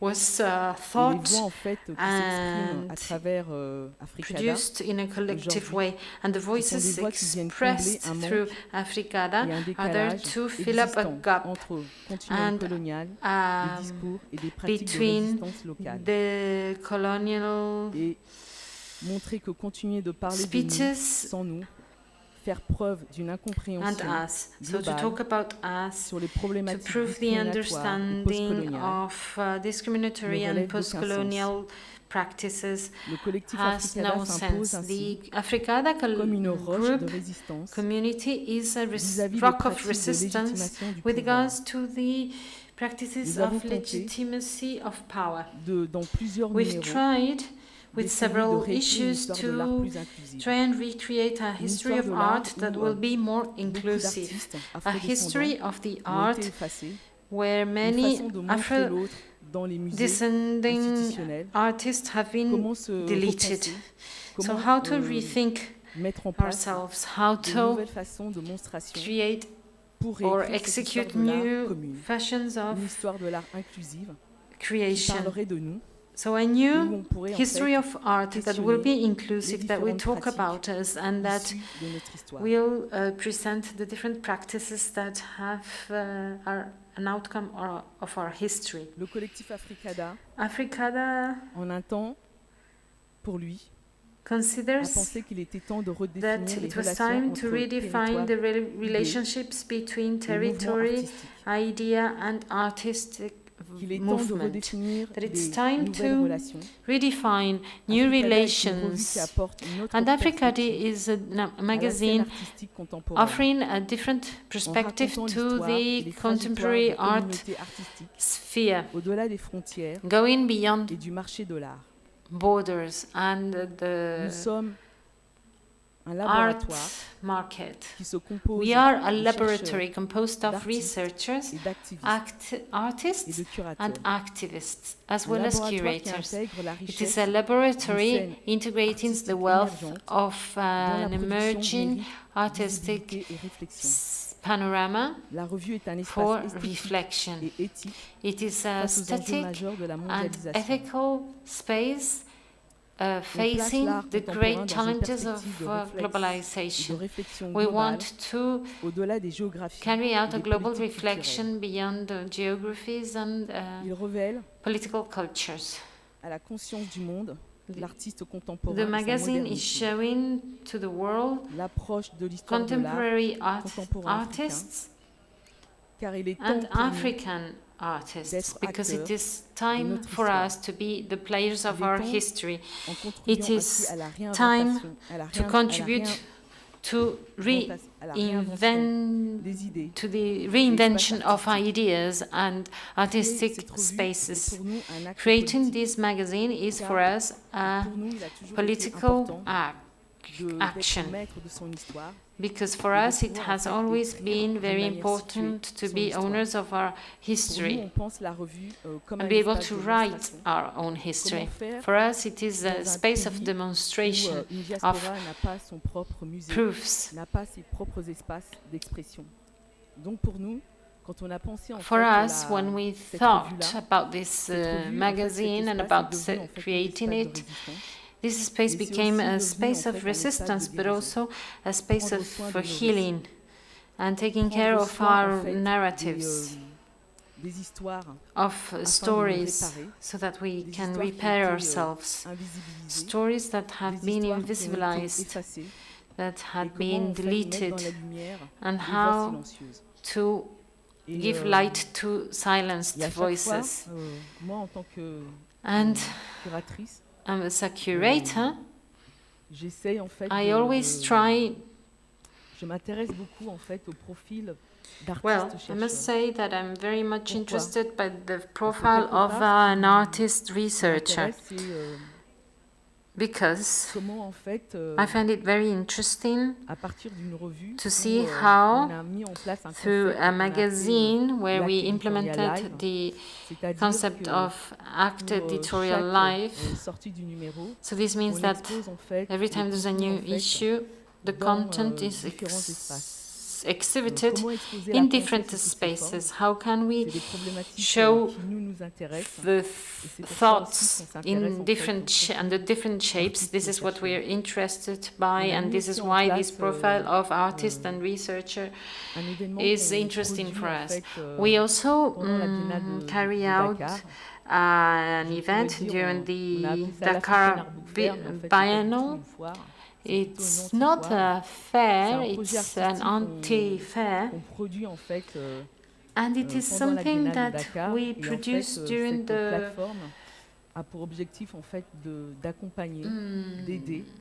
biennial.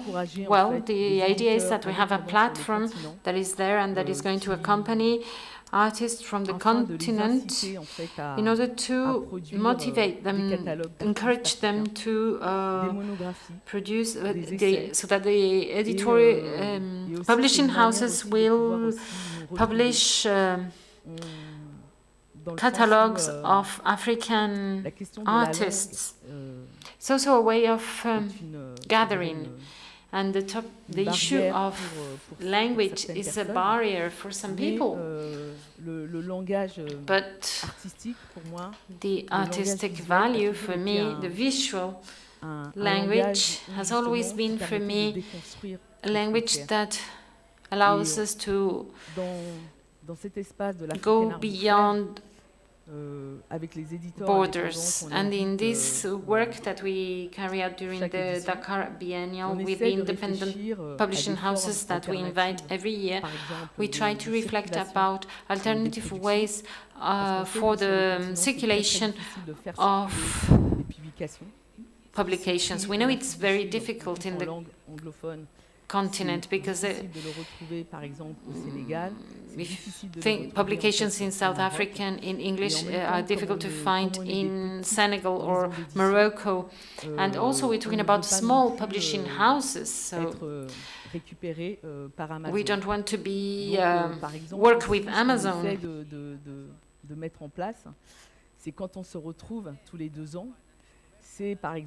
So every 2 years, when we meet, we exchange our publications. For example, when I'm invited to go to book exhibitions in the field of art, I will bring publications from publishing houses that cannot travel there. How can I explain this? The topic of the circulation of the thinking. So what is written in the north is easily found in southern territories, but what is written in the south will find many difficulties to actually be read in the north. And I'm saying this because I am also co-director of art fair with event. The idea was to raise the awareness of art publishing houses, because I had seen that there were no publishing houses from the south in the fairs that we organized. So this was during COVID, and I was the curator, and I invited independent publishing houses from the African continent. This project could not actually take place because of COVID, but we decided to launch a publication in spite of everything, as if it was a fair. Because I really enjoy working with books as a medium, as a support. I also like working with the publishing world. And for me, this is a space of exhibition. It's a wonderful space to be able to reinvent oneself, so to present new narratives and to hear voices, to listen to voices that we rarely hear. In the fair we organized this year, we invited several publishing houses that participated to that publication, and each publishing house had its own space in the publication to express themselves. And for us, this was a way of, showing how to go from a physical space, so a fair or an exhibition, and how we see this physical space transform itself into a space of publication. So we invited about 20 publishers, and in spite of the fact that we were covering all their expenses, the problem of visas was there. Even though with the letters of invitation, everything was done, and all the expenses being covered and everything. Well, in spite of everything, quite a few of them couldn't get the visa, even though we had received the money from the Minister for Foreign Affairs. We had received the money, the funds from the German Minister for Foreign Affairs. So it is actually the embassy of the African countries that doesn't allow the publishers to travel. So we need to think about how the kind of thoughts and ideas that are allowed to circulate and travel. And these are some of the topics on which we reflect in our group Africada. Now I'd like to talk to you about project that I have just launched. We've got the theory and the project, or the practice, sorry. So whenever we have a project that we want to carry out, we always try to execute it. And for us, it is the way of seeing how these ideas can reach the society, to see what works and what doesn't. And I am currently working in the laboratory of Aubenvilliers. I was invited by Paula Valero, a Spanish artist, who's been working for 5 years in Rosa Luxemburg's project of the resistance herbier. And This has been done with several women from Valencia, Madrid in Spain, but also some countries in Latin America. And I had some experience in the topics of colonization that she didn't have. So the idea was to create a genealogy. So the Aubervilliers laboratory has a vegetable garden where many groups of women from the community will come to work with what they will sow and also participate with the pollination. Sometimes they go back to their countries of origin and they bring seeds back and they plant them, sow them in this vegetable garden, which is something sort of incredible now, with a very incredible story too, because for me it is the women taking care of life, of living things. And I started working with them on this project. The project is based on, the idea of the project is to try and meet different vegetable gardens that exist in the Aubervilliers city and also in the laboratory of Aubervilliers, and find the plants, these bad weeds, the weeds that are weeds, for some, but not for everyone. These are very resisting plants that live in incredible places like polluted soils and concrete, and they can sprout there. And the idea is to work with these resistant plants that we call weeds and link them to the narratives coming from these women that the women bring, and linked to women that inspired them, figures that were important for them and that allowed them to become who they are today, and who are very resisting women. So how to link those women with these resisting plants, these weeds. And that's the idea of the project. Also, we must, I'd like to say that in this group of women, some of them are illiterate and don't know how to read or write.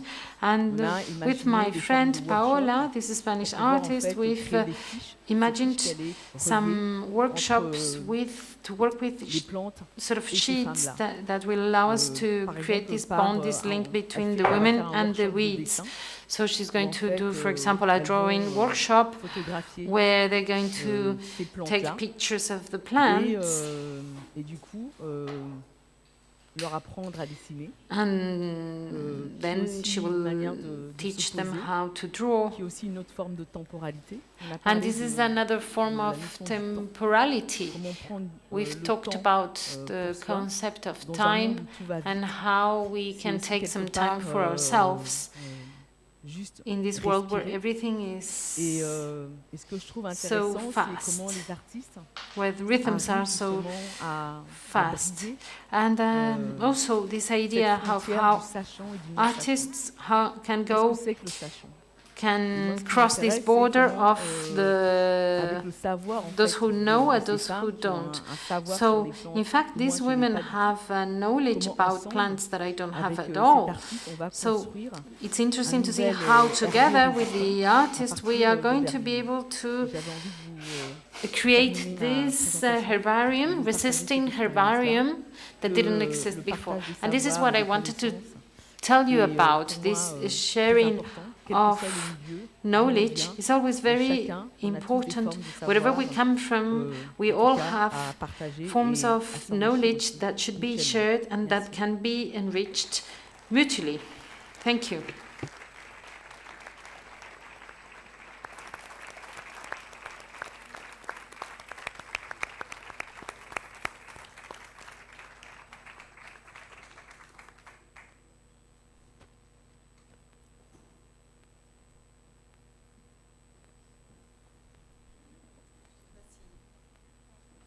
si alguna conversación entre de lo que habéis dicho sugiere algo entre vosotros o si preferís que abramos. What do you prefer? Would you like to discuss among you, taking into account what the three of you have said, or would you like to open this up to the audience?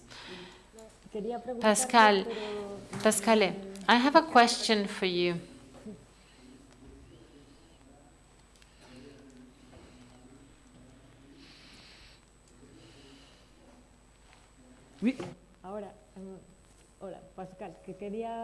So, my question is the following. I found it very interesting, everything you said about working with art from a collective point of view, in a collective way. Yes, can you hear me? Yes, I will start again. So I was very much interested about what you said about art and working in art in a collective way. And one of the main problems in this country, in Spain, is about the power of circulation or dissemination. Some different types of speeches will be disseminated, but some of those discourses are heard by 50 people and others are heard by 50 million people. So it's very difficult to go against these trends in terms of power of dissemination. So I was wondering if the fact of working with the Africada group increases that power of dissemination, or perhaps it's quite the opposite, because sometimes people are looking for the actual individual they would like to invite. En fait, nous, on est conscient que we are aware of the fact that we are a niche, and the way in which we work, well, we work like ants. For example, we've recently published this issue, racism and discrimination in the School of Art. And it's been 1 year, nearly 1 year and a half before we published it. And well, the way in which we work, and also we have a methodology for the production of common things. So this means that every time we want to do something together, we set up a research group with. So there's the core of the group, but then for each of the themes we're going to invite specific individuals. So situated writing is something that we want to advocate for and that we want to highlight. So in this last issue, we worked with the students in School of Art who had been suffering from racial discrimination. And for us, well, it was the first time where we've really encountered so many difficulties to actually publish this issue. Very few school directors who were willing to write and publish an article with us. Only one supported us. Very few professors or teachers wanted to contribute because they said that that had nothing to do with them. So we've actually worked very much with the students. And this issue, therefore, is a proposal at our very humble scale, very small scale, and in it you will find proposals for solutions to fight against problems related to discrimination. For example, we found out that many of the students that work with us in this issue, well, had problems related to content, issues related to the memory, new artistic practices that they tried to bring into the very conservative School of Art. For example, for a year, I was a professor in the School of Beaux-Arts in La Réunion, and, well, you can do that without hearing anything about artists, rayonné artists. So how can you, if you are a young rayonné artist, think about your own future, envisage a possible future for you if there are no artists coming from your homeland as references? Well, there are more and more artists and students in the School of Arts that come from immigration, so they bring in those topics, also narratives coming from their parents, and we see that professors don't have any tools to accompany the works of those students. We also have a project which is the augmented library, where we are creating a history of art that will be more inclusive, and we are working with students so that there will be more monographics on artists coming from southern territories. So also there will be more books by post-colonial studies thinkers, everything that is not already in those libraries in schools of arts. So it's interesting that they already had their own libraries, but we merged ours too, so that we would have a more inclusive library, including all these new voices that have been silenced during many years. And for me, it's very interesting that, well, we started this about 4 or 5 years ago to work in the space of the library, and it's a sort of a refuge space. And then it is also an exhibition space, because I'm interested by those spaces of knowledge that are so sacred, and how to desacralize the knowledge so that it will be more accessible to a greater number of people. And we also had a project in the library of the Pompidou Center with another group, and with Antoine Javet, who's the curator and who is living in South Africa, and he's been experimenting in the space of libraries. And 10 years ago already, in the Cape Town library, they saw that some of the students couldn't go to this library, and in this library there were only white authors. So it was very interesting to see that the only black people who had the right to go into the library were clean ladies and guards, security guards. And the students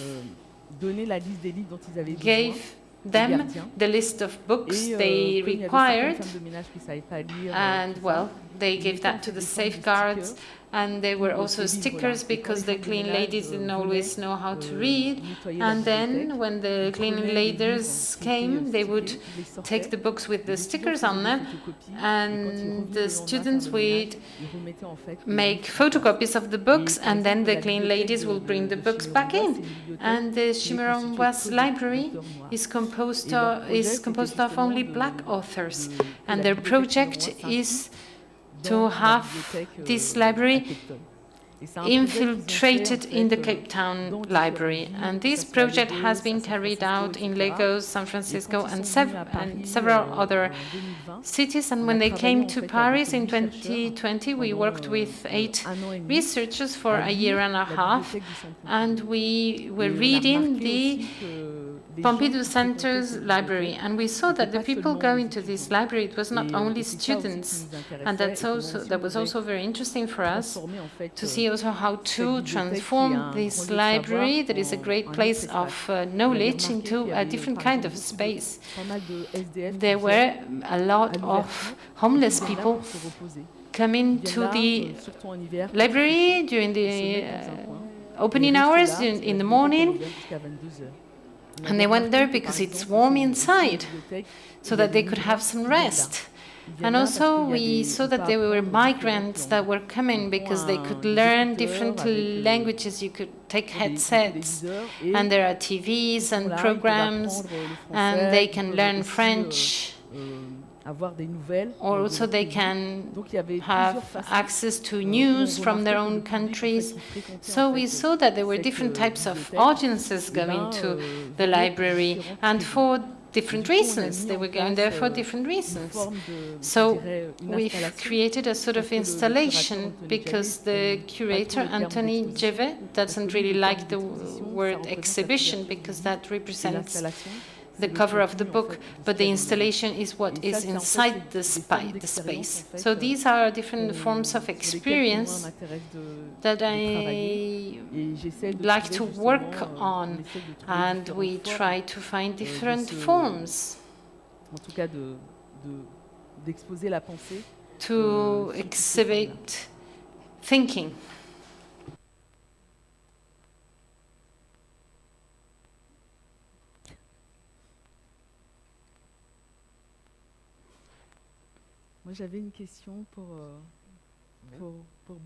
I have a question for you.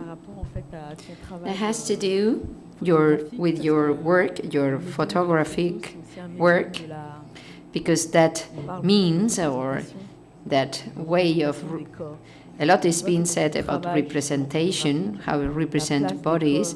So in your work, I can see that bodies are very much present. So they take a very important role. So my question is, when you work with, as an artist, how do you relate with those bodies? To me, bodies and portraits are two different things. You asked me the question about how I relate in my work with bodies, me and bodies. Well, bodies are, a topic on their own. So it could be a whole subject matter, and we could be talking about it for a long time, for ages. Quite often in my everyday work, I express with my body. It can be a female or male body, or sometimes with my own body. They are ways of expressing myself. I didn't understand very well why you asked me this question about how I relate to bodies. What do you want to know exactly? Because, yes, well, in fact, the photography as a means, as I say, a channel or a way to provide an image. And we also have types of photographies where the artist establishes a link, a relationship, or a bond with a character, with the main character that is being represented on the picture. That is what I meant. Okay. I always felt very comfortable with bodies, human bodies in front of me. I always feel at ease. Bodies. When I never take pictures of bodies when I'm not feeling at ease or comfortable in front of them. All bodies are protected by laws. Therefore, I don't know any longer whether I have the right, I'm entitled or not to take pictures. Maybe a judge will come and say you didn't write or sign an agreement, and that will lead to problems, to issues, legal issues. So I'm taking less and less pictures of bodies, of human bodies. So I rather photograph friends, people I know. But as I said, I have many pictures to a body of work that is very big, so I don't need to take many more. I don't know whether I replied to your question precisely. Thank you.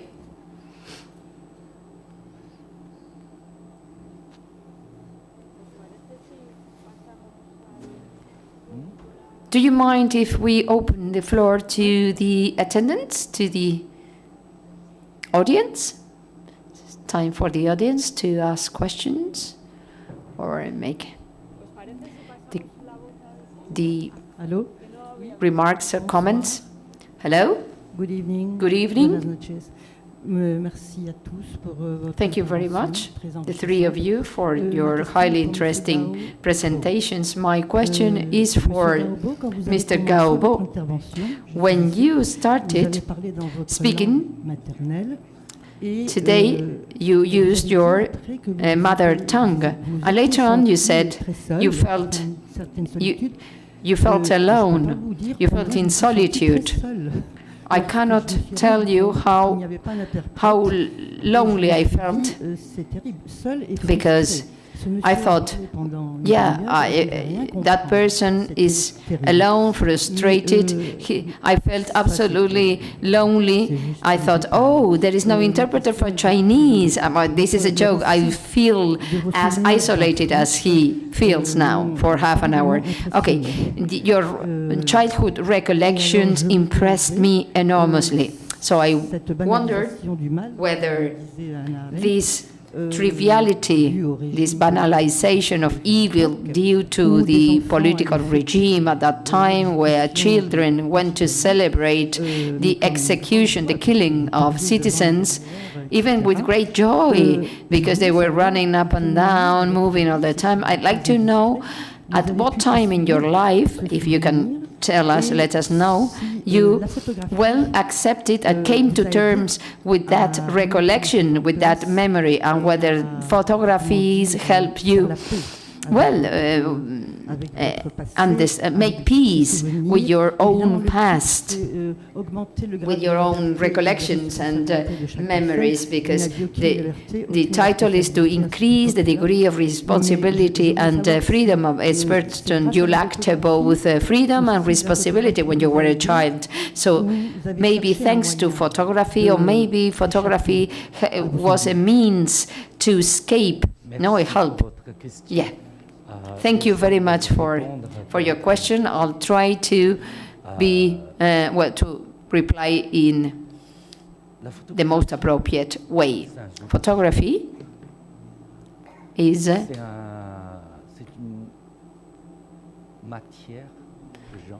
it's a matter, a means or tool I've used to give expression to my feelings and thoughts. And by using this language, I feel often quite restricted or limited. You will wonder why. Well, that is because I don't know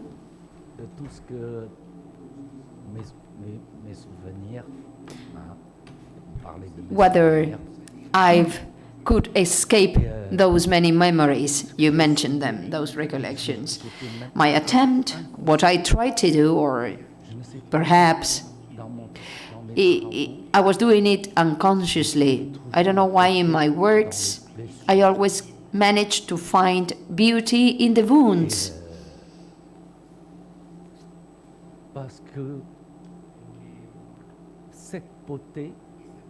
Because that beauty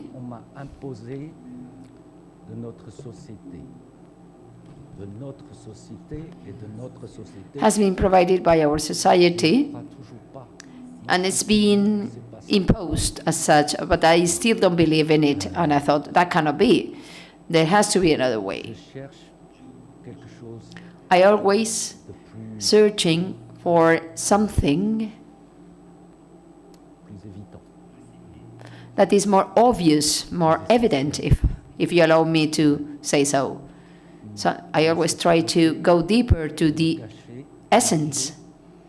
But that beauty that was covering my eyes, that was blinding me, prevented me from seeing clearly. That is why I started my presentation by speaking about that black light, that halo of black light. It doesn't exist as such. Obviously, we are always placed under the light, white light. and we try to escape from darkness, from dusk, from shadows, to flee from shadows. But that is my story. So if I do not try to heal those wounds, the wounds of what I had to go through in my early life, I mean, I need to somehow make progress and keep going. Because the more progress I make, the more I realize I can be wrong. And maybe sometimes we make decisions that lead us to disaster. So that's why I thought that I must conclude this part, completely cure and heal those wounds, so that I can follow my way, keep on, making progress. So first of all, I hope that through my work I could gain closer to this bright light I feel so, I so much long for.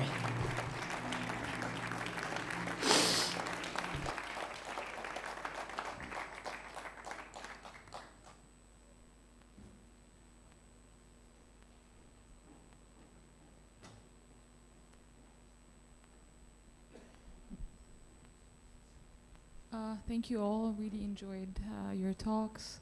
My question is to Pascal. I'm gonna wait. Okay, so in your collective working to decolonize narratives about the African continent, I'm really interested to learn more about your observations and thoughts about how artists are tackling this topic, how they're changing the narratives within the African context, but also how these narratives, these alternative narratives, are being received in Europe. I would love to hear your thoughts more about that.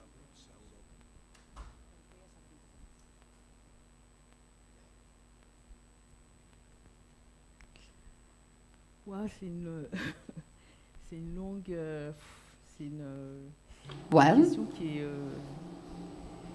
est, elle n'est pas évidente à répondre. Oh, well, it's not that obvious, not straightforward, because it's a whole movement, so there is not short and clear answer. We could speak about a deconstruction movement. First of all, we need to dismantle those stories, to deconstruct and delocalize also, or to it's another way of appropriating those narratives, learning to do things differently, learning to teach people in a different way too. So whenever we create these spaces, we are very careful of about the narratives and the ways of expression that are taking place. To me, all these, we tackle all those topics, and many artists are following that way, some curators too, not only them. And I think that is why when I said that I am very much interested in the profile or types of artist researchers at the same time, they, based on post-colonial thinkers, they translate them applying a very artistic perspective or angle. And I have the impression that this artistic language, at least, reaches the audiences in a more easily, thus enabling understanding. This way we understand better the difficulties we face in today's world, and somehow we can heal some wounds. In my opinion, writing is really a means to repair, to heal wounds that were invisible or even they were erased. So this new stream, this new movement, so is rewriting and retelling that story, so that is much closer to reality. There are so many artists. For instance, I worked at the Bahai colony. This is a space created by the Franco-Nigerian artist Bahetian. This space was up and running for 3 years. It was an experimentation lab, and the great thinkers visited it, artists, activists, etc. So in that environment, it was a breeding ground for many people coming from deprived neighborhoods, curators, or even students from the political sciences school. So that made me see that we could mingle, get together, and create something new. And sometimes it's difficult to find those spaces of diversity where people learn to listen to each other. So we need to relearn to listen. So to me, those spaces, and I work quite a lot with many institutions or museums. In the past, they were toxic environments for me. And my friends ask me, why do you keep on accepting working on those spaces? Because they are harming you. But I always replied that there was a way we could appropriate them in a different way. We should occupy those spaces too. It's also important. Ultimately, I have an interest on creating new spaces, novel spaces, because it's important. It's utterly impossible to decolonize museums. They are completely out of time. So I'd rather invest my efforts and energy in spaces that will be able to care and to repair and to provide something to communities I'm interested in. Thank you so much. Well, following upon that issue about decolonizing imaginaries and knowledge, I'd like I would like to present two elements for thought, and I'd like to know your opinion. The first one is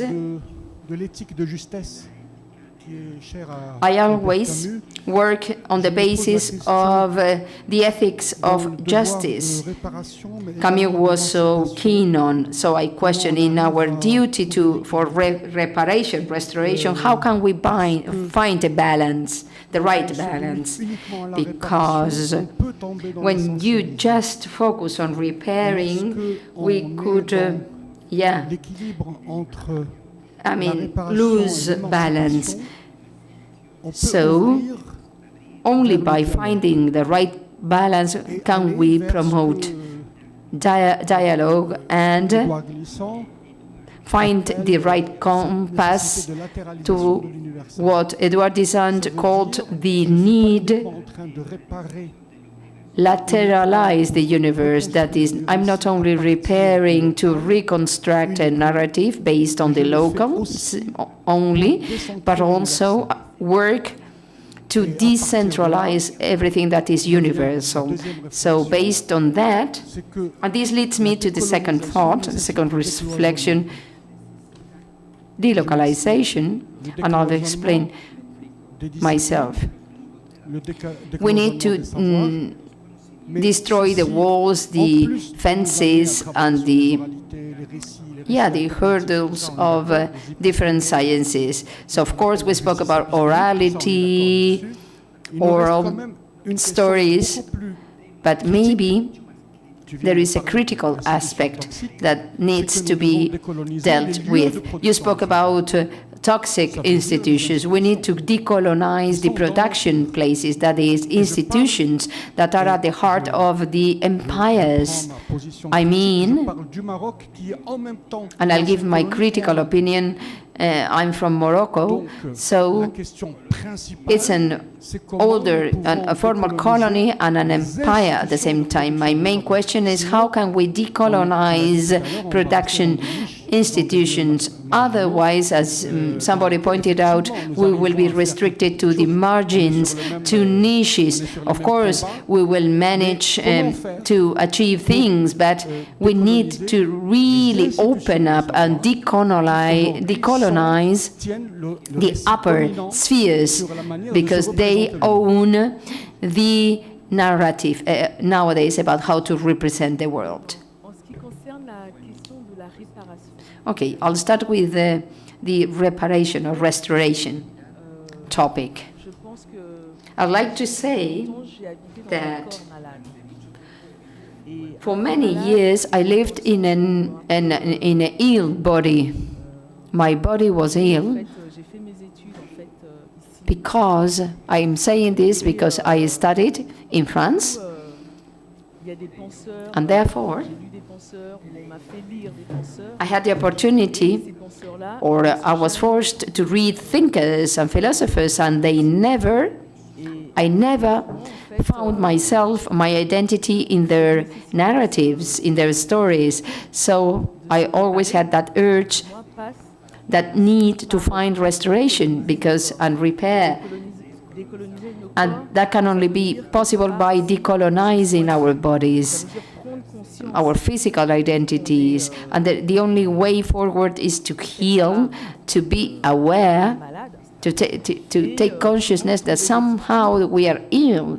And we need to find the means and tools to heal, to repair ourselves, and so as to be capable to encounter others, to come closer to others, to try or attempt to discover. Because if you lack the effort, the strength, the urge, the strength, there is no way of sharing on equal terms. So that is why I spoke about the need to repair my body, the bodies of my community, of my collective, so of healing, so as to, be conscious and take awareness. If we really want to decolonize imaginaries. As far as decolonizing institutions is concerned, I might have a more pessimistic view for the mere fact that I struggled for many, many years to change the world. I realized that I was living in a kind of utopia, that I was wrong, that the world was a different one. And I'm speaking more about contemporary art. I'm very much into it. I try to change things in museums. So after that time, I came to the realization that it is impossible to decolonize those upper spheres, those institutions, public institutions,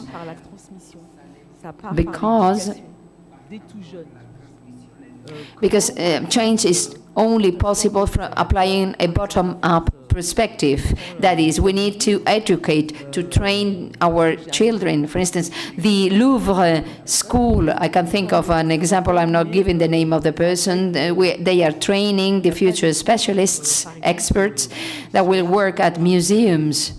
But they do not teach anything about African contemporary art. They teach about classical African art, but nothing about the modern art. I mean, I'm speaking about the Louvre. So there are some so-called specialists that have more or less deep knowledge about this topic.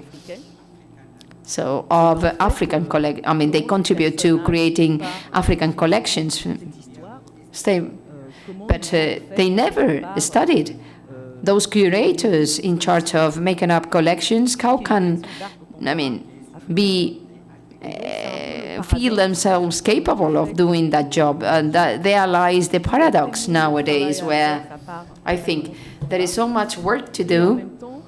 So we should start just from the very bottom. And to answer to you, it wasn't a question, but you made a remark that we need to avoid becoming or working just on the margins, on niches.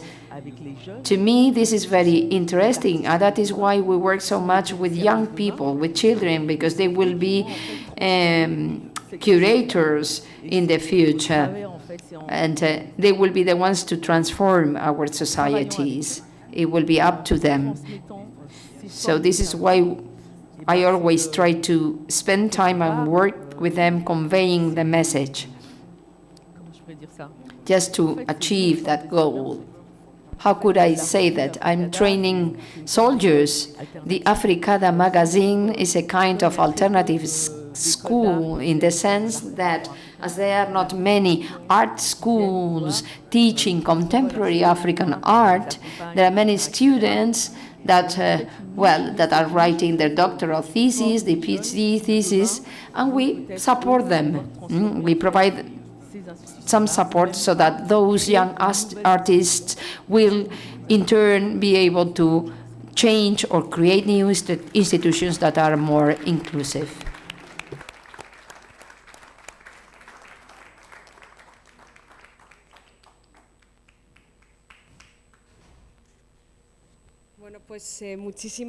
Thank you so much to the three speakers, for each in your own style, in your way.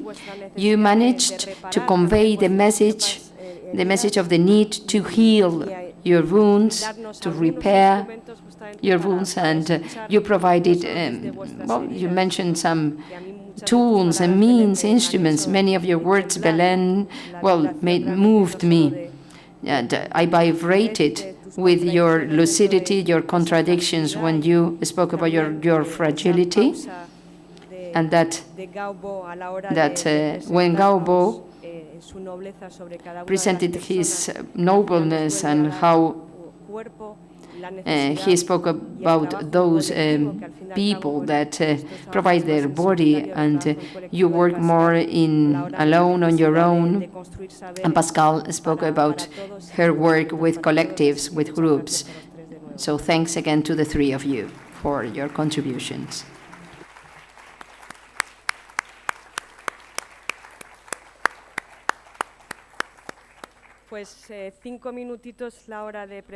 So we need 5 minutes to prepare the stage for our last session, our last two speakers, Ms. Asadu and Ms. Yobet. So 5 minutes.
So you're going to sit here and act.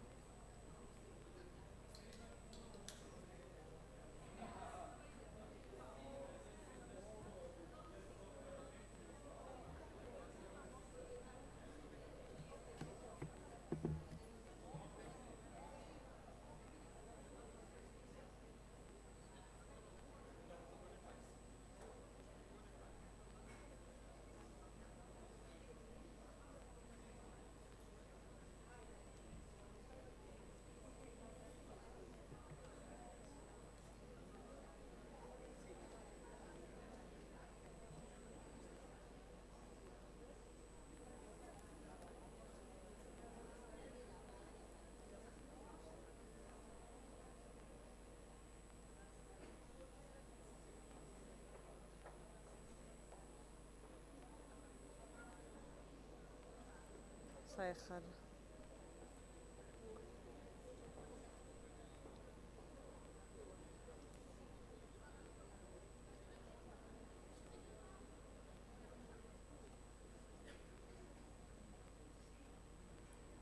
I give 5 minutes to people. No, espera, sí. Voy a dejar. ¿Están entrando?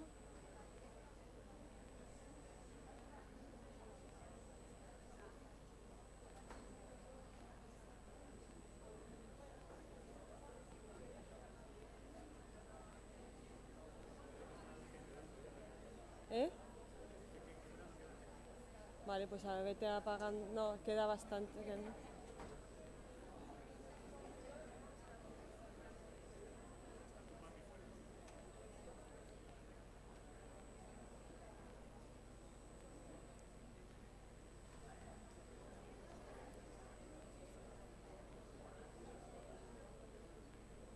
Ahora sí, ¿no?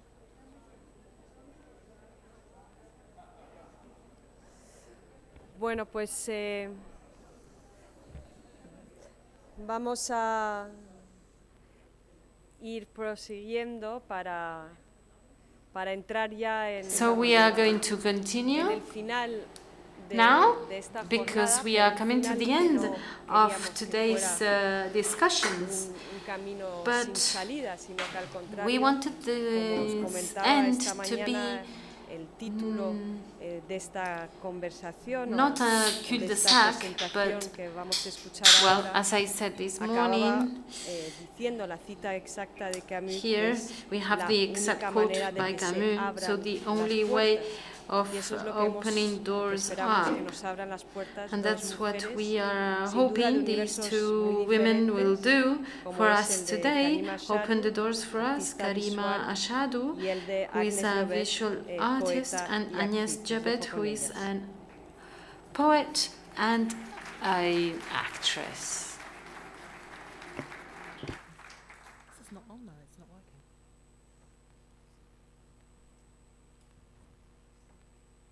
Hello. Hola. Can you hear me? ¿Me oís? Yes? Sí. Okay. Hello, good evening. I want to thank you all for being here, and also many thanks to Sandra for the invitation. The liberty of truth. One always finds one's burden again, but Sisyphus teaches the higher fidelity that negates the gods and raises rocks. He too concludes that all is well. The struggle itself toward the heights is enough to fill a man's heart. Camus. The more adversities I face, the more I grow. Not only towards fulfilling my life's potential, but on a level of evolving and gaining momentum. And within that momentum, to be still enough to receive the wisdom of one's intuition. I have learned to realize that adversities bring us closer to discovering the truth about who we are. That is especially true when we use these challenging instances as opportunities for growth. Believe me, it's easier said than done. I like to think that I've mastered the art of staying calm in the eye of the storm, sometimes even finding humor in the whole situation. Once the initial hit subsides, I relax into the unknown and allow life to steer me. From this place of least resistance and receiving, I find myself not desperate for a resolution per se, but eager to understand what juicy life lesson I'm in for. And it's important to know that this isn't a passive space, but rather a deeply conscious and aware space. And from this place, one is able to find some sense of joy. That hour, like a breathing space, which returns as surely as his suffering, that is the hour of consciousness. And each of those moments when he leaves the heights and gradually sinks towards the lairs of the gods, he is superior to his fate. He is stronger than his rock. Camus. The myth of Sisyphus. Sometimes we lie to ourselves in order to placate ourselves from the discomfort we're feeling about any particular thing or situation. But if we are not constantly seeking truth, we stagnate. And this is where a deep sense of unrest and dissatisfaction sets in. But inasmuch as it is uncomfortable to feel the heavy, irritating, niggling, or whatever it is this feeling that we're required to lean into in order to move towards feeling the opposite. But I suppose this resistance that we might feel is knowing that the minute that we confront the truth, we set about an unavoidable and uncomfortable dismantling, and nobody wants that. As Camus says, there exists an obvious fact that seems utterly moral, namely that a man is always a prey to his truths. Once he has admitted them, he cannot free himself from them. One has to pay something. In the moments that we lie to ourselves, we might allow the opinions of others to override our own, to the extent where we are living for them rather than ourselves. I have come to realize that the opinion of others above one's own is perhaps a sign that one is not living towards their fullest potential. And uncovering what is at the root of this cause is quite simple. We already know. Our intuition tells us. So intuition is at the heart of truth. It is our guiding compass. When you're honestly leading your life from this place, that is, upholding your values above anyone else's, seeking your own happiness and fulfillment first before tending to another's, healing trauma, then the opinion of others shouldn't matter so much that you decide to stay in a job that doesn't bring you joy, or a marriage that does not meet your needs, or live from a place of fear rather than curiosity and love. I've found that it does help to be somebody who isn't risk adverse, and a spirit of adventure is also useful. I'm told that living this way is a luxury, and I agree.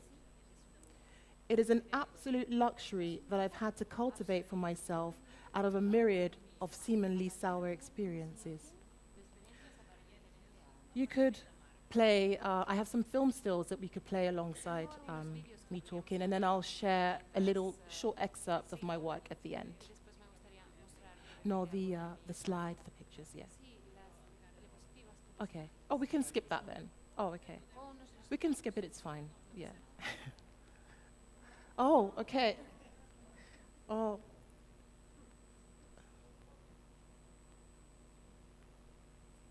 No.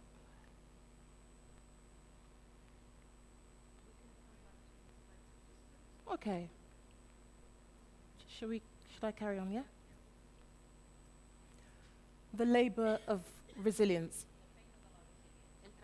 I'm going to quote Camus again. The workman of today works every day in his life in the same tasks. But it is tragic only in the rare moments it becomes conscious. Sisyphus knows the whole extent of his wretched condition. It is what he thinks of during his descent.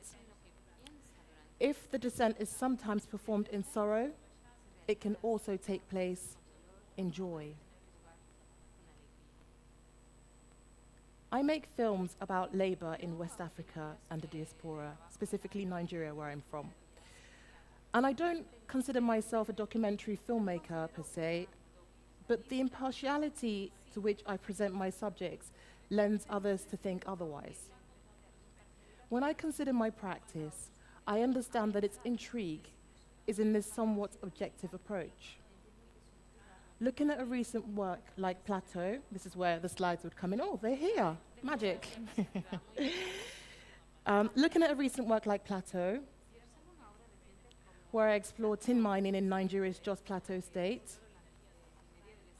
We can show, skip through.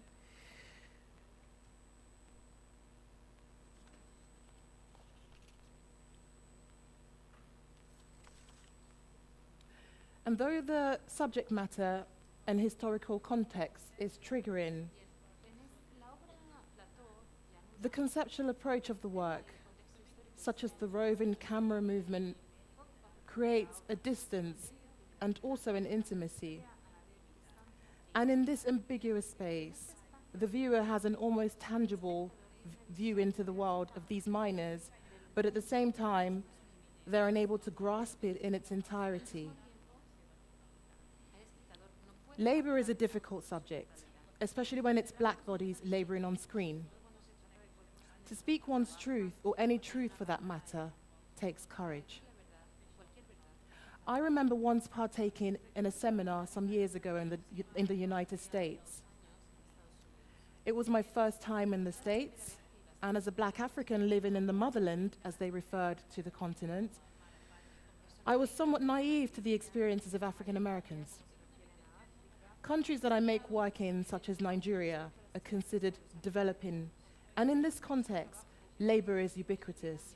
It is something one frequently encounters. In my work, I consider labor in an empowering way. I view it as a practice towards independence.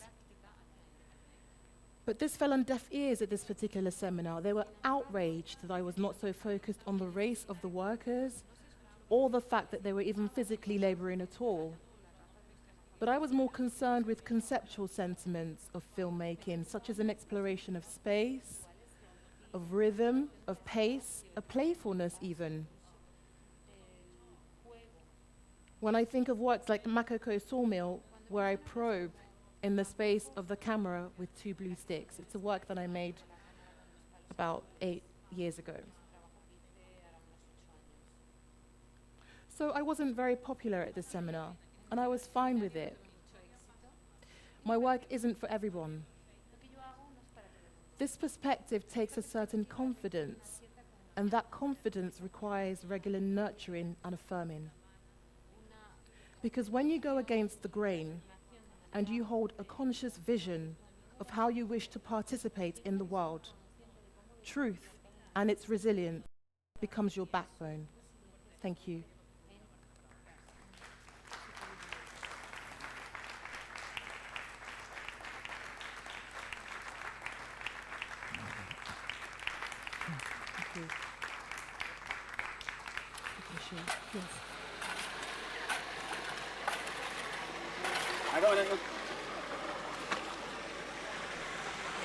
Volverum hesivel de akwai pierre de tout da yasi in the wurum akaye diyeme tintin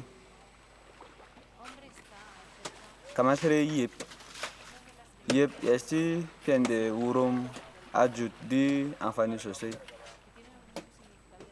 ama pechak da yasi very important related yep di volverum iya kande yep ye rarayuwa ikogwa kada hote yep ikonda akwai insha yep yaras kada hote ile unhugora yep yaras akwai raga yep yasiras vire raga yep yasiras kada sede kada ho yera gu yep zonku tinta vonku tea ndan ho wadi tuyo ho ponse yebo yasiras hene henuna we wurum ka horare wurum asukyo sugo wurum asukyo rayu kada ho surum ya mama ikarara kada ho chaidu fuga ka ho tiga ka se rayuwa yebde ya sivo dagwi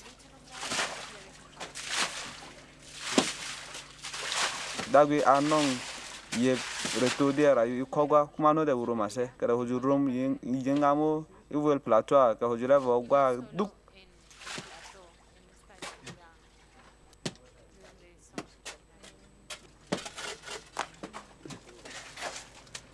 Fadi jede de urumase urumi adara rayame urivog niri ken de yevog niri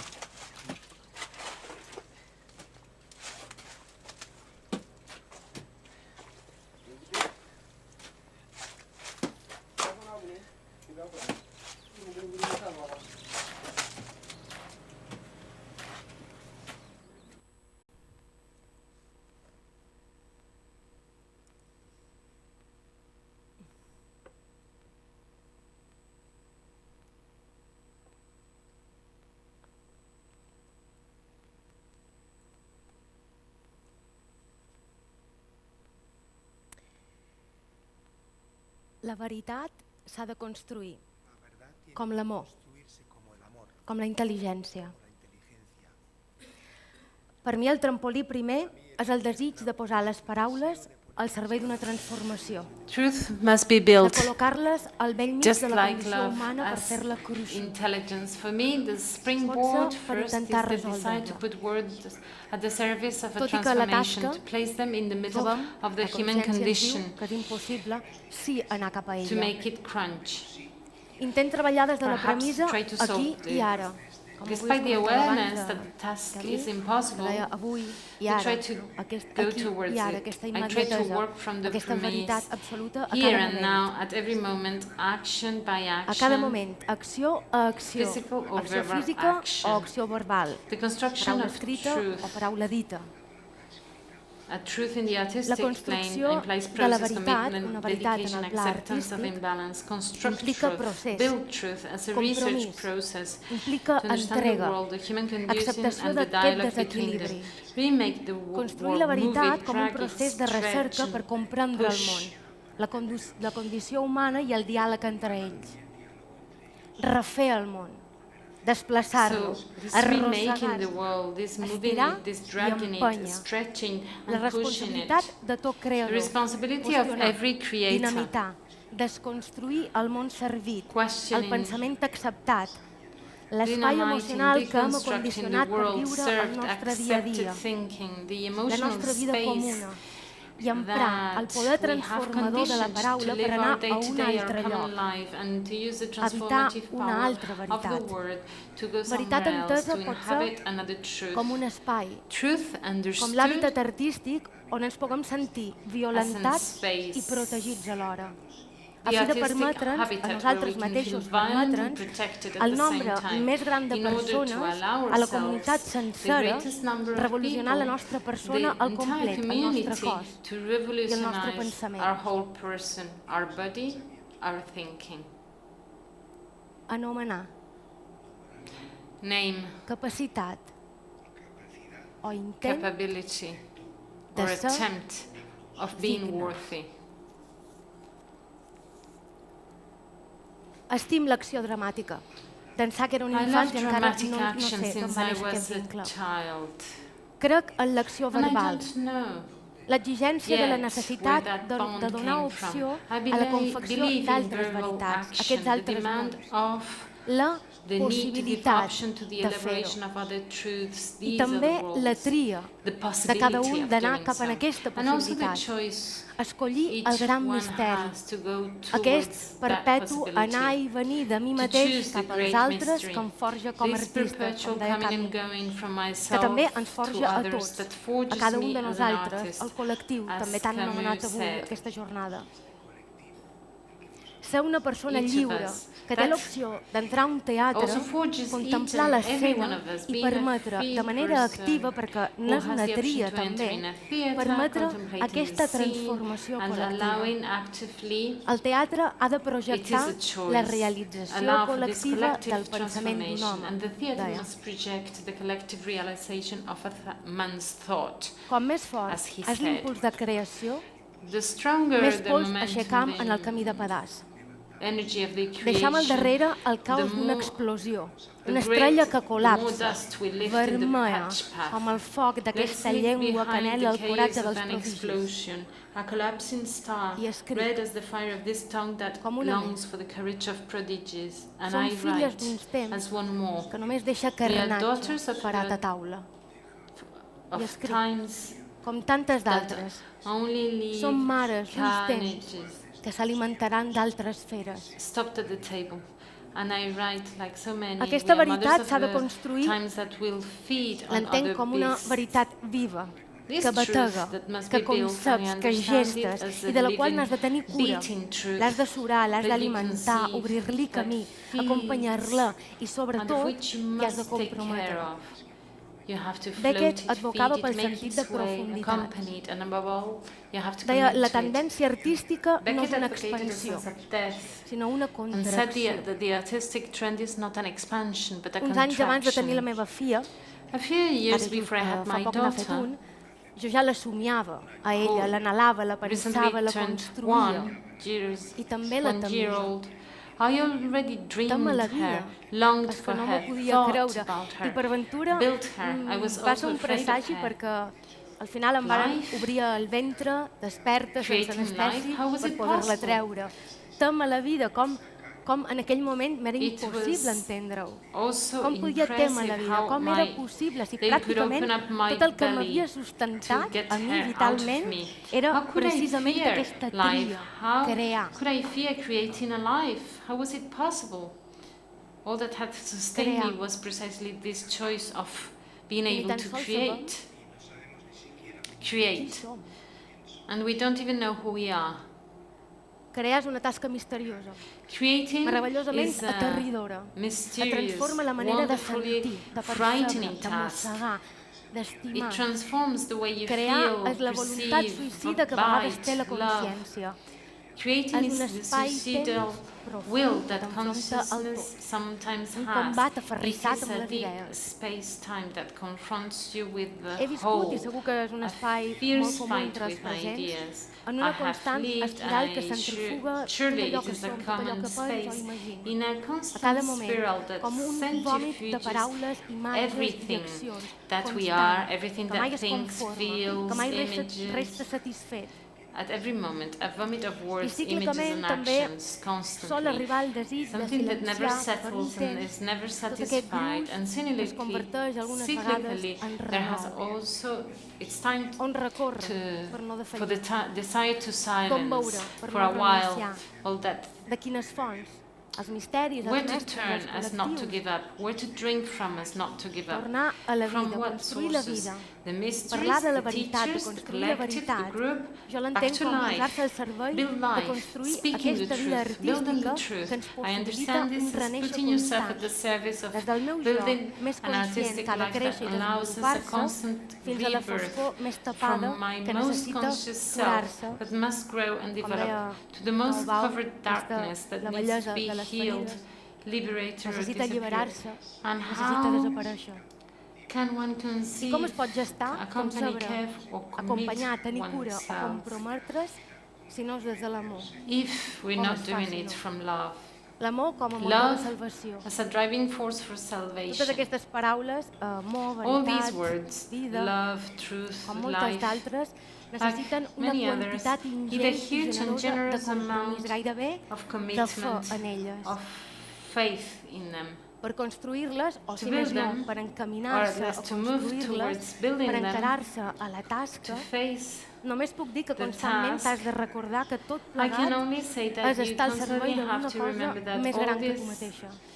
you have to do is to be at the service of something that is greater than yourself, the service of a story with a social aspect, a character, a parliament, a verse.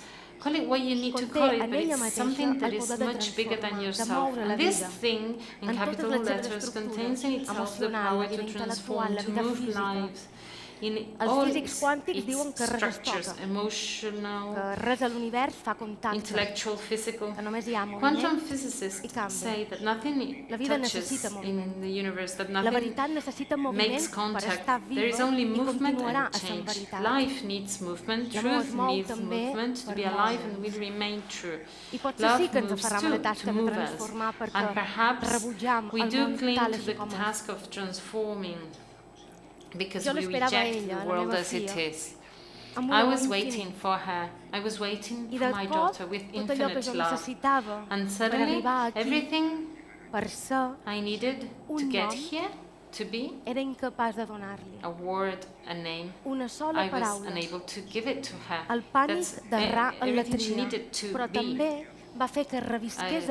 It was one word, the panic of choosing the wrong word. But this also brought back to me the courage of wanting to create a world from which she would not want to disappear. And shy, a first letter came floating on my tongue. Lola. I hold you back. Your fragility spills among my fingers. I look at you. Are you looking at me? I smile. Are you smiling back to me? The open skull to create the threshold towards our world, to get here. We I s'ha de mantenir l'aposta en aquest camí de construcció quan ens ofegam sota la mentida, quan estem arraconats contra la paret, com deia Camus. Mantenir-la amb tranquil·litat, jo en aquest sentit potser apostaria més per donar lloc a la violència que conté l'acte creatiu, com encoratja a fer-ho en Bogart. Ella parla de violència perquè l'acte creatiu requereix prendre decisions i el compromís cap a alguna cosa. Comprometre's és una elecció, comprometre's a una elecció se sent com una cosa violenta. És la sensació de voltar des d'un trampolí molt alt. Se sent com una cosa violenta perquè decidir suposa una agressió contra la inèrcia de la natura. I per construir aquesta altra veritat, acceptes la travessia infinita de la recerca de la pròpia voz, d'aquest sedàs humà a través del qual pren un sentit i no un altre l'univers invisible que amaga les paraules i que es manifesta en l'acció artística on el llances. Som actriu. Pots ser actriu que juga amb la poètica de les paraules. Actriu que pot ser massa atrevida, es llança a escriure les rèpliques d'alguns personatges. I per construir aquesta altra veritat, des d'aquest ésser que estima amb passió desmesurada el seu ofici, acceptes la carrera d'obstacles que s'interposa al davant, a cada passa. Cada projecte com un procés de lluita. I només la certesa violenta de no voler renunciar a la tria per combatre absència de pressupost, la precarietat de les contractacions o les condicions inversemblants sovint dels distribuïdors. Acceptar la carrera de fons i la violència salvàtica de l'entorn. Combatre els prejudicis sobre l'ofici que exerceixes, els tòpics i l'increïble desconeixement que es té sobre la feina que fa una actriu. També la superficialitat que sobrevola la mirada general que s'ha construït d'allò que ha de ser una actriu. Aquestes altres veritats també són construïdes. Llavors la intel·ligència és una altra aliada inseparable del camí. Construir la intel·ligència entesa com el camí de l'esforç, de la perseverança, de l'estudi. El fet Build d'envollir-se intelligence constantment, understood as the path of effort, l'experimentació, la perseverance, recerca, study, l'entrenament the constant fact of del teu constantly instrument, nourishing de la teva oneself, ment, el teu experimentation, cos, research, l'experiència the de constant vida. training of your instrument, Leona the Di mind, the Marco, body, una the experience of life, italiana the afincada primer als Estats Units i questioning després of everything. a Mallorca, Leona Di Marco, ens deia sempre who lived in the enjoy US to be a and child later on again. in Mallorca, O Cristian Lupa, que parla de l'actor com el original from Italy, transportador de said somnis. enjoy to be a Un child actor again. deixa de And ser Christian un Lupa transportador de speaks of the somnis, actor as diu the deixa de ser dream actor. conveyor. Tots els If mestres miren an cap actor allà, stops being cap a estar doing that, atent he will i stop being an disponible actor. per construir All teachers altres look veritats. there to be caring and Per available ser un to sedàs per on s'escolli la build vida, other sigui una truths, altra to be veritat a que pugui ser sheaf alguna through which cosa life pels altres. will I aquesta pass dinàmica and it will become a com new una truth constant for de vida others. artística. And this dynamic as a constant of La life, veritat of an s'ha artistic de life. construir, com The l'amor, truth must be built, com la intel·ligència. just like love, just like I intelligence. l'artista es compromet a la construcció, And the que per artist destruir must d'ignorància commit atrevida o de maldat el món ja en va molt ple. themselves for this I d'aquest compromís naixerà, construction, per because exemple, evil, pot there's ser already too much in the world, and from una our pel·lícula, commitment, pot ser perhaps a una film fotografia, will be un poema, created, el perhaps primer a paràgraf photograph d'una will novel·la que ens appear, permetrà perhaps a poem or the first paragraph presentar-nos, of a pot novel that will allow us to present nina ourselves, adolescent perhaps. que mira A doll, fixament als ulls de another son pare. teenager per doll exemple. that is looking, Que és staring director d'una at marca tèxtil molt important her del seu país. father's I que eyes, després who's d'una the discussió manager, a general causa manager de la of a very fast important moda, textile aquells international ulls company. adolescents And diuen, after a discussion about fast fashion, La these veritat, teenager papa, eyes will say, s'ha de the construir truth, Dad, must amb be l'amor, built, must be com la cultivated, intel·ligència. just like love, just like intelligence. O d'aquest compromís potser naixerà un poema o una dansa Or of que this ens farà out of somiar this en el commitment, que fou el perhaps a nostre poem primer or a amor, dance will perquè emerge. aquesta dansa, And this aquest will poema make ens us dream presenten of our un first ocasional, love, because this dance or trobes a this la mà de la poem will seva show amiga de an la infància 80-year-old en un person, hospital hand by i hand, amb una besada a la with mà his childhood friend in a hospital bed, li diu, with a kiss on a hand to say goodbye, la veritat saying, Aina, s'ha de construir the truth must be built, must be cultivated, just like love, la intel·ligència. just like intelligence. O pot ser un conte. Ens evoca el despatx d'un advocat que, mirant-se Or maybe a story, a short story that leads us to the office of a lawyer after winning a case of a customer client he know for sure was, was to blame, he was guilty. He whispers to himself, looking at himself in the eye, with a tremulous voice, the truth needs to be cultivated and built like love, like intelligence. O pot ser un text humil com aquest, Or maybe this could be a humble text, such as this one I am reading, between poetry and my drifting thoughts, spoke aloud on a small island in the middle of the Mediterranean Sea, with an attempt to convey my gratitude for this Trobades, for this encounter, this enormous gift that gives me the possibility of learning how to build truth. That's all. Thank you.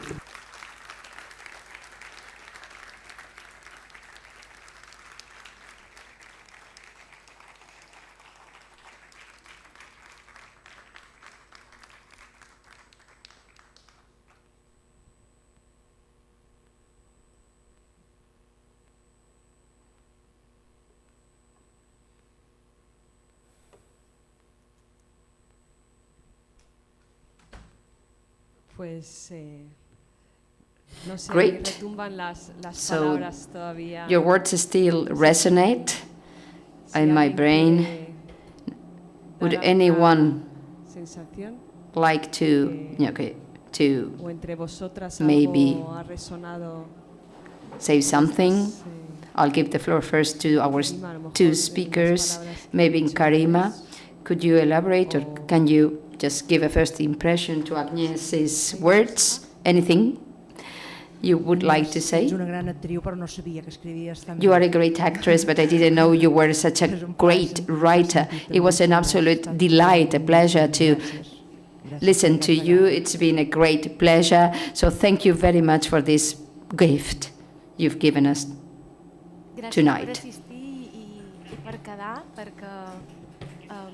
Thanks for staying until the end, for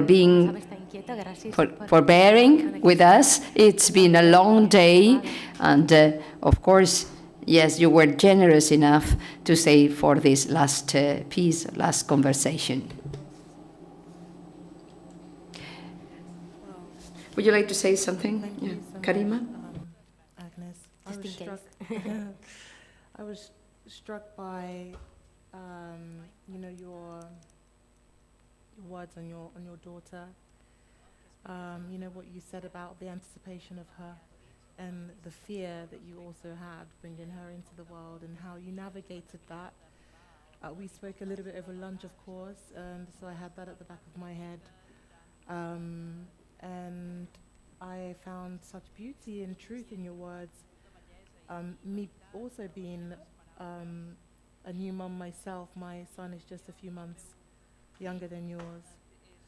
And I hadn't realized this, actually, but I also felt the same way.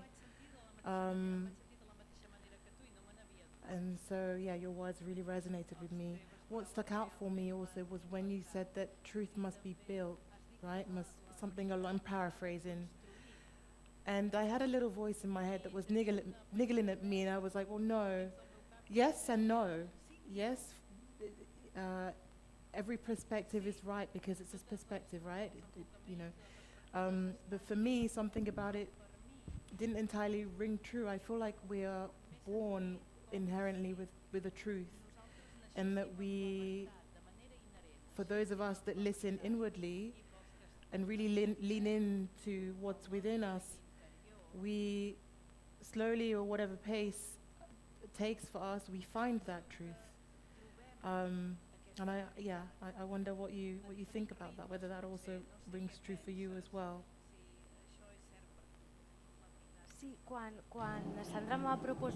When Sandra proposed that to me, when she conveyed the title of the talk, I found it absolutely beautiful, but it was a monumentally, I felt overwhelmed. The truth must be cultivated. So it was the flip side of the two sides of a coin, because all truths need to be cultivated. Those you agree with and those you disagree with. So it was insisting and repeating that the truth should be cultivated by us as creators. That is why it's so important to create from truth, based from truth, not from falsehood, from those things you don't believe in, from something that is just a mere shell or something that is just formal. That is why I always speak about commitment, a commitment as a creator, by using all your tools and means at your disposal and put them at the service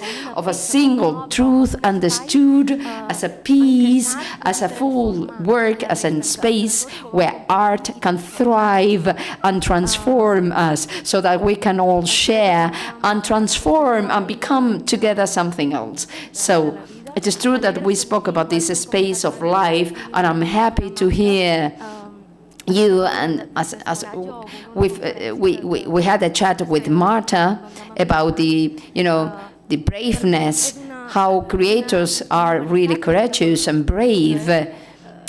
Those female creators, we need to build and cultivate truth together, so our lives continue. We are workers. Our profession is really hard.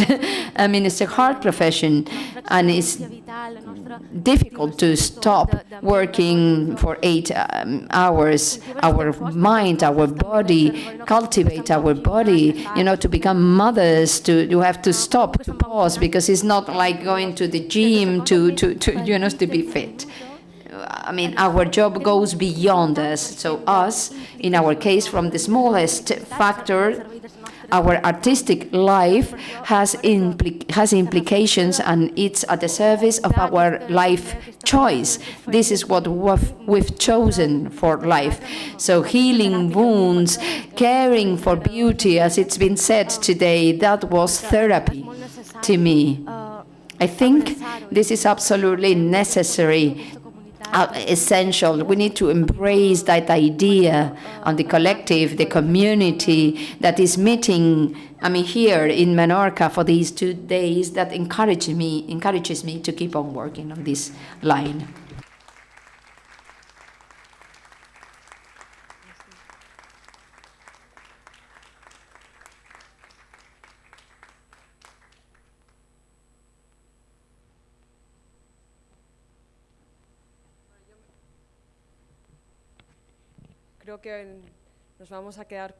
Well, I think that is the corollary to these two speakers who in different ways you opened doors wide open to keep on, to follow suit and to keep speaking about creation spaces with new voices coming from theater, from other fields, so that we can provide some breath, some air, as Agnès pointed out, and also Karima. So we will reconvene tomorrow at 10 a.m. to continue with the places of invention of the possible. Thank you for accompanying us today.